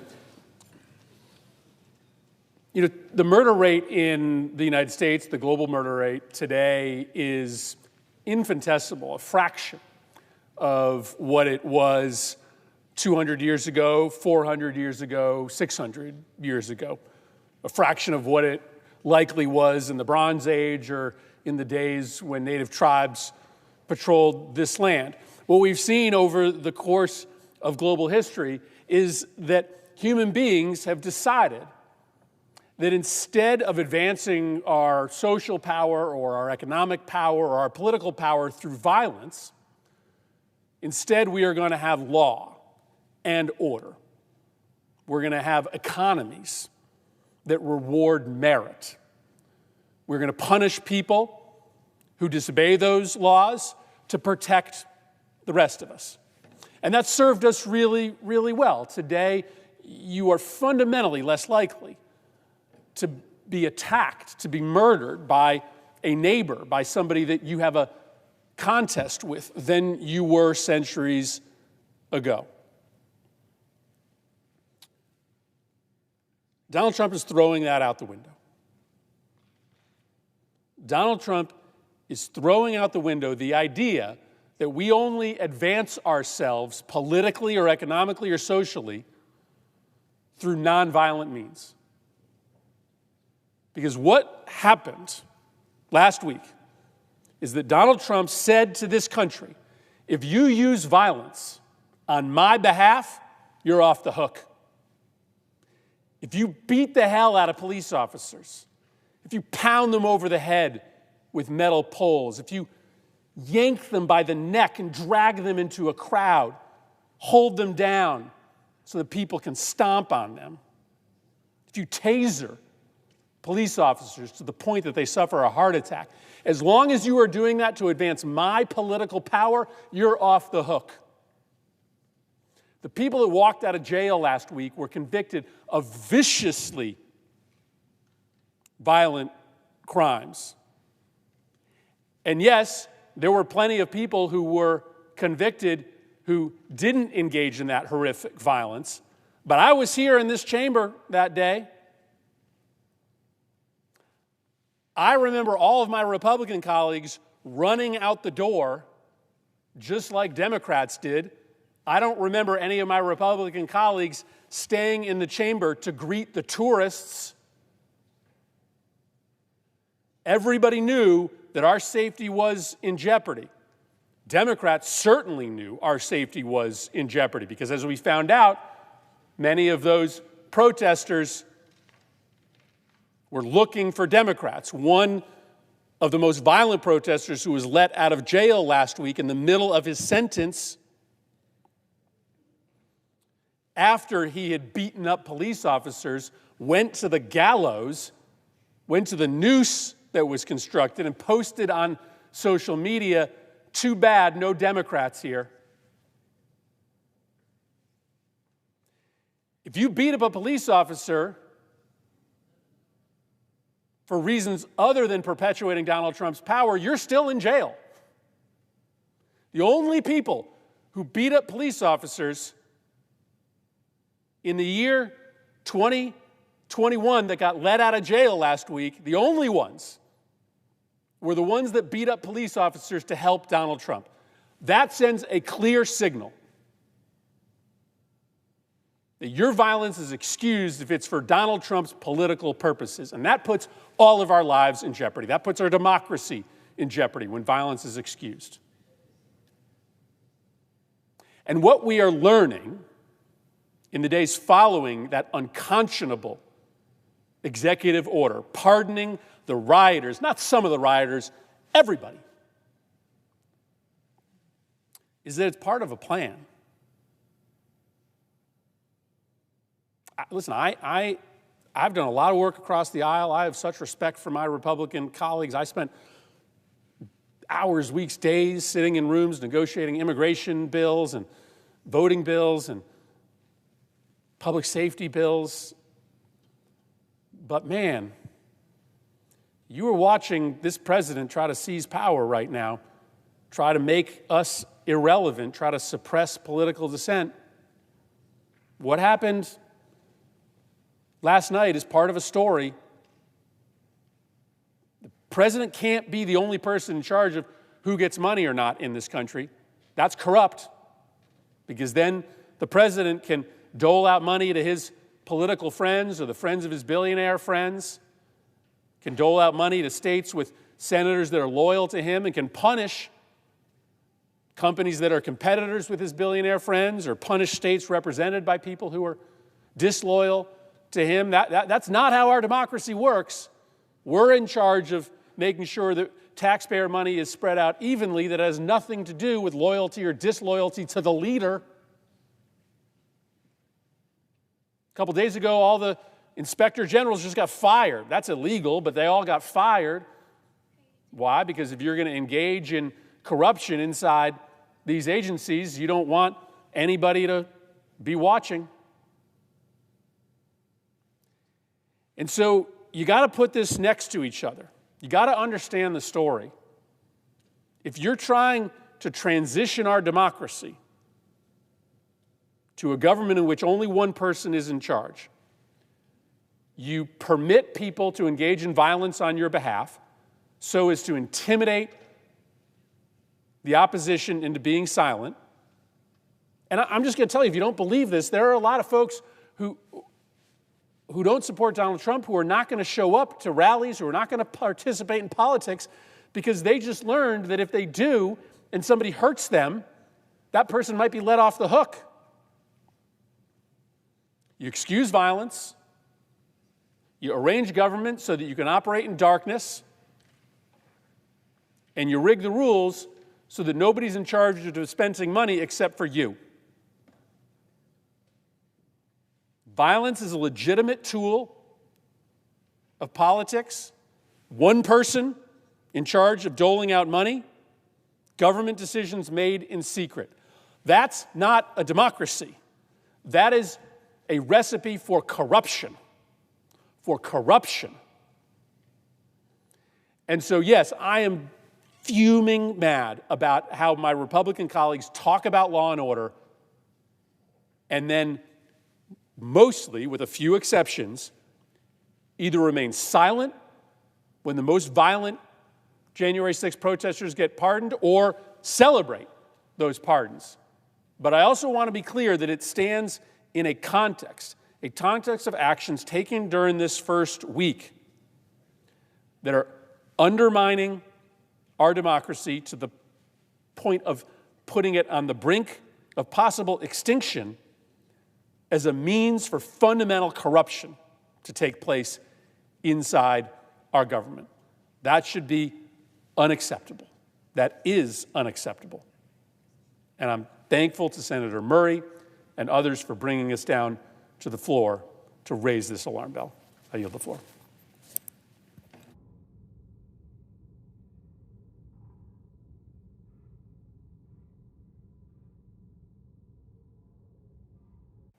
Mr. President.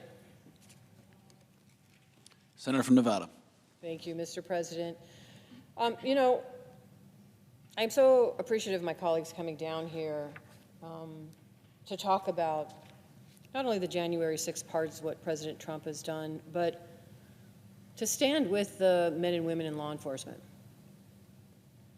You know, when I'm home, quite often, I will hear at times that, well, Democrats don't support law enforcement. They don't support the men and women who keep our community safe. And that's just not true, as you can see today. But here's what I know, and this is why this is devastating, I think, to so many men and women who not only are Capitol Police officers right here that defended this Capitol on January 6th, that stand guard to protect us. But honestly, for all of the men and women in law enforcement across this country who are paying attention and watching what this president does, will he have their back when the time comes? Will he be there to truly support them in their time of need when they're doing their job like he says he will? Now, we have spent the last decade hearing Donald Trump talk about law and order and cracking down on crime. And last fall, on a national podcast, he called for giving our law enforcement back their dignity. He said, we need to give them their dignity back. And just last week at the White House at a press conference, he claimed to be a friend of the police. Well, now, Donald Trump has been in office for just 1 week, although I'll be truthful, it seems like longer, but it's just been 1 week. And already his actions have made it crystal clear that he does not mean what he says. In fact, from his actions that we have seen so far, He is actively working against the men and women in law enforcement, not only here who work at this Capitol, but across this country. Let me put this in starker terms that I think my Republican colleagues will understand. Mr. President, Nevada families across my state have been torn apart by dangerous drugs like methamphetamines and opioids. And that's true for so many families across the country, including, Mr. President, in your own state. And it doesn't matter if they're Democrats, Republicans, they're libertarians, or independents. Illicit drug trafficking is impacting everyone in this country. But last week, just last week, Donald Trump pardoned the founder of Silk Road.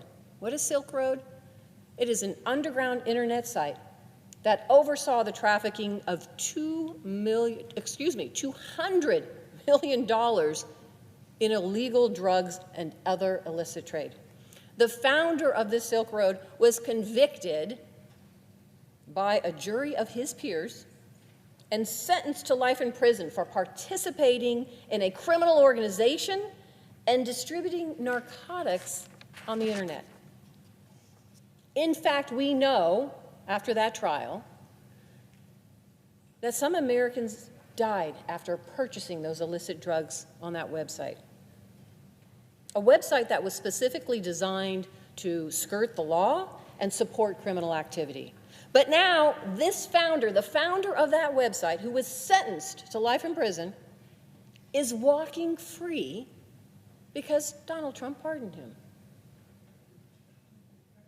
Donald Trump giving a full, unconditional pardon to this drug dealer and criminal profiteer is a slap in the face to the victims of this crisis and to law enforcement who work to protect our communities and to keep our communities safe. What Donald Trump has done is not law and order, it is chaos.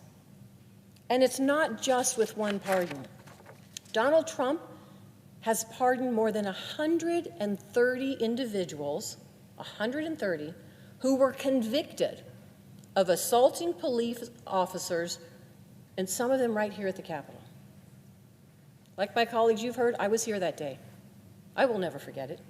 I remember in the Capitol running into one of those police officers who had been pepper sprayed by a rioter in Donald Trump's mob.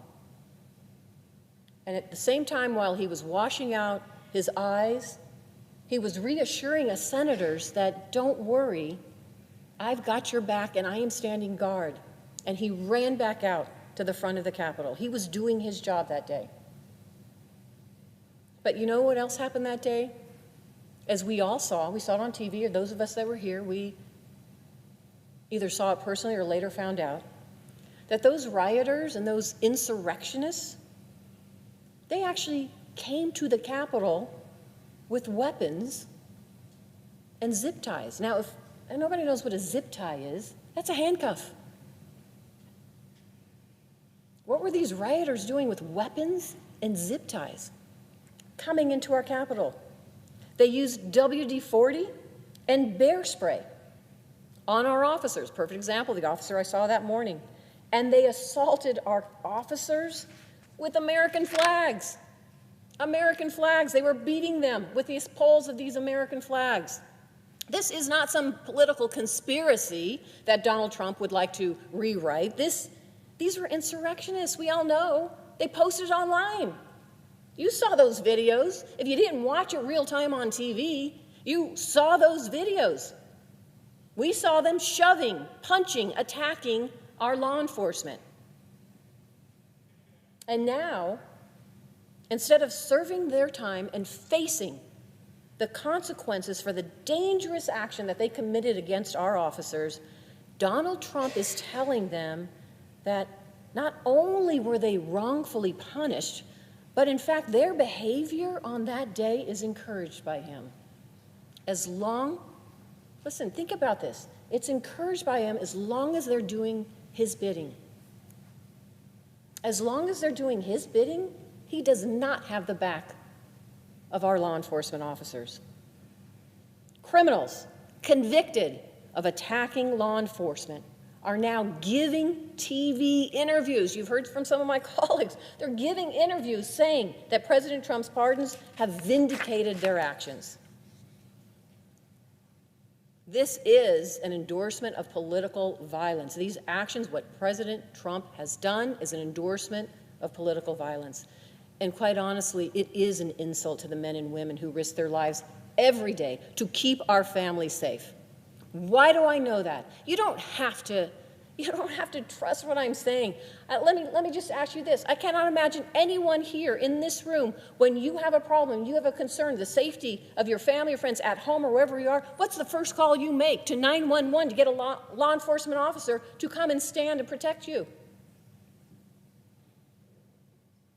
I happen to know many law enforcement officers personally because I've spent a good part of my career as a prosecutor, not only here in this U.S. Capitol, but as the Attorney General of the state of Nevada. I spent most of my life working with some great men and women in law enforcement. Oh, and by the way, I'm married to one. My husband worked in federal law enforcement his entire career. And like the men and women in law enforcement, his priority for doing his job was to keep people safe. Because that's what our law enforcement does. That's what they're trained to do, to put their lives on the line every single time. Every single time to keep our communities safe. And let me just say, it is not just the law enforcement officers. This is not just a slap in the face to those officers. It is to their families. Because when you are the spouse or the loved one of an officer who gets that call, sometimes in the middle of the night, and they're going out to address some sort of crime or activity that is happening in their community to keep our community safe, you don't know if they're coming back. There are two calls, the worst kind you can get as a spouse of a law enforcement officer. The first one is from your spouse saying, I'm in the hospital, but don't worry, everything's okay. The second one is not from your spouse, but it's from another law enforcement officer telling you that your husband or wife went out on a call and didn't come back. The sacrifices, not only of our officers, but their loved ones, need to be considered. And if we truly believe in law and order, and we truly believe that we should support them because they put their lives on the lines every single day, then we should stand to have their backs. No matter how difficult it is, no matter your politics, no matter what is happening, we should always be there to support them. Now, you can imagine from what I am saying in my personal background that I will always stand up for law enforcement. I've passed legislation to support public safety under both administrations, Democratic and Republican. I will always speak out when our leaders act against law enforcement, whether they're a Democrat or Republican. Listen, I've heard some of my colleagues call out President Biden's pardons as an excuse not to call out Donald Trump's pardons. But let me just say, I disagreed publicly with President Biden. I disagreed publicly granting pardons to his family. I disagreed publicly when he gave clemency to Leonard Peltier, who was convicted of murdering 2 FBI agents. And I disagreed with President Biden in commuting the sentence of Adrian Peeler, who was convicted of drug trafficking and murder. And I'll tell you what, I also spoke out when President Biden nominated Adil Mangi to be a federal judge. I did not support him because of his affiliation with a group that wanted to let cop killers out of prison. Now that was me standing up for law enforcement. Believe me when I say this is not partisan. This is about standing up for the men and women who put their lives on the line every day, despite the fact that you may be in the same party of the ongoing president. This shouldn't be hard. Listen, everybody knows. Everyone knows that you talk in our communities, you commit a violent crime in our community, you should face the consequences. But you know what? Don't take my word for it. There are many police organizations out there. One of them, which is the largest, the Organization of Sworn Law Enforcement Officers in the world, the Fraternal Order of Police, and they have condemned Trump's pardoning of those who assaulted Capitol Police officers on January 6th. But I'll tell you what, there are too many members of this body who had the benefit of those Capitol Police officers on January 6th protecting their lives, too many who have been oddly silent to what Donald Trump has done in pardoning individuals who committed violent crimes against our police officers. And you've heard earlier today, my Democratic colleagues and I, we co-sponsored a resolution to condemn these pardons. You'd think that it's very simple. Everybody should get on board. Everybody should have the back of a police officer. Even my Republican colleagues who claim to be pro-law enforcement should have signed this resolution and stood with it, but you heard what happened today. It was opposed.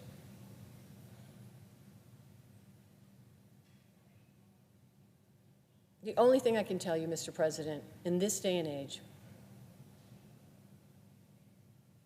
is that if we truly believe in law and order, and we want to work together to keep our communities safe, we have to not only talk about it, but we have to act. Because the American people deserve better. The American people deserve a president who isn't going to release violent criminals back into our communities. The American people, they deserve safety.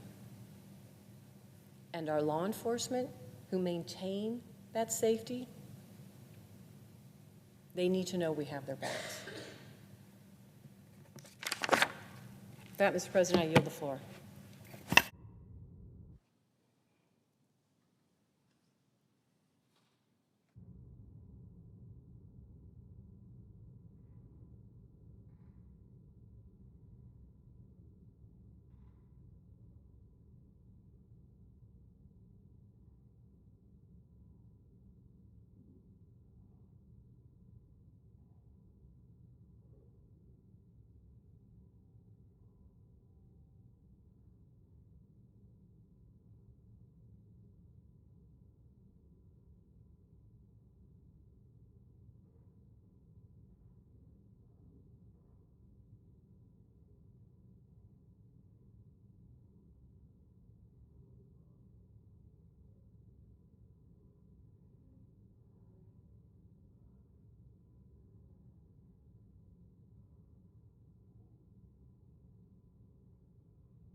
Mr. President.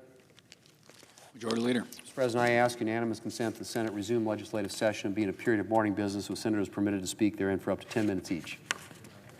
Mr. President, I ask unanimous consent that when the Senate completes its business today, it stand adjourned until 12 noon on Wednesday, January the 29th, that following the prayer and pledge, the journal of proceedings be approved to date, the morning hour be deemed expired, the time for the two leaders be reserved for their use later in the day, morning business be closed, and the Senate proceed to executive session and resume executive calendar number 8, Lee Zeldin.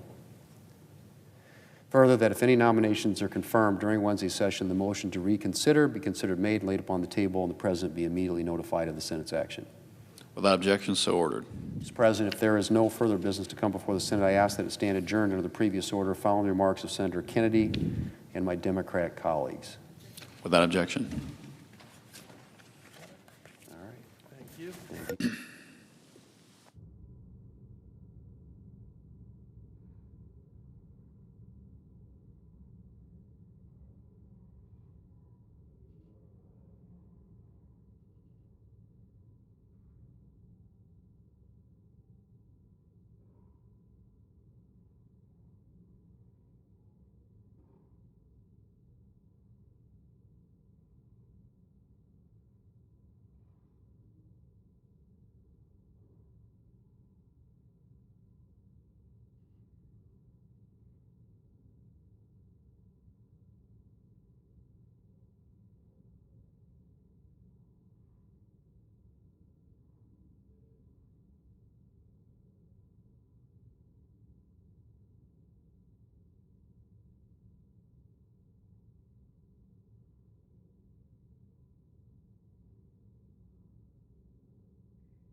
Mr. President.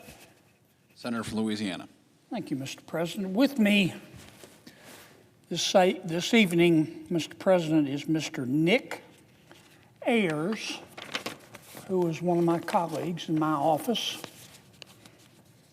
on whose judgment, counsel, and advice I rely regularly.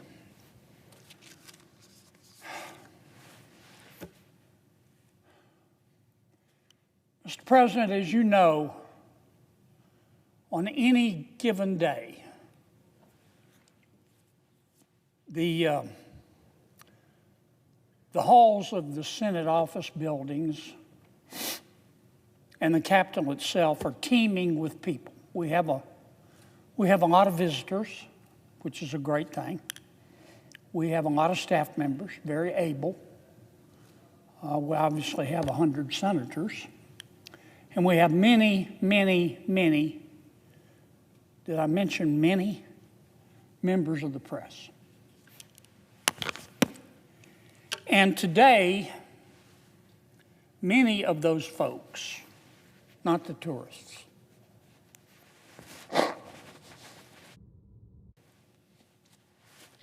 excuse me, Mr. President.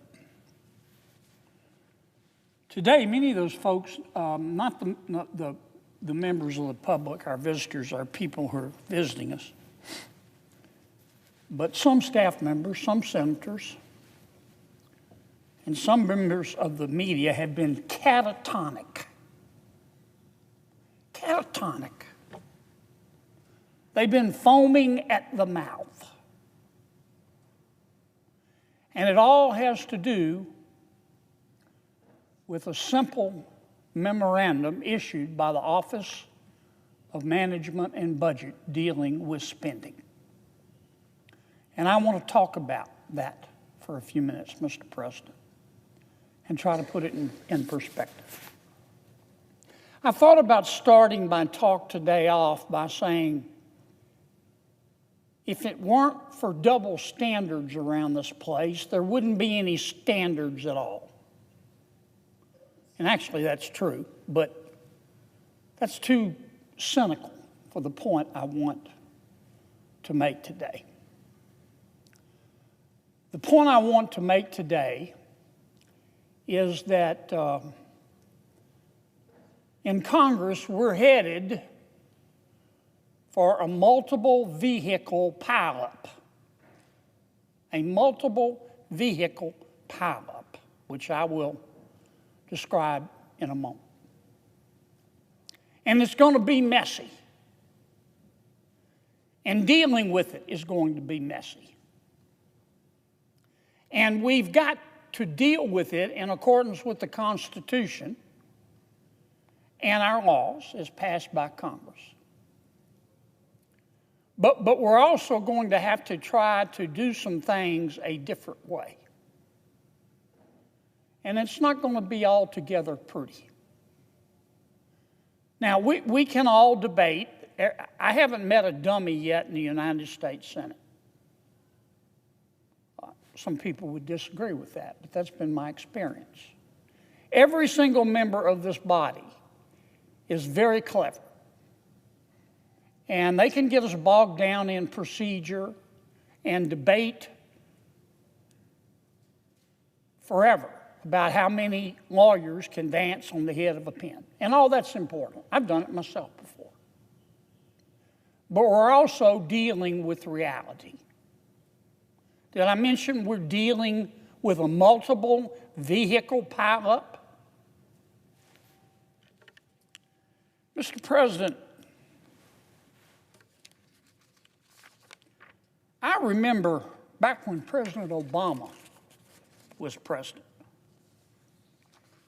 he repeatedly refused to enforce laws that he didn't like.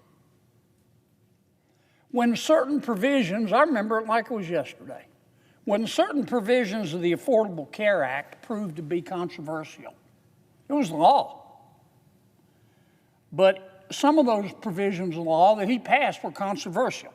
I'll give you an example. The mandate that large employers provide insurance to their employees or else pay a big penalty President Obama just unilaterally delayed implementation. Said, I'm not going to enforce it. Nobody went catatonic around here. Nobody started foaming at the mouth. Maybe everybody had taken their meds that day. I don't know. But there was no hue and cry like we've heard today as a result of that OMB memorandum. I remember also when Congress took up the issue at President Obama's suggestion of Dreamers. Remember the Dreamers Act? Congress wouldn't pass it. Dreamers are children brought to the United States of America illegally by their parents who've come here illegally. But the children are children. They don't know better. President Obama proposed the Dreamers Act. Congress didn't pass it. So President Obama just ignored the law. He protected them from deportation through executive action. It's called the 2012 Deferred Action for Childhood Arrivals Program. He broke the law. Nobody around here foamed at the mouth.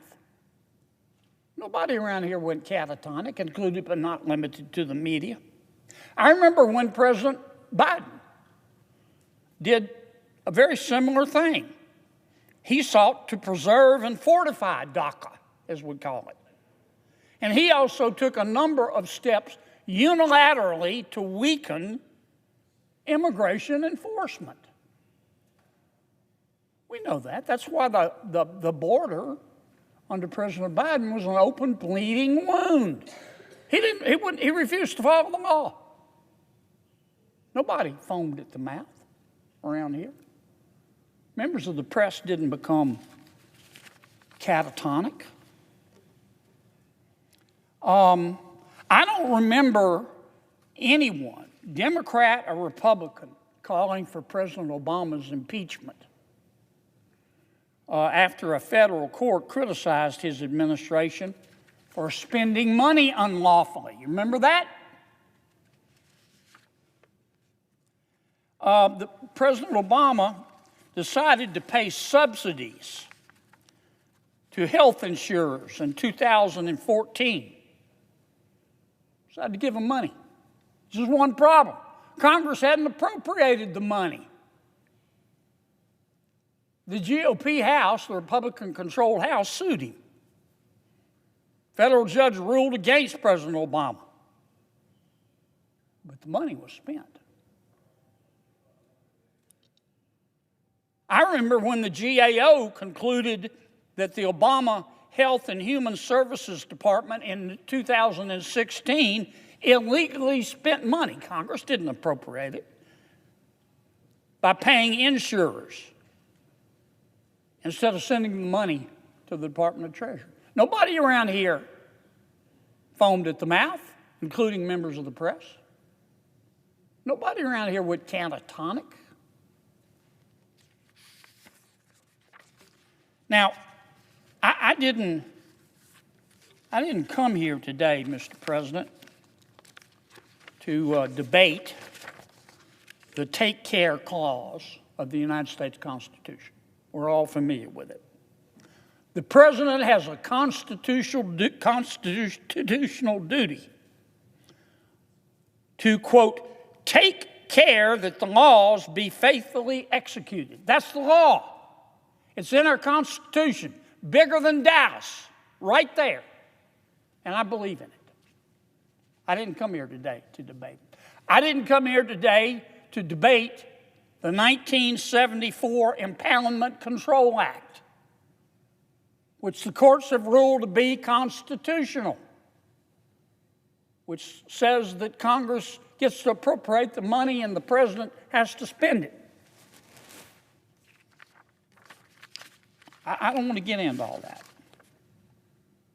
But I guess my point, Mr. President, in light of this OMB memorandum, which I'll talk about in a moment, my point is that having embraced non-enforcement when they like the results, under President Biden and President Obama, my Democratic friends have very little standing. None, in fact, none, zero, zilch, nada, no standing to complain when President Trump employs the same legal theory for different purposes. I'm not suggesting that we ought to follow the rule, 2 wrongs don't make it right, but they do make it even. I'm just gently suggesting that maybe I should have started this speech with, if it weren't for double standards around this place, there wouldn't be any standards at all. Let me say it again. I support the Take Care Clause of the Constitution. And I can read the law. I know a law book from a J. Crew catalog. I know what the Impoundment Act says. And I can read the court opinions holding that it's constitutional. Now, why am I talking about all this stuff? As you know, since he's been president, I don't know, a week, 10 days, President Trump has issued about 1 squillion executive orders. I think it's the most executive orders issued by a president in this short period of time in the history of ever. I'm still trying to read them. And most of his executive orders, this is a generalist statement, but I think it's fairly accurate, intend, as is his right, to reverse many of the policies implemented by President Biden. And I think it was yesterday, the Office of Management and Budget under President Trump, under an acting director, issued a memorandum. And the memorandum went out to all agencies of the federal government, and it said, look, you've seen the president's executive orders changing federal policy, which he has the right to issue. So hold up spending any money, OMB said to the various agencies, that would implement President Biden's policies as have been changed by President Trump. And the OMB was very careful in its initial memorandum and in its explanation later to say, look, we're not talking about direct payments to people. We're not talking about Medicaid. We're not talking about Medicare. We're not talking about Social Security. We're not talking about SNAP benefits. Very careful. Well, people around here today have been screaming like they're part of a prison riot. Oh my God, the president's not following the law. Like this had not happened before. Again, I'm not saying that 2 wrongs don't make it right, but they do make it even. I'm just trying to give you a little context for this, Mr. President. My good friend, Senator Schumer, and he is my good friend. I went on a trip with Chuck to China. And I don't want to personalize this about Chuck. Let me put it another way. Some of my Democratic friends have been running around, and some of my friends in the media have been running around like a 5-year-old in a Batman t-shirt, screaming that the world is coming to an end and the Impoundment Act is being violated and the Take Care Clause of the Constitution has been thrown into the garbage bin, as if this sort of hesitation to spend money has never happened before in Washington, D.C. Why is the Trump administration doing this? Look, I don't know. I don't talk to the Trump administration every day. People have a multitude of reasons of doing what they do. But I can see what's going on and what is going to be going on, Mr. President, over the next 6 months to a year. Did I mention we're headed toward a multiple vehicle pileup? Here's the problem. We've got to extend the tax cuts from the Tax Cuts and Jobs Act of 2017. We don't have a choice. like it or hate it. If we don't extend those tax cuts, when they expire shortly, taxes are going to go up $4.3 trillion on the American people. Not 4.3 million, not 4.3 billion, $4.3 trillion. And 60% of that tax increase is going to impact middle class and lower income Americans. And that's just a natural fact. If we don't extend those tax cuts, it is going to drive our GDP and our economy on a journey to the center of the earth. Even my Democratic friends know those tax cuts have to be extended. But we've got other things we have to do too. We're deficit spending. We're spending money around here like it was pond water, like it was ditch water. Hold up the other chart. I don't want to blame it all on President Biden. But if the shoe fits, wear it, Cinderella. This is what President Biden spent. He didn't spend this from tax revenues, he borrowed it. $1.9 trillion on the American Rescue Plan. $1.2 trillion on the Green New Deal, which they called an Infrastructure Act. $1 trillion on the Inflation Reduction Act. The CHIPS Act, where we gave money to some of the biggest companies in America, big tech, because they said they needed it. We gave them $280 billion for semiconductor manufacturing. It was just announced yesterday, China just kicked our ass on artificial intelligence. I don't know if I can say ass on the Senate floor, but by God, I just did. They did. I don't know how else to describe it. After we spent $280 billion, I mean, this is just under President Biden, $4.380 trillion of money we didn't have. We are deficit spending every nanosecond. I don't know how many millions we have had to borrow since I've been talking. We're taking in about $4.5 trillion, give or take. We're spending about $6.5 trillion. And when we deficit spend, that money doesn't just fall from heaven. We thank heaven for it. But we have to borrow it, and we have to pay it back. And those annual deficits, daily deficits, monthly deficits, roll over into national debt, and we've now got $36 trillion worth of national debt. We're going to run out of digits.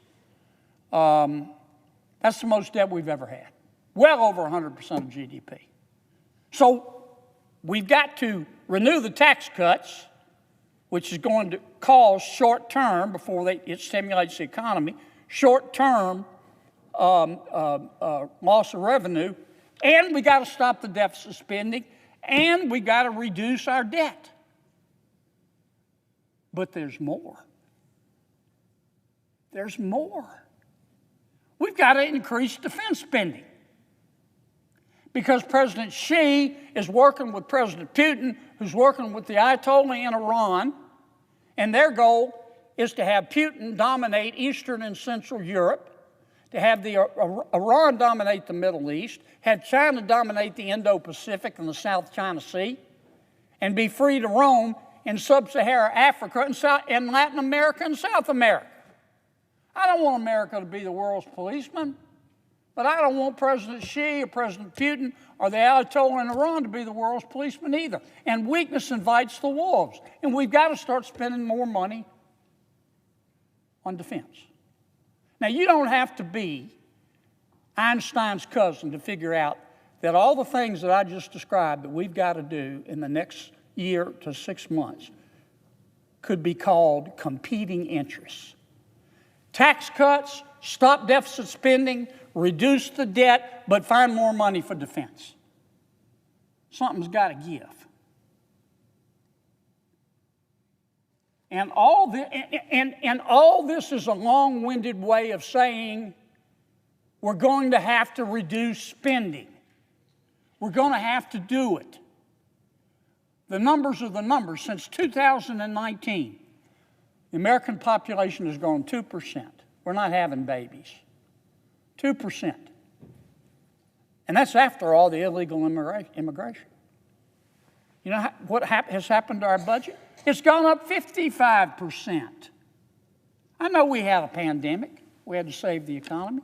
2% growth in population, 55% increase in spending. Yeah, we've had inflation. We haven't had 55% worth of inflation. We're going to have to go to be able to afford tax cuts and more defense spending and to pay down deficits and to pay down debt. We're going to have to reduce spending to pre-pandemic levels. And that's what this OMB memorandum today, which temporarily held up the spending of some money consistent with President Trump's executive orders, was the first baby step toward. That's what this is all about. That's what it's all about. The world is not going to spin off its axis.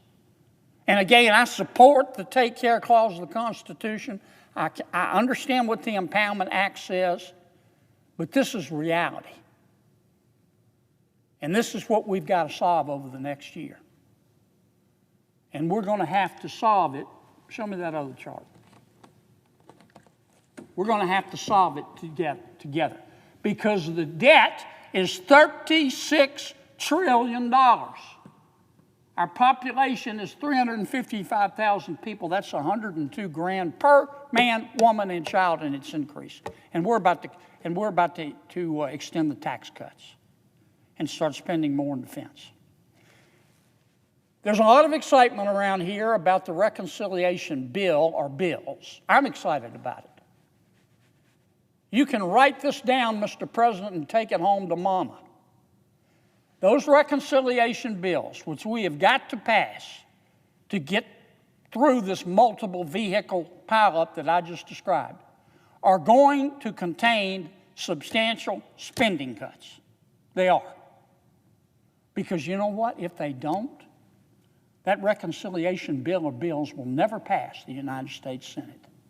And I know it will not pass the United States House of Representatives.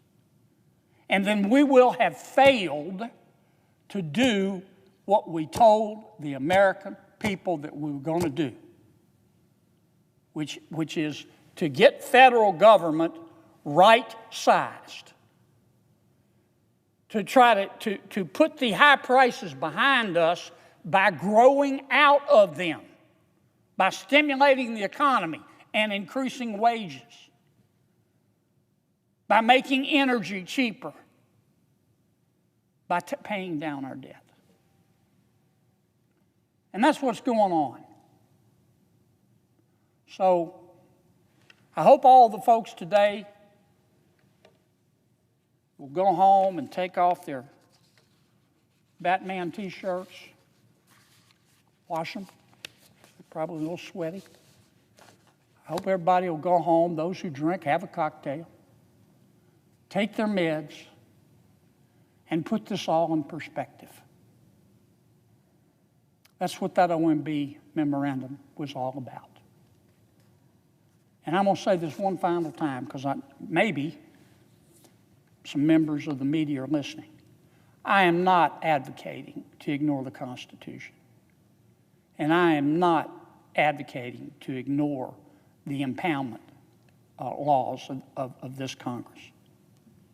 What I am saying is, if you don't believe we're going to have to cut spending substantially in order to get out of this mess that has been created, then you shouldn't be driving. Mr. President, I yield the floor.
Are we in a quorum call?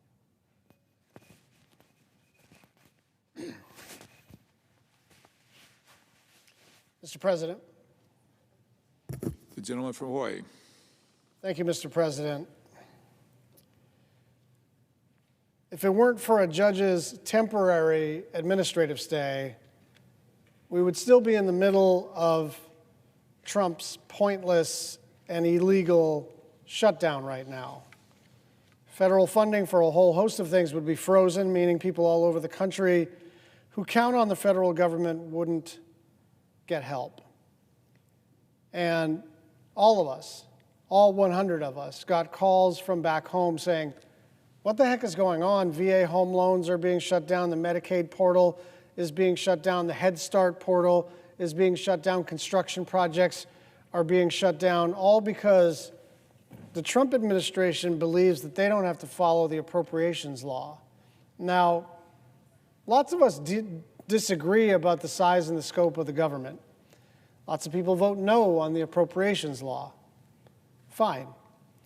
But once it's the law, the legislative branch sends it to the President of the United States. The President either signs it or vetoes it. In this case, President Biden signed the appropriations law. There is no provision in the statute, and there is no provision in the Constitution that permits a president to pick and choose the spending that he prefers. That just doesn't exist in the law, and the Article I branch has one most foundational power in terms of the three branches of government being separate and co-equal. Co-equal is kind of a funny way to say it, but it's important to think of these three branches as in constant struggle against each other for power. And our power is the power of the purse. Our power is the power to enact appropriations bills to determine the level of federal spending on various programs. But what the Trump White House did today was announce by fiat, we're not going to fund disaster relief. We're not going to fund public housing.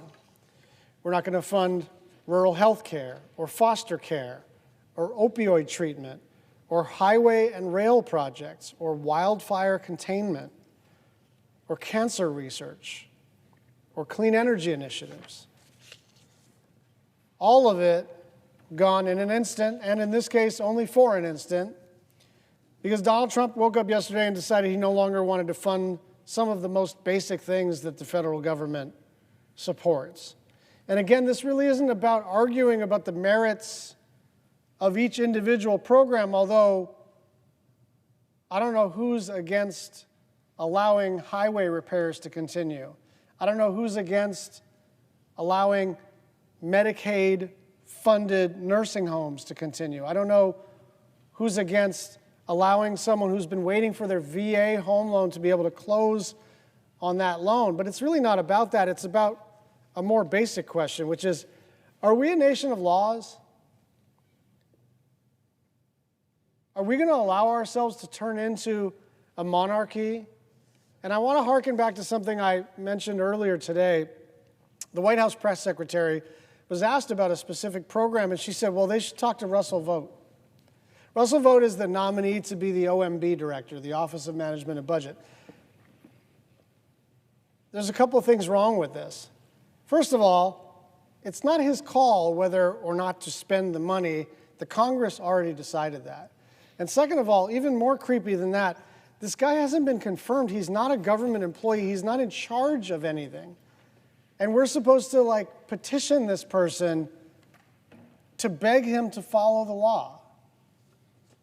And so this is the beginning of a long battle over a couple of most basic questions. First, are we going to allow this administration to just cause pain all across the country? Every state, every county, school lunches, VA loans, construction projects, you name it. Are we going to allow this president to just do this because he feels like it? And the second question is not about the projects themselves or the programs themselves or even the people that they help. It's about who are we as a Congress, and where we swear an oath to uphold the Constitution and laws of the United States, is that just the thing we do before they give us the pen that says and the pin that says United States Senator? You know, you stand right there and you swear yourself in, and they give you a little pen and it says United States Senator. And you look at it and you go, I'm a United States Senator. But the important part wasn't when they gave you your election certificate. It wasn't when they handed you your pen. It wasn't when they give you this pin here that says United States Senate. It's when you swear that oath to uphold the Constitution and laws of the United States of America. And the Constitution and the laws of the United States of America make it very, very clear. We are not a constitutional monarchy. We are a democracy. And what the court did today is important because it stopped a lot of pain all the way across the country. Personal economic pain, family economic pain, macroeconomic pain for shutting down construction projects and business operations and all the rest of it. But it's more foundational than that. We have to establish some boundaries here that go beyond our partisan boundaries. We have to establish that enough is enough, that you might have your view about the size and the scope of the federal government, you might have your view about the previous president or the previous election campaign, but the law is the law here. And we're not going to allow any president, any administration, any time to disobey the law in this flagrant of a fashion. One final thought. There will be a Democratic president at some point. And if this becomes the precedent, I promise you, if you are a United States Senator on the Republican side, you are going to hate this. You're going to hate the idea that a progressive president can reach into the defense budget or the VA budget or the Department of Commerce's budget and just say, you know what, I don't want to fund that. I'm going to plus up this and defund that. That's not the way the federal system is supposed to work. I yield the floor. President. The senator from Rhode Island. Thank you, Mr. President. I think this is my first time with you presiding, so it's good to see you. This power grab, this attempted power grab that took place today in flagrant disregard for our separation of powers, has a home, not in the Constitution, in Project 2025. The American people hate Project 2025, so Donald Trump spent his campaign trying to distance himself from Project 2025, but then he put one of the authors of Project 2025 in charge of the Office of Management and Budget, who is, as we saw in the budget hearing, out one side of his mouth saying, oh, President Trump doesn't have anything to do with 2025. He disavowed it. And as President Trump's appointee to OMB, merrily implementing Project 2025. This is exactly aligned with the Project 2025 playbook that Americans rejected so much that Trump had to lie and pretend he rejected too. In addition to being unconstitutional, that's not just an allegation any longer. A court today here in the District of Columbia found it to be unconstitutional and has ordered a stop to this pause. And that is a relief, because for people in my state, today was a scary day. Medicaid was stopped. The portal to the Medicaid system that the state reaches into was closed. Medicaid, people say, what is Medicaid? Medicaid is how a great many American seniors pay for their nursing homes. If you're shutting down Medicaid for your jollies, what you're doing is threatening the security of elderly folks living in nursing homes for whom Medicaid pays the bill. We have in Rhode Island and in other states gone through very significant addiction crises. Addiction recovery is very often paid for through Medicaid. So when you shut down Medicaid and close the portal, you are threatening people who are fighting bravely their way through their addiction, trying to get well and better. And suddenly President Trump is cutting the legs out from under them by closing the Medicaid portal and threatening Medicaid. 300,000 Rhode Islanders get supported by the Medicaid system. So this sent a lot of fear through a lot of people. I know there are people in the Trump administration who enjoy that. They get their kicks out of creating fear and having people, cruelty is their pastime. But this is getting a little carried away. Firefighters and police officers. I spoke this morning to the major county sheriff's association, and they immediately raised the concern, what about my HIDA grant? For those of you who've been in law enforcement, you know what a HIDA grant is. For firefighters, it's the AFG grant, the Assistance to Firefighter grants, through which they buy safety equipment, breathing apparatus, new fire engines and vehicles. So all of that, panic stop, because this rash and unconstitutional decision was made. Kids in school often are supported by federal programs. Head Start is a particularly good one. We had a very well-loved mayor of our capital city, Providence, Rhode Island, who started in Head Start and became the mayor of our capital city. Head Start is a wonderful program. Why would you want to threaten all of those children? Sojourner House is a domestic violence support entity and shelter in Rhode Island that supports women when they come out of an abusive relationship and need a place to find immediate safety and try to put their lives together. It is supported by federal grants that President Trump tried to shut down today. It is astonishing.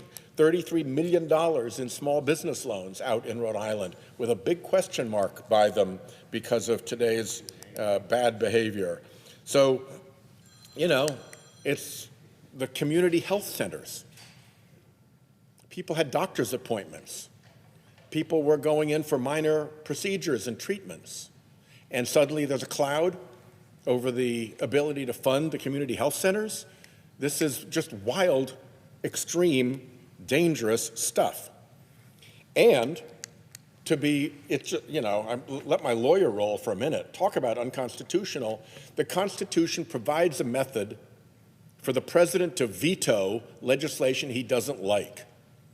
That veto method does not include not being the president, coming in a whole new administration, having missed completely the opportunity to do a proper veto, or for Congress to override, and doing this unilateral thing, which is not only forbidden by the separation of powers in the veto rule, but also by law Congress passed regarding so-called impoundments. So it's flagrantly illegal. And I'll close by saying it's also a threat of corruption. Every time you look at the Trump administration, you got to lift up the hood and look for where the corruption threat is. We're going to see corruption like you've never seen before out of this administration. And the corruption threat here is that you close all these things down, and then you pick the ones you like for the people who are your big donors, for the companies who gave you big bucks, for the special interests who put you in office, for the political allies who serve you, and you let them have their money freed up while everybody else is frozen. Think that's imaginary? It's exactly what the Trump administration did with the tariffs in his last term of office. You could go into a secret little line, and if you knew the right people, you could get a waiver. There is an absolute avenue to corruption in this. Thank God the courts shut it down. This was a bad moment. It is not over. And I hope that my Republican colleagues will rise to the occasion, because this is a basic attack on our Constitution, and it's a basic attack on the legislative branch of government. And with that, I yield the floor. The Democratic First, leader. I thank my friend from Rhode Island, laser-like focused on corruption, whether it's the Supreme Court, the executive branch, or anywhere else in the government. He's done a great job. So, Mr. President, I just finished doing a little TV taping to the people of New York to tell them how evil, how horrible this plan that Trump has put into effect will be.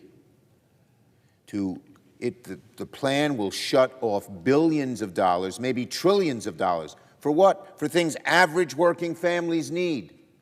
They'll be less safe because police will be cut, fire will be cut. Their kids will be less educated because schools will be cut. And in places where there's a school tax, like Long Island and Westchester, it could have your taxes go up. They'll be less safe because food inspectors who keep our food safe could be cut. It will go across the board. Housing will become more expensive. We desperately need housing. Everything. This is going to affect everything. The radius will expand and expand and expand of what Donald Trump can do. And make no mistake about it. Project 2025, which proposed slashing everything, all cut, all to give one thing, tax breaks to the very wealthy people. This is Project 2025 by another name. It's the same stuff. They couldn't call it Project 2025 because when the public found out about that, they were outraged. Well, make no mistake about this, President Trump, when the public finds out about this, they will be outraged. And I got on the TV tonight and asked my constituents, particularly those in Republican House and Senate districts, to call their congressman and senator and tell President Trump to drop this evil plan which will hurt them so badly. The fact that Mr. Vogt will be head of OMB, which is the agency which is in charge of all of this spending, is frightening. It's like putting the fox in the chicken house, and all the chickens, which are the American average taxpayers, are going to be susceptible to the sharp fangs of Mr. Vogt. And by the way, speaking of chickens, here's another little reason. There's so many. Right now, the price of eggs is through the roof. $5, $6 a dozen. It was $2 a year ago. It was $4 in November. Why? Because there's something called bird flu that's killing off millions of chickens. When you have fewer chickens, you have fewer eggs, fewer hens, fewer eggs. And fewer eggs mean prices go up. But there's a program. We actually, when we were still in charge in November, put $300 million into the budget to help our farmers deal with bird flu, with avian flu. It helps them get the PPE they need. It helps them isolate the diseased chickens because you need to build different types of facilities. It helps them learn what to do. That could be cut. That could be cut, and the price of eggs will go up to $8 or $10. All of these things have an effect in one way or another on average working people. How about all the hundreds of thousands of workers who have now gotten jobs in clean energy? It's a great thing. For the first time, good paying jobs with a future for so many people could be gone out the window if this plan goes into effect. Now, I know that a court has stayed this till Monday. America, don't be fooled. Trump and his henchmen Vogt will keep at it and keep at it and keep at it till Project 2025 is implemented, even though they don't call it Project 2025. They'll go to a different court, maybe in a very conservative red district. They'll do whatever they can to continue to squeeze the middle class, cut the things that the middle class needs, and then cut the taxes on the wealthiest people in America. Any organization, I've heard hospitals are worried and not providing the care that they need. Head Start is going to close. What do the parents do? People the agencies that deal with mental illness, they depend on government funding. So much is at stake. And in my state, we're getting thousands of calls. How's this going to affect us? And even if the cut hasn't come through yet, People are worried, and they say, we better save money for a rainy day and cut back on this and cut back on that. It's frightened people. Now, maybe that's what Trump likes doing, frightening average middle-class folks. But it's really a terrible thing to do. Meals on Wheels, that's a hot meal every day for people who don't have food, they're in danger. Rural hospitals and community health, in danger. New York subway maintenance and mass transit throughout the country, in danger. Money for housing, in danger. Everything, everything. And so, Mr. President, we here, we Senate Democrats are doing all we can to stop this, not just today, not just tomorrow, but in a long-range plan. But we are also urging Americans to call their senators, call their congressmen, particularly Republicans, and get them to tell President Trump to stop it. Cut this out. Cut out these cuts, because you're going to hurt us. The only people who will get hurt by this are average American middle-class families, and that's just about everybody. So I yield the floor and thank my colleague from Illinois for taking up the cudgel here. I thank my leader from New York, and I'm glad he gave us his little seminar on chickens. The Democratic whip. Very well done. And as a Midwesterner, I know a little bit about that, so I respect his observations. Who is Mr. Vaeth? V-A-E-T-H. His title is the acting leader of the Office of Management and Budgeting. And he's the one who sent out a letter, or memo, that basically called for a temporary pause in government spending. By what authority did he do that? I don't know. I've been in Congress for a few years. I've never quite seen anyone with an acting before their name have this much authority and power, but he had a lot. He has taken to himself the decision-making that has affected families all over the United States, including in my state of Illinois. That little memo that he put out last night is particularly troublesome to me because if you read it, what he's saying is we don't want anybody who receives these federal funds who does not abide by the executive orders of this new president. The executive orders of the new president are 7 or 8 days old, they're brand new. And I can't tell you whether or not the recipients of federal funds all comply with these executive orders, which have been tumbling out of the White House on such topics as DEI and some of the other favorite political positions of President Trump. But he basically paused federal spending starting last night so that these recipients could answer the basic questions as to whether they're loyal to his point of view. He referred to those who didn't agree with him as Marxists, as in Karl Marx, Marxists. I'm thinking to myself, who is this guy? How does he have this much authority, and how is he able to say things like that that are so blatantly political? Well, the money that was turned off today was felt across America. This poorly conceptualized, poorly communicated policy has created mass confusion in my state and across the nation. And worse yet, it has endangered health, safety, and welfare of Americans across the country. The proposed freeze mandates that the government, quote, temporarily pause, unquote, the disbursement of key funds. Think about that for a minute when I start reading these programs. We're going to temporarily pause reimbursement to local units of government and charities, for example, while we decide whether they are living up to the standards of Donald Trump in terms of his political values. Here are some of the programs that were affected today. Head Start. I think everybody knows what Head Start is. If you've ever been there, it's one of the most enjoyable visits a politician could make. They put you in a room with little kids. I mean little kids, 3, 4, 5 years old. You get to read them books and play with them. I tell you, for a grandfather, it's a joy. It reminds you how much joy you have with your own kids and grandkids. But why are they important? For many families, Head Start is daycare. Head Start is pre-K.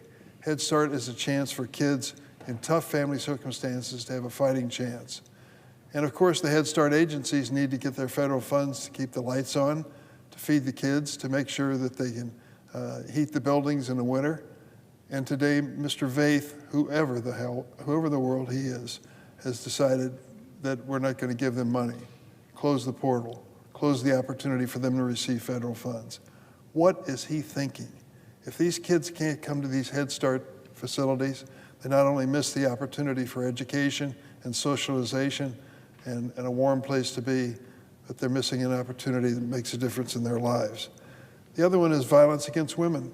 The groups are calling us in Illinois.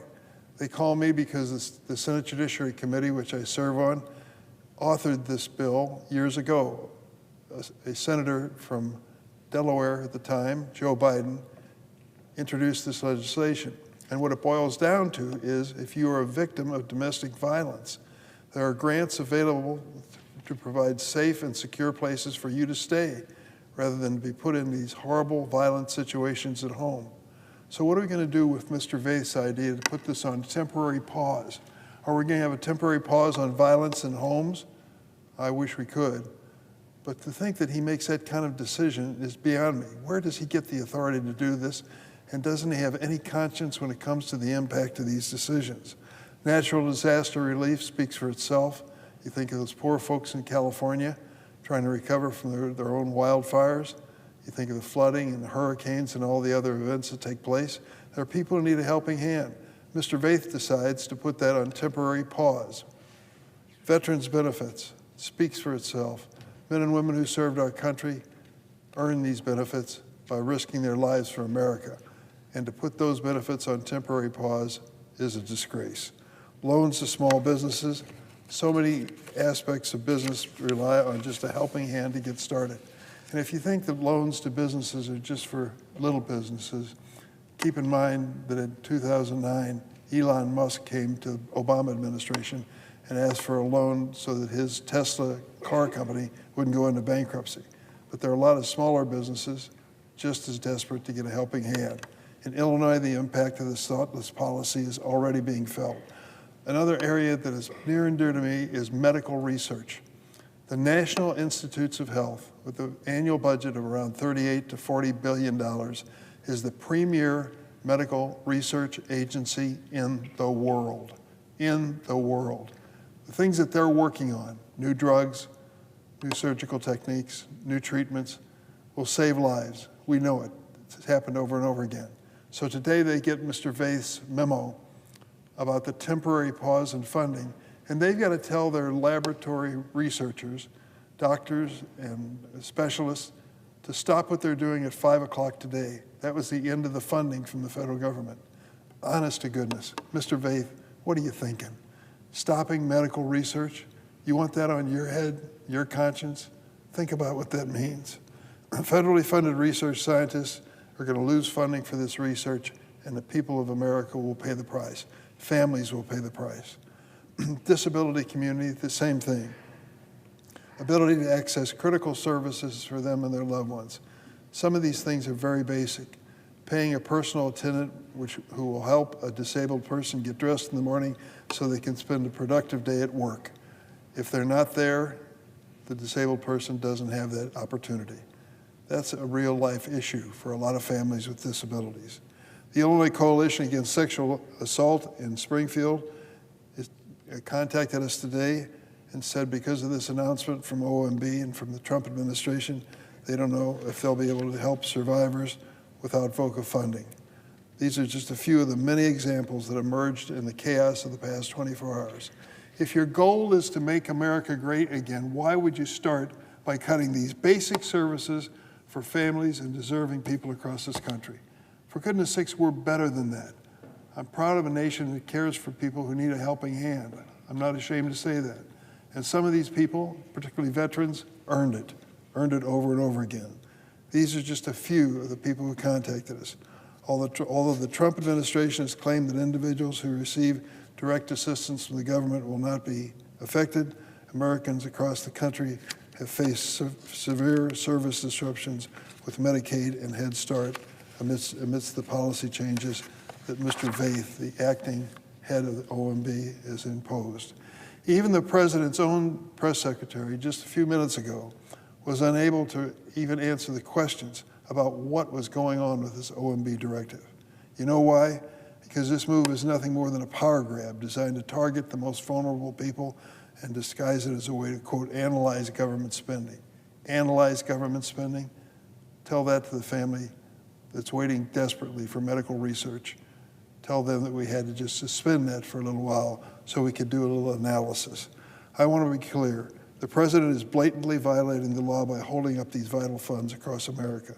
The federal funds this administration is refusing to distribute have been collected by taxpayers and appropriated by Congress, and the money belongs to the American people. It's the law. Thankfully, a federal judge here in the District of Columbia has decided to temporarily block this freeze, this temporary pause, from going into effect until next Monday, February 3rd. But this measure is only delaying chaos and uncertainty if it's President Trump's determined effort to make sure that this happens. We will not stand idly by while the President plays fast and loose with our nation's laws and the American people's lives and livelihoods.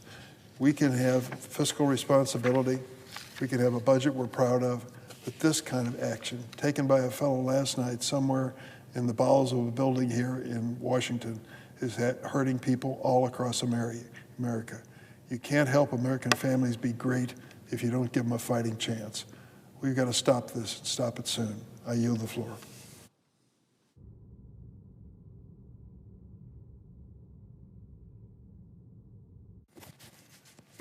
Mr. President. Senator from Connecticut. Thank you, Mr. President. I'm honored to join my colleagues here on the floor tonight, but we all wish we weren't here. We should not be here. We're here because the Trump administration last night swept the country into chaos. We're here because it's a break-the-glass moment for our democracy. The unconstitutional and unilateral decision to halt congressionally mandated funding is against the law. It's against the Constitution. It's against the Impoundment Control Act. That's the reason why a judge this afternoon ordered that it be stopped, but only temporarily until February 3rd, and then we are in uncharted waters. This action is totally unprecedented on this scale and scope. Let's call it for what it is. It's theft. President Trump is stealing money from people's pockets and pocketbooks and wallets, threatening their ability to pay rent, heat homes. It is imperiling programs around my state and the country that provide shelter for homeless, suicide prevention for veterans, health care for people who are uninsured. The list is endless. That's not hyperbole. And just in the last 24 hours, since this news broke, Connecticut organizations are already feeling the impact, and they are contacting me, reaching out in fear and worry. I've been fielding concerns from constituents who are already seeing the impact in doctors demoralized and food insecurity workers dispirited. Some community health centers were unable to access federal funding this morning, and many of them are weighing furloughs and cuts to essential services. One nonprofit in Groton, who provides critical mental health services to children, doesn't know if they're going to have the federal funding necessary to pay their staff. Connecticut Head Start will be operating on a deficit as of February 7th if they can't access federal funding, putting the entire program at risk. Amtrak's state of good repair backlog for the Northeast Corridor is tens of billions of dollars alone, estimated $78.7 billion in 2023. This funding is critical for safety concerns, reliability, repairs along the Amtrak rail lines, funding like the Connecticut River Bridge Replacement Project and the Gateway Hudson Tunnel Replacement Project that will ensure passenger rail safety throughout New England. This freeze-on fund threatens all of those projects. It imperils the federal-state partnership for intercity passenger rail and consolidated rail infrastructure. I know that this kind of blizzard of terms seems abstract and hypothetical to a lot of people, but it's real in contractors who need to meet their payroll and pay for gas for their machines and trucks. This kind of draconian, dictatorial measure imperils 100,000 households in Connecticut that rely on LIHEAP to meet their home energy needs. Uncertainty about federal funding leaves these vulnerable families unsure whether they're going to be able to heat their homes right now in the middle of winter. It has a trickle-down effect on organizations that don't benefit from federal dollars. Just one example, a Connecticut program that provides supplemental energy assistance for households that don't qualify for LIHEAP expressed concerns that they're going to face an unsustainable deluge of demand if federal fund is halted. I was in Connecticut just yesterday, seems like an age ago, announcing a Reconnecting Communities pilot grant program in New Haven. I joined the mayor of New Haven and Representative Rosa DeLauro to announce that New Haven was awarded $2 million to reconnect neighborhoods, an exciting and inspiring project to bring communities together, increase housing, and social and economic opportunities. Now residents of New Haven will be kept in waiting. I was with Connecticut farmers. Just yesterday, we were celebrating millions of dollars in disaster assistance from extreme weather events. Now they may not see it for months, maybe never. That's disasters resulting from flooding and hailstorm. They were counting on this disaster recovery aid. Now they may be deprived of it. Connecticut Food Share, just talked to them today as well. They're anxiously waiting to learn more about the potential impacts to halting food assistance, maybe through SNAP, the Emergency Food Assistance Program. They're unsure. The President has failed to clarify whether it will apply to SNAP, but clearly the effect psychologically, creating chaos and confusion, is itself a severe deprivation. Museums, many of whom run successful education programs, critical to our students' success, they're halting services. Even a temporary pause can have a significant impact on education. And for all of these organizations and many others, the effect is not only in dollars and cents, it is in demoralizing.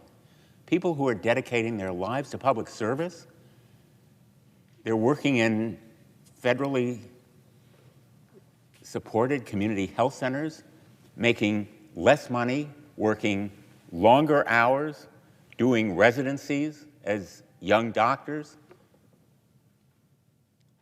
And what's the expression of appreciation? It is telling them we're stopping, we're halting, we're ending the funding. It is profoundly disrespectful to those programs that often operate as a safety net, whether it's for health care or hunger or education. It is profoundly destructive to the fabric of our society in the greatest nation in the history on earth.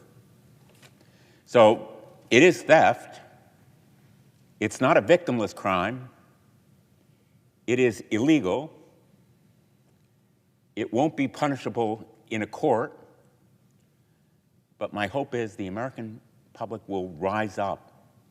They need to be the voice of conscience and conviction in this country and say to my Republican colleagues, this isn't a red or blue issue. This is about people. It is about everyday Americans who will be severely harmed and their children who will bear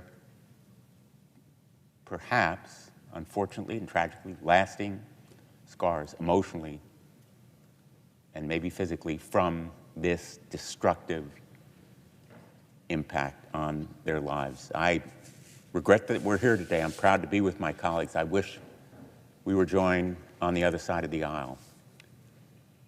But I believe that they will hear on the Republican side, despite their silence tonight, voices that are loud and clear to them from the American people that this kind of halt, a dictatorial, illegal stop in federal funding should violate the conscience of our nation. Thank you, Mr. President. I yield the floor.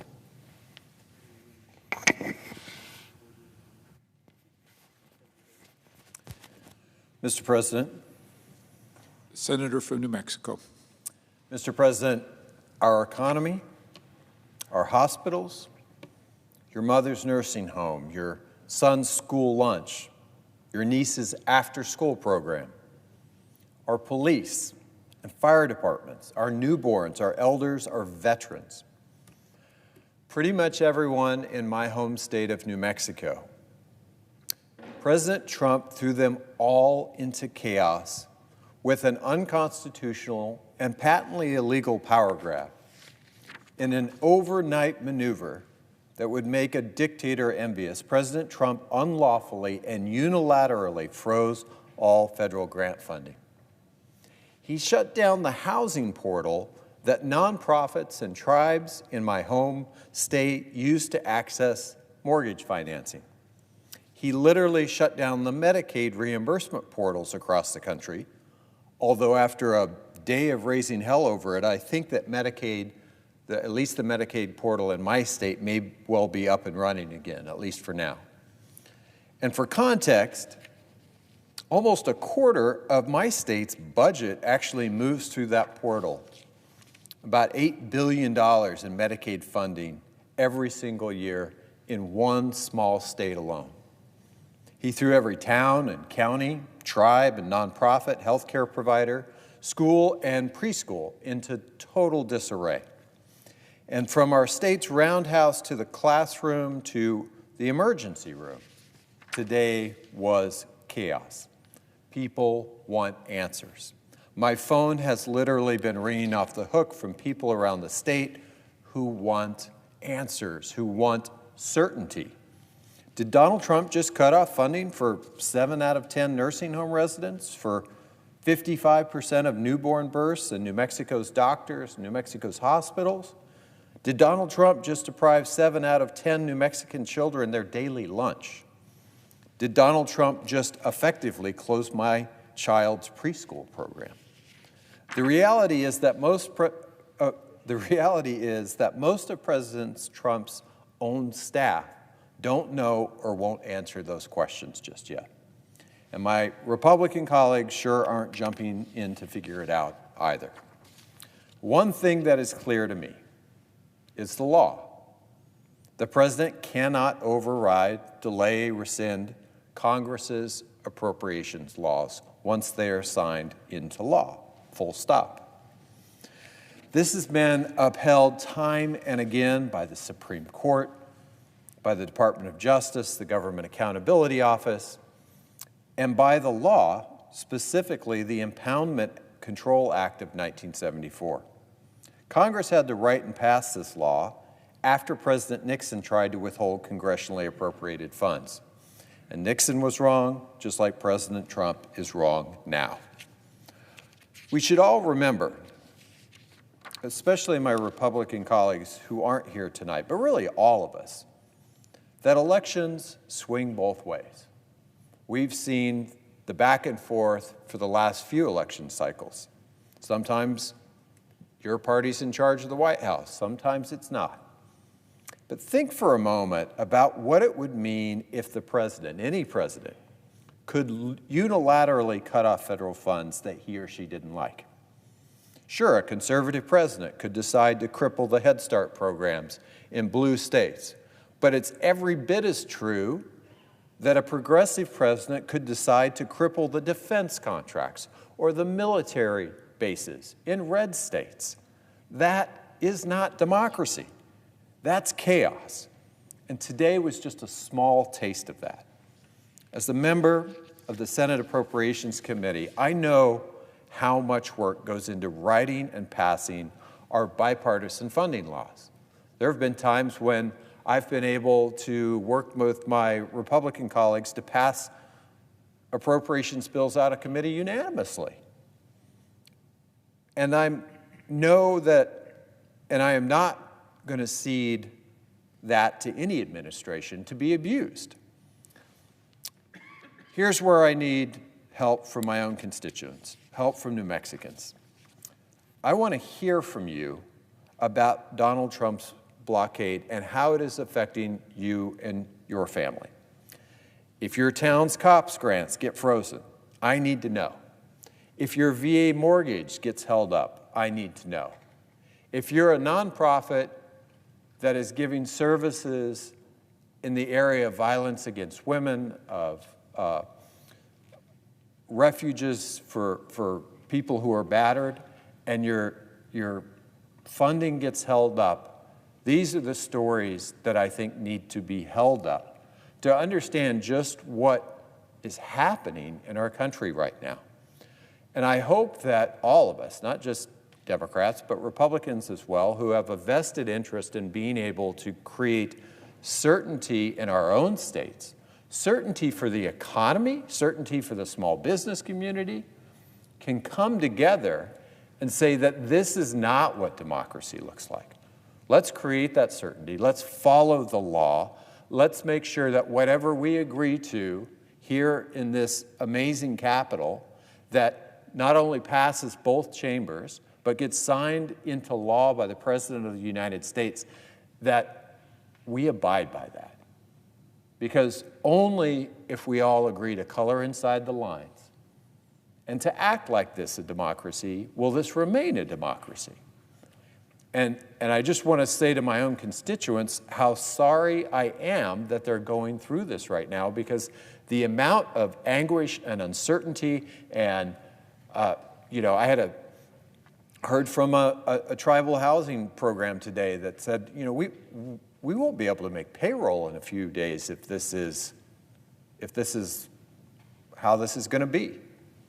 And you can tell story after story like that of just huge clouds hanging over people who are just trying to do a good job for their communities and provide services and do their jobs. That is not how you grow the economy. So I want to thank all of my colleagues who have come to the floor to talk about this. We're all getting story after story from our states. We need to lift those up, and we need to say that we need to put this chapter behind us for the benefit of the American people.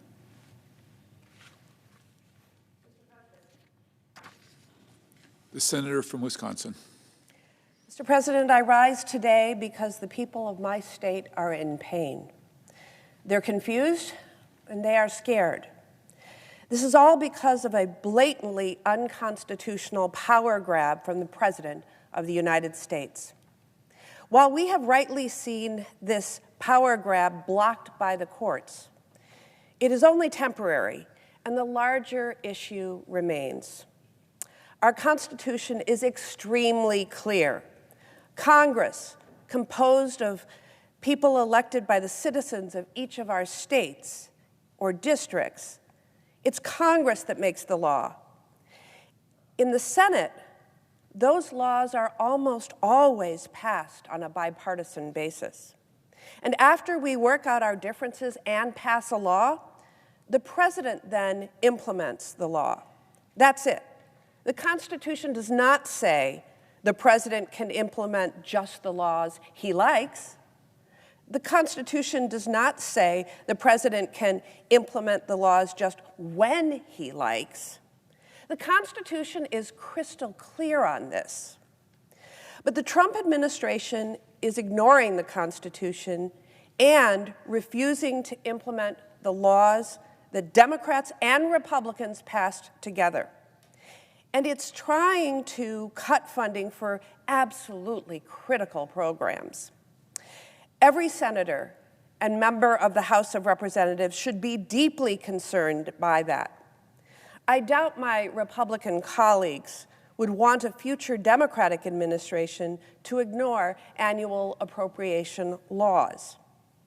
So a judge's 11th hour decision to temporarily block this power grab may have postponed the pain. But that's all it did, by a week.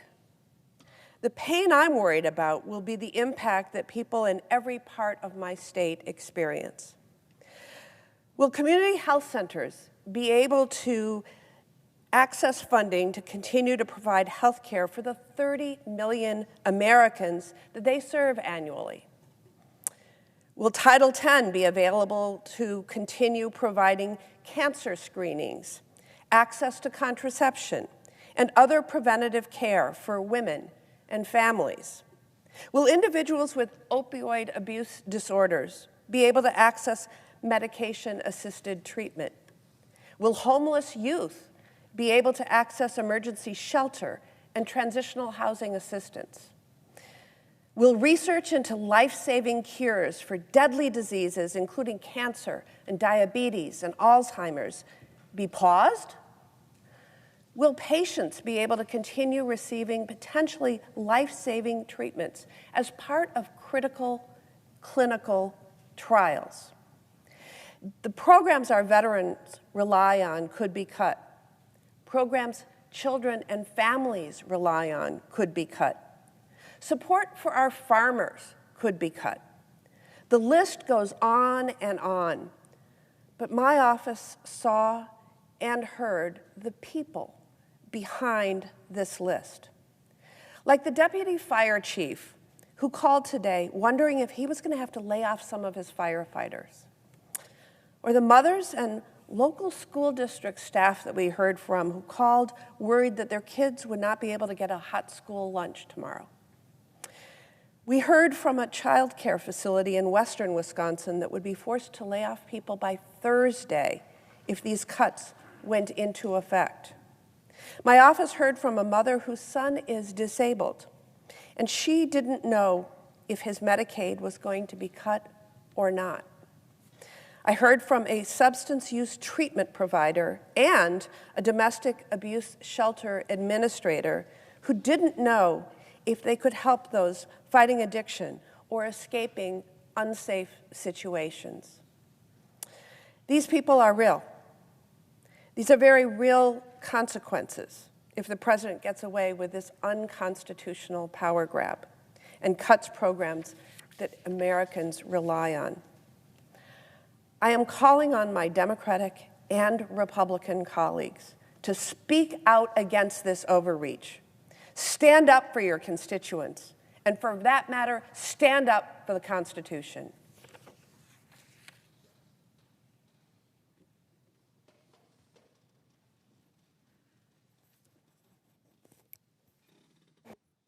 Mr. President.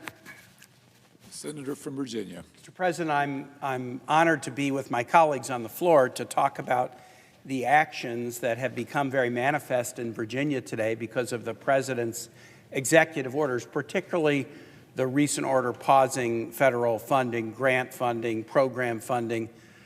And I want to thank my colleagues for being here on the floor to talk about this and share just in the last 24 hours what Virginians are saying and what Virginians are asking and what Virginians are worried about.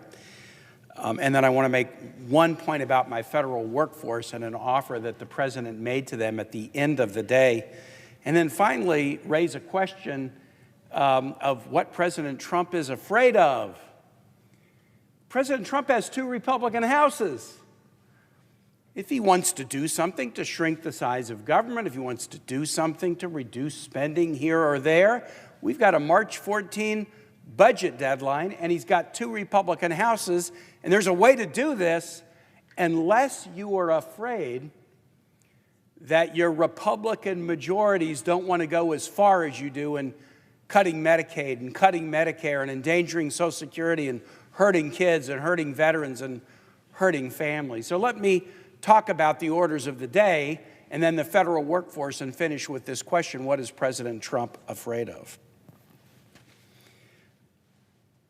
I started to hear from Virginians about this federal funding pause yesterday. I was at an event in Fredericksburg to kick off tax season, and the local United Way and Chamber of Commerce were initiating something they've done for 21 years in a row: volunteer tax assistance for low and middle income folks. Classic community program. A lot of volunteers help everyday folks figure out how to file their taxes and make sure that they can get benefits that they are entitled to. As I was at this kickoff, people came up to me and said, "Hey, I'm a veteran. I'm trying to get an appointment at a VA hospital or clinic, but the VA portal is closed to me. What's going on?" What's going on? This was the leading edge of this chaos.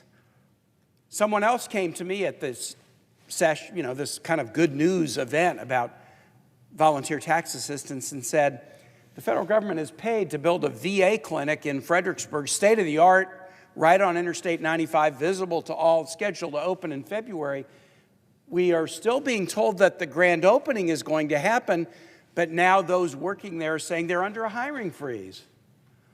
We've spent tens of millions of dollars to build this facility that looks great, but we're under a hiring freeze. Can we even hire people to serve the veterans in this region?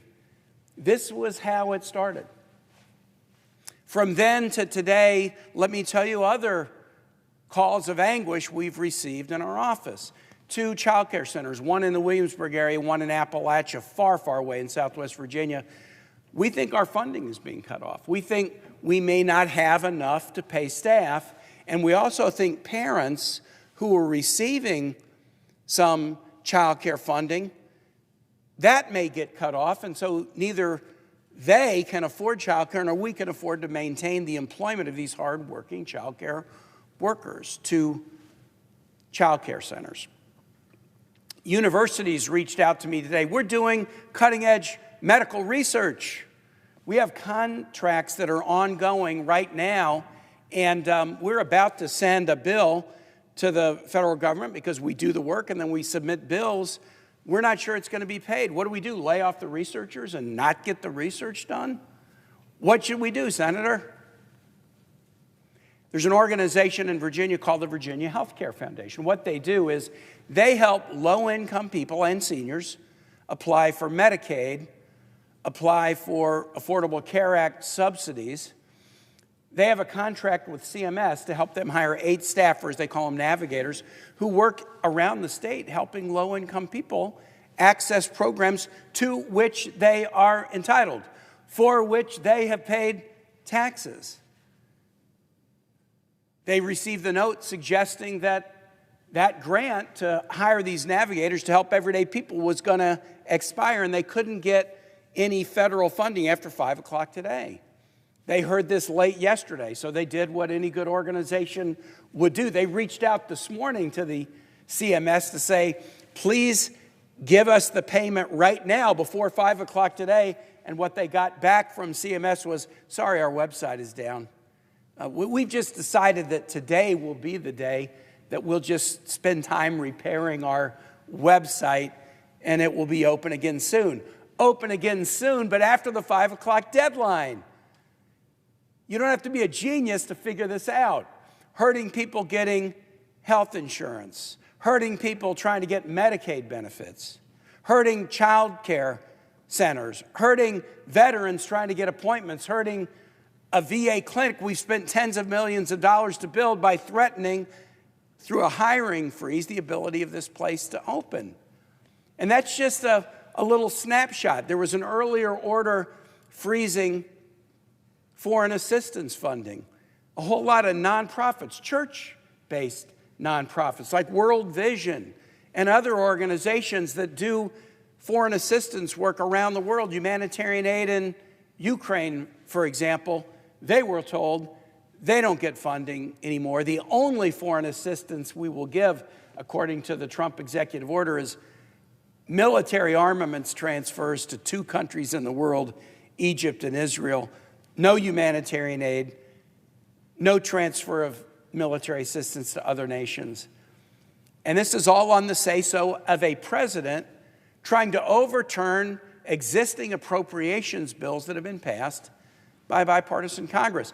If I've heard these stories in one day, and my colleagues have heard these stories in one day, I know what I'm going to hear tomorrow. I'm going to hear through the weekend. This is going to build like an avalanche, and it's not just Democratic senators who are hearing these stories.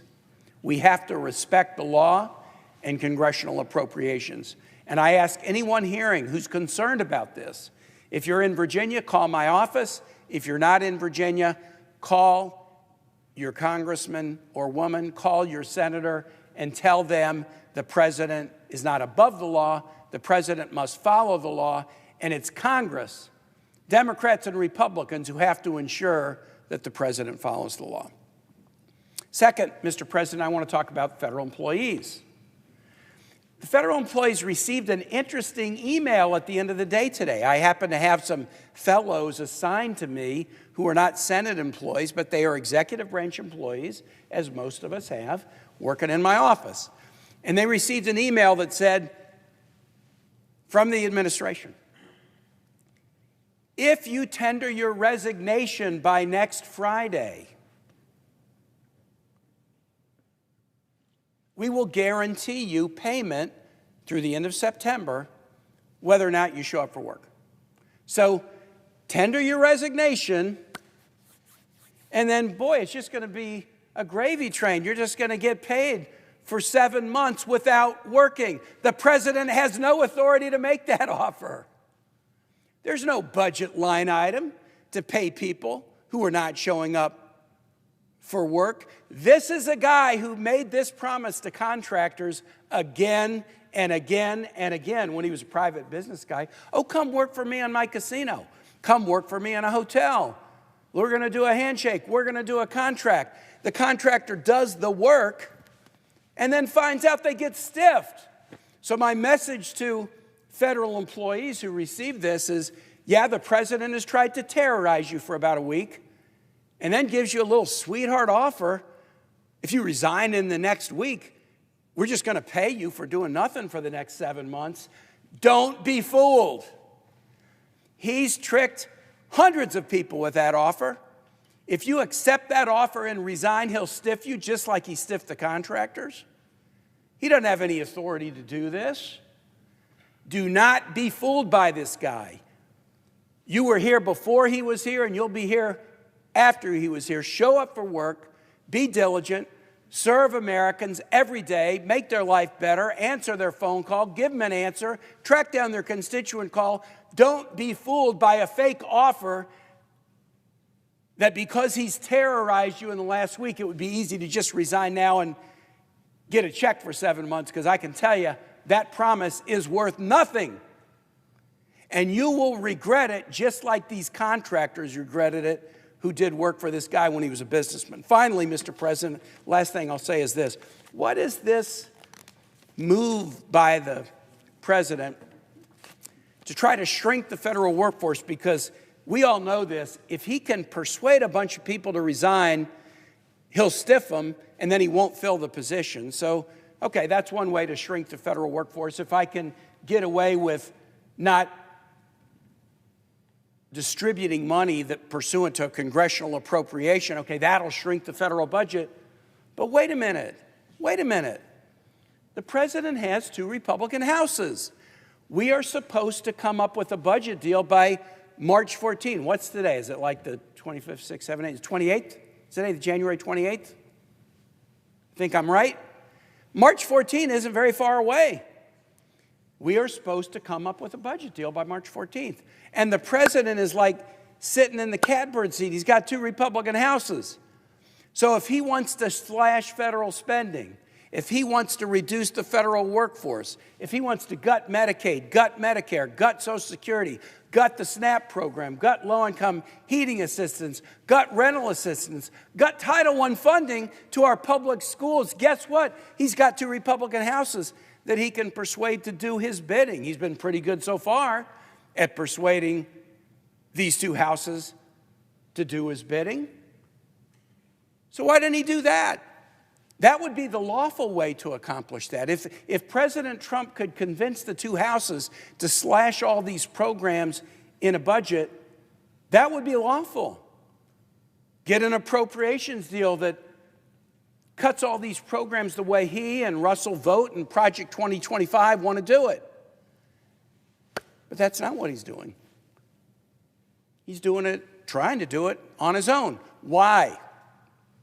Why would President Trump, who has a clearly legal path ahead of him that he can exercise over the course of the next 6 weeks, it's not very long, to get a budget deal with 2 Republican houses, why would a President Trump with 2 Republican houses in 6 weeks to get a budget deal to do everything he wants, why would he not exercise that route, but instead use an illegal route as an executive to slash funding contrary to clear statute?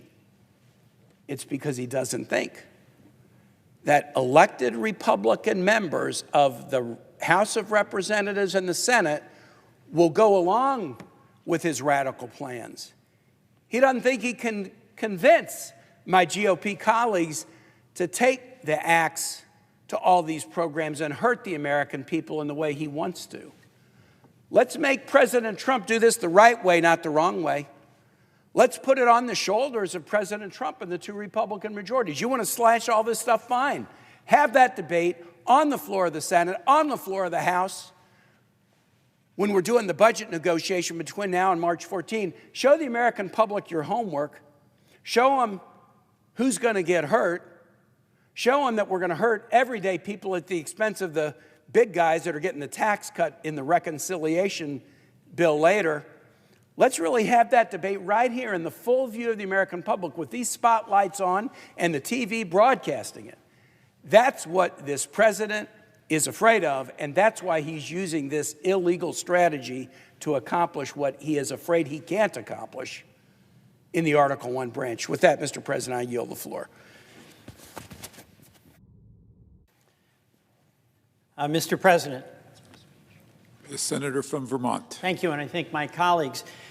You know, President Trump likes to think that chaos is a useful tool. He can create disarray and disruption, and things will end up all right. There's another word that more aptly describes what he did: cruel. Deeply cruel. You know, on Sunday night in Vermont, it's really a special night. You've got the work of the week behind you. The errands of the weekend are done. If you're fortunate and have a family, have a dinner, you're watching the football game, you're gathering yourself for the week ahead. The week ahead for people is different. It's a mom who has a dentist appointment that she finally got after 8 months on Medicaid. It's a dump truck driver who's looking forward to getting back and seeing his friends at work and getting that construction project in town completed. It's a Medicaid doctor who, as tired as he was from the week before, is excited about the week he faces, or she faces. It's the Meals on Wheels recipients, folks who've had a quiet weekend, who are lonely and are anticipating the delivery of that meal, not only for physical nourishment, but for the emotional comfort that comes with delivering having that contact with the person delivering that meal. These are the everyday things that people do. They live in their life where they do work, they make appointments for their kids, they see them to childcare, they help their neighbors. Out of the blue, with no discussion, an announcement goes out. It's illegal. It's sent out by a person who hasn't even been empowered to act. And it says to that mom who is going to the Medicaid appointment, it's off. It says to that person who is going to get a Meals on Wheels delivery, it's not coming. It says to that construction worker, that project you're so proud of and you're working on and you're making your contribution to your community, don't show up for work. It comes out of nowhere with no explanation, with no discussion. It's cruel, taking away the expectations that people depend on to live the hard lives that a lot of people have. And by the way, I talked about people who have a fair amount of stability in their life. There's women who are getting beaten, and they have refuge because they can call a hotline and they can go to a shelter, closed. It's some kids who are homeless and have a shelter that they can go to because of the incredible effort of people in our communities, in your community and in mine, who care about that when it's invisible to so many others. So the jeopardy of those people, taking away their security in the name of showing how chaos works to accomplish your goals, that's cruel.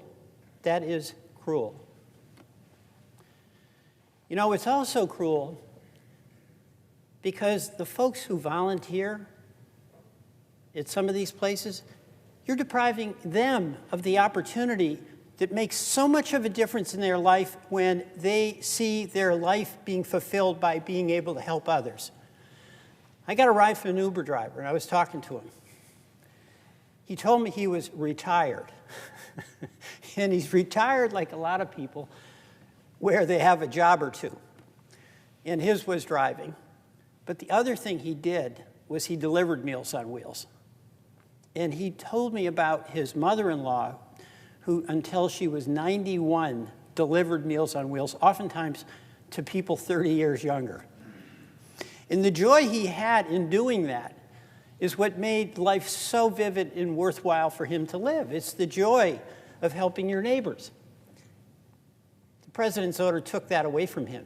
No meals to deliver. That's cruel. It's also totally illegal, totally unconstitutional. And this is the test that we face. If we're United States senators, and we believe that the Constitution is important not in the abstract, but in the role it has played in preserving and protecting the freedom of all Americans. And we believe that freedom is preserved when there's a check and balance against unbridled power.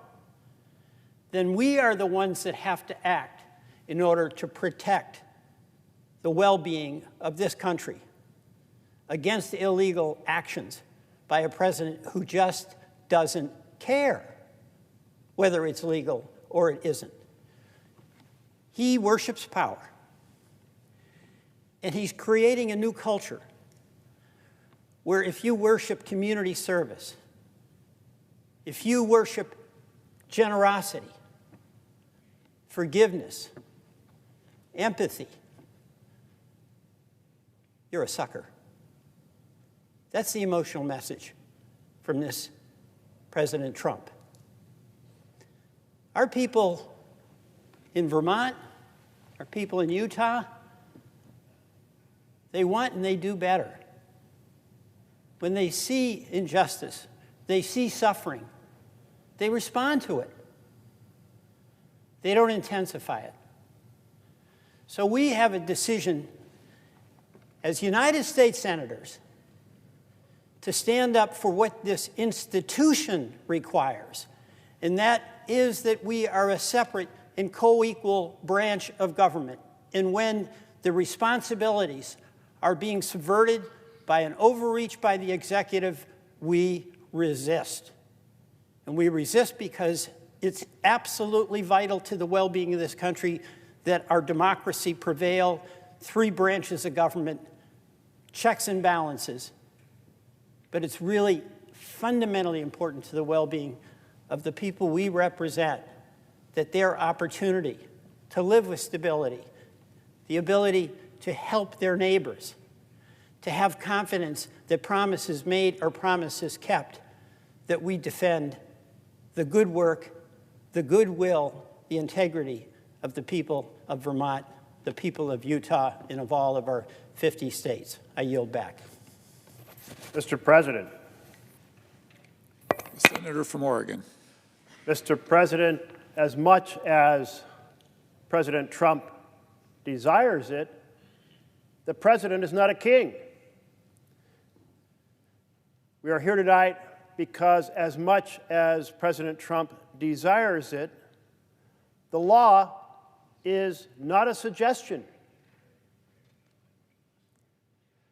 And we are here tonight because President Trump, deciding he is a king and the law is a suggestion, has decided to betray American families.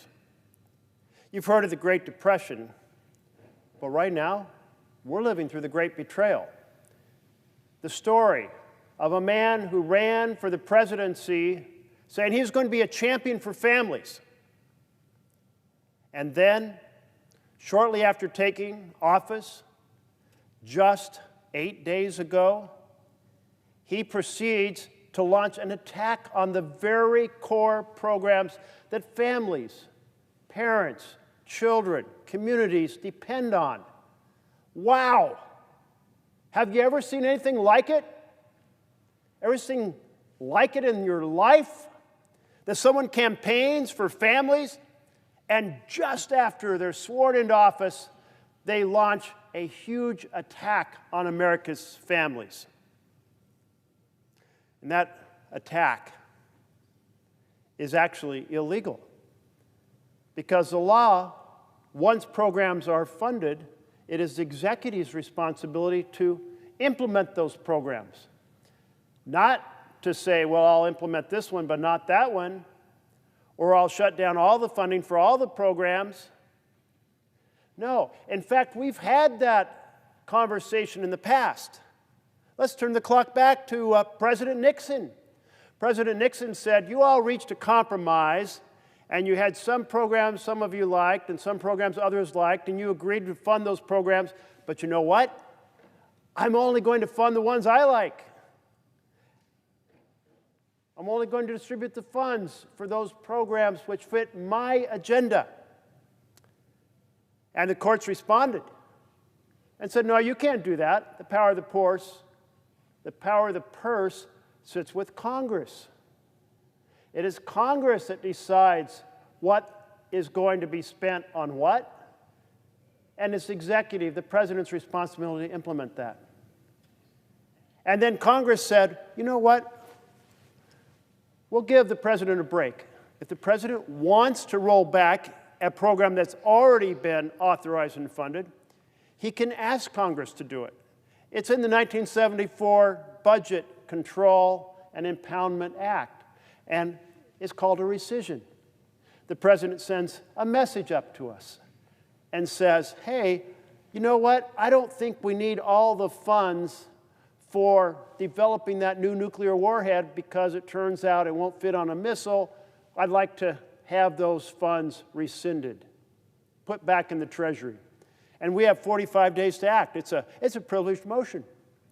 All right, so along comes the great betrayal president, President Trump, who campaigned on families and then decided to attack the programs for families just 1 week into the office. And he says, I don't like that rescission structure. I'm just going to do what Nixon did. I'm going to do what the court said couldn't be done because I don't like what the Supreme Court decided previously. I'm just going to break the law. Now, is this like out of character for President Trump? Well, certainly just hours after being sworn into office and taking the oath to the Constitution of the United States of America, he said the 14th Amendment, the one about, birthright citizenship, I'm canceling it. Wow. Now we have two major instances of breaking the Constitution with just 8 days into the office. That's quite the record. And the thing is, real victims across this country. My colleagues have laid it out so well. The fact that that grant to run the women's shelter is locked up. That program to run child care center is canceled.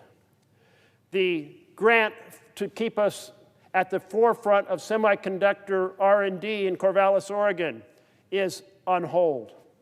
That medical research is frozen. That contract for vaccination programs so we don't end up with an epidemic that will hurt children can't be written. That employment program for veterans returning from a theater of war ain't happening. No, that's crazy. All these things affecting our families, and not just our families, our infrastructure. We worked so hard in a bipartisan way to launch the biggest infrastructure program since Eisenhower. Well, he did the massive national interstate highway system. But it's a long time ago. So we said, we have to rebuild our bridges. We have to improve our mass transit. And we had a very large expenditure trying to bring these up to speed. Well, in my state, there is a bridge on the interstate between Oregon and Washington. It's still a drawbridge. It's like the last drawbridge in the United States of America. It has to be replaced. But now it's on hold. We have another bridge that is under contract or grants to be able to be earthquake resistant because it will play a critical role when the big one, the one we always talk about, like California might fall into the sea, when that earthquake that happens roughly every 300 years off the coast of the United States on the west coast, like we need to have a bridge that actually holds up to it. Well, who knows if that's going to get built now. So not only does this attack families, not only does this obstruct and delay infrastructure projects, but it drives up costs. I seem to have an echo in my ear about the president saying he wants to reduce costs. But instead, when you slow down projects, the cost of materials goes up. What is that? That's called driving up costs. So we're here tonight to say this cannot happen. We're here tonight to say to our Republican colleagues, this is not about red and blue or Republican and Democratic states. I talked to a colleague earlier today who said, I'm getting all kinds of calls from my home. And I bet that's true for every one of our 100 senators. I know everybody on this side of the aisle has been hearing from folks back home saying, we're pretty upset, we're pretty worried, what is happening? That portal where we get funding for Medicaid, or that portal where we get funding for veterans benefits, or whatever it is, it's all shut down. I'm sure all 100 senators have been getting these calls. This is an attack by an authoritarian in the executive branch on the constitutional powers of Congress. When we talk about the branches of government, we talk about Article 1 and Article 2 and Article 3.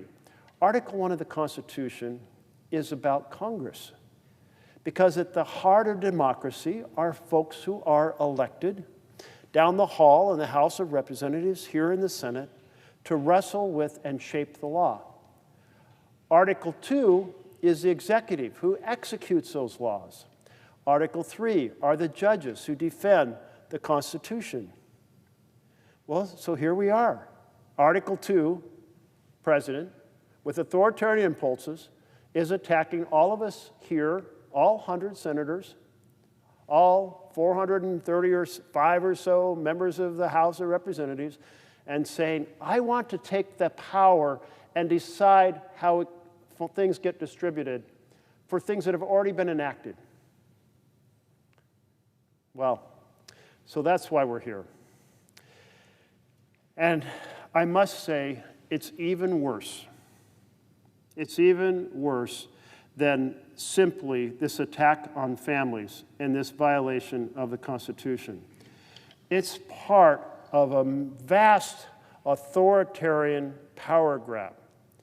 In just the past few days, the inspector generals for agency after agency have been fired. The inspector generals are the ones who make sure the executive branch is according to the law, behaving according to the law. And they do all kinds of reports that hold people accountable. They do things about this program is working, that program is not working, this is being done in accordance with the law, this isn't. If the inspector generals are not there, there's no one to hold people accountable. That's the point of firing them all. That should put terror in everyone about the lawlessness President Trump intends to go forward with.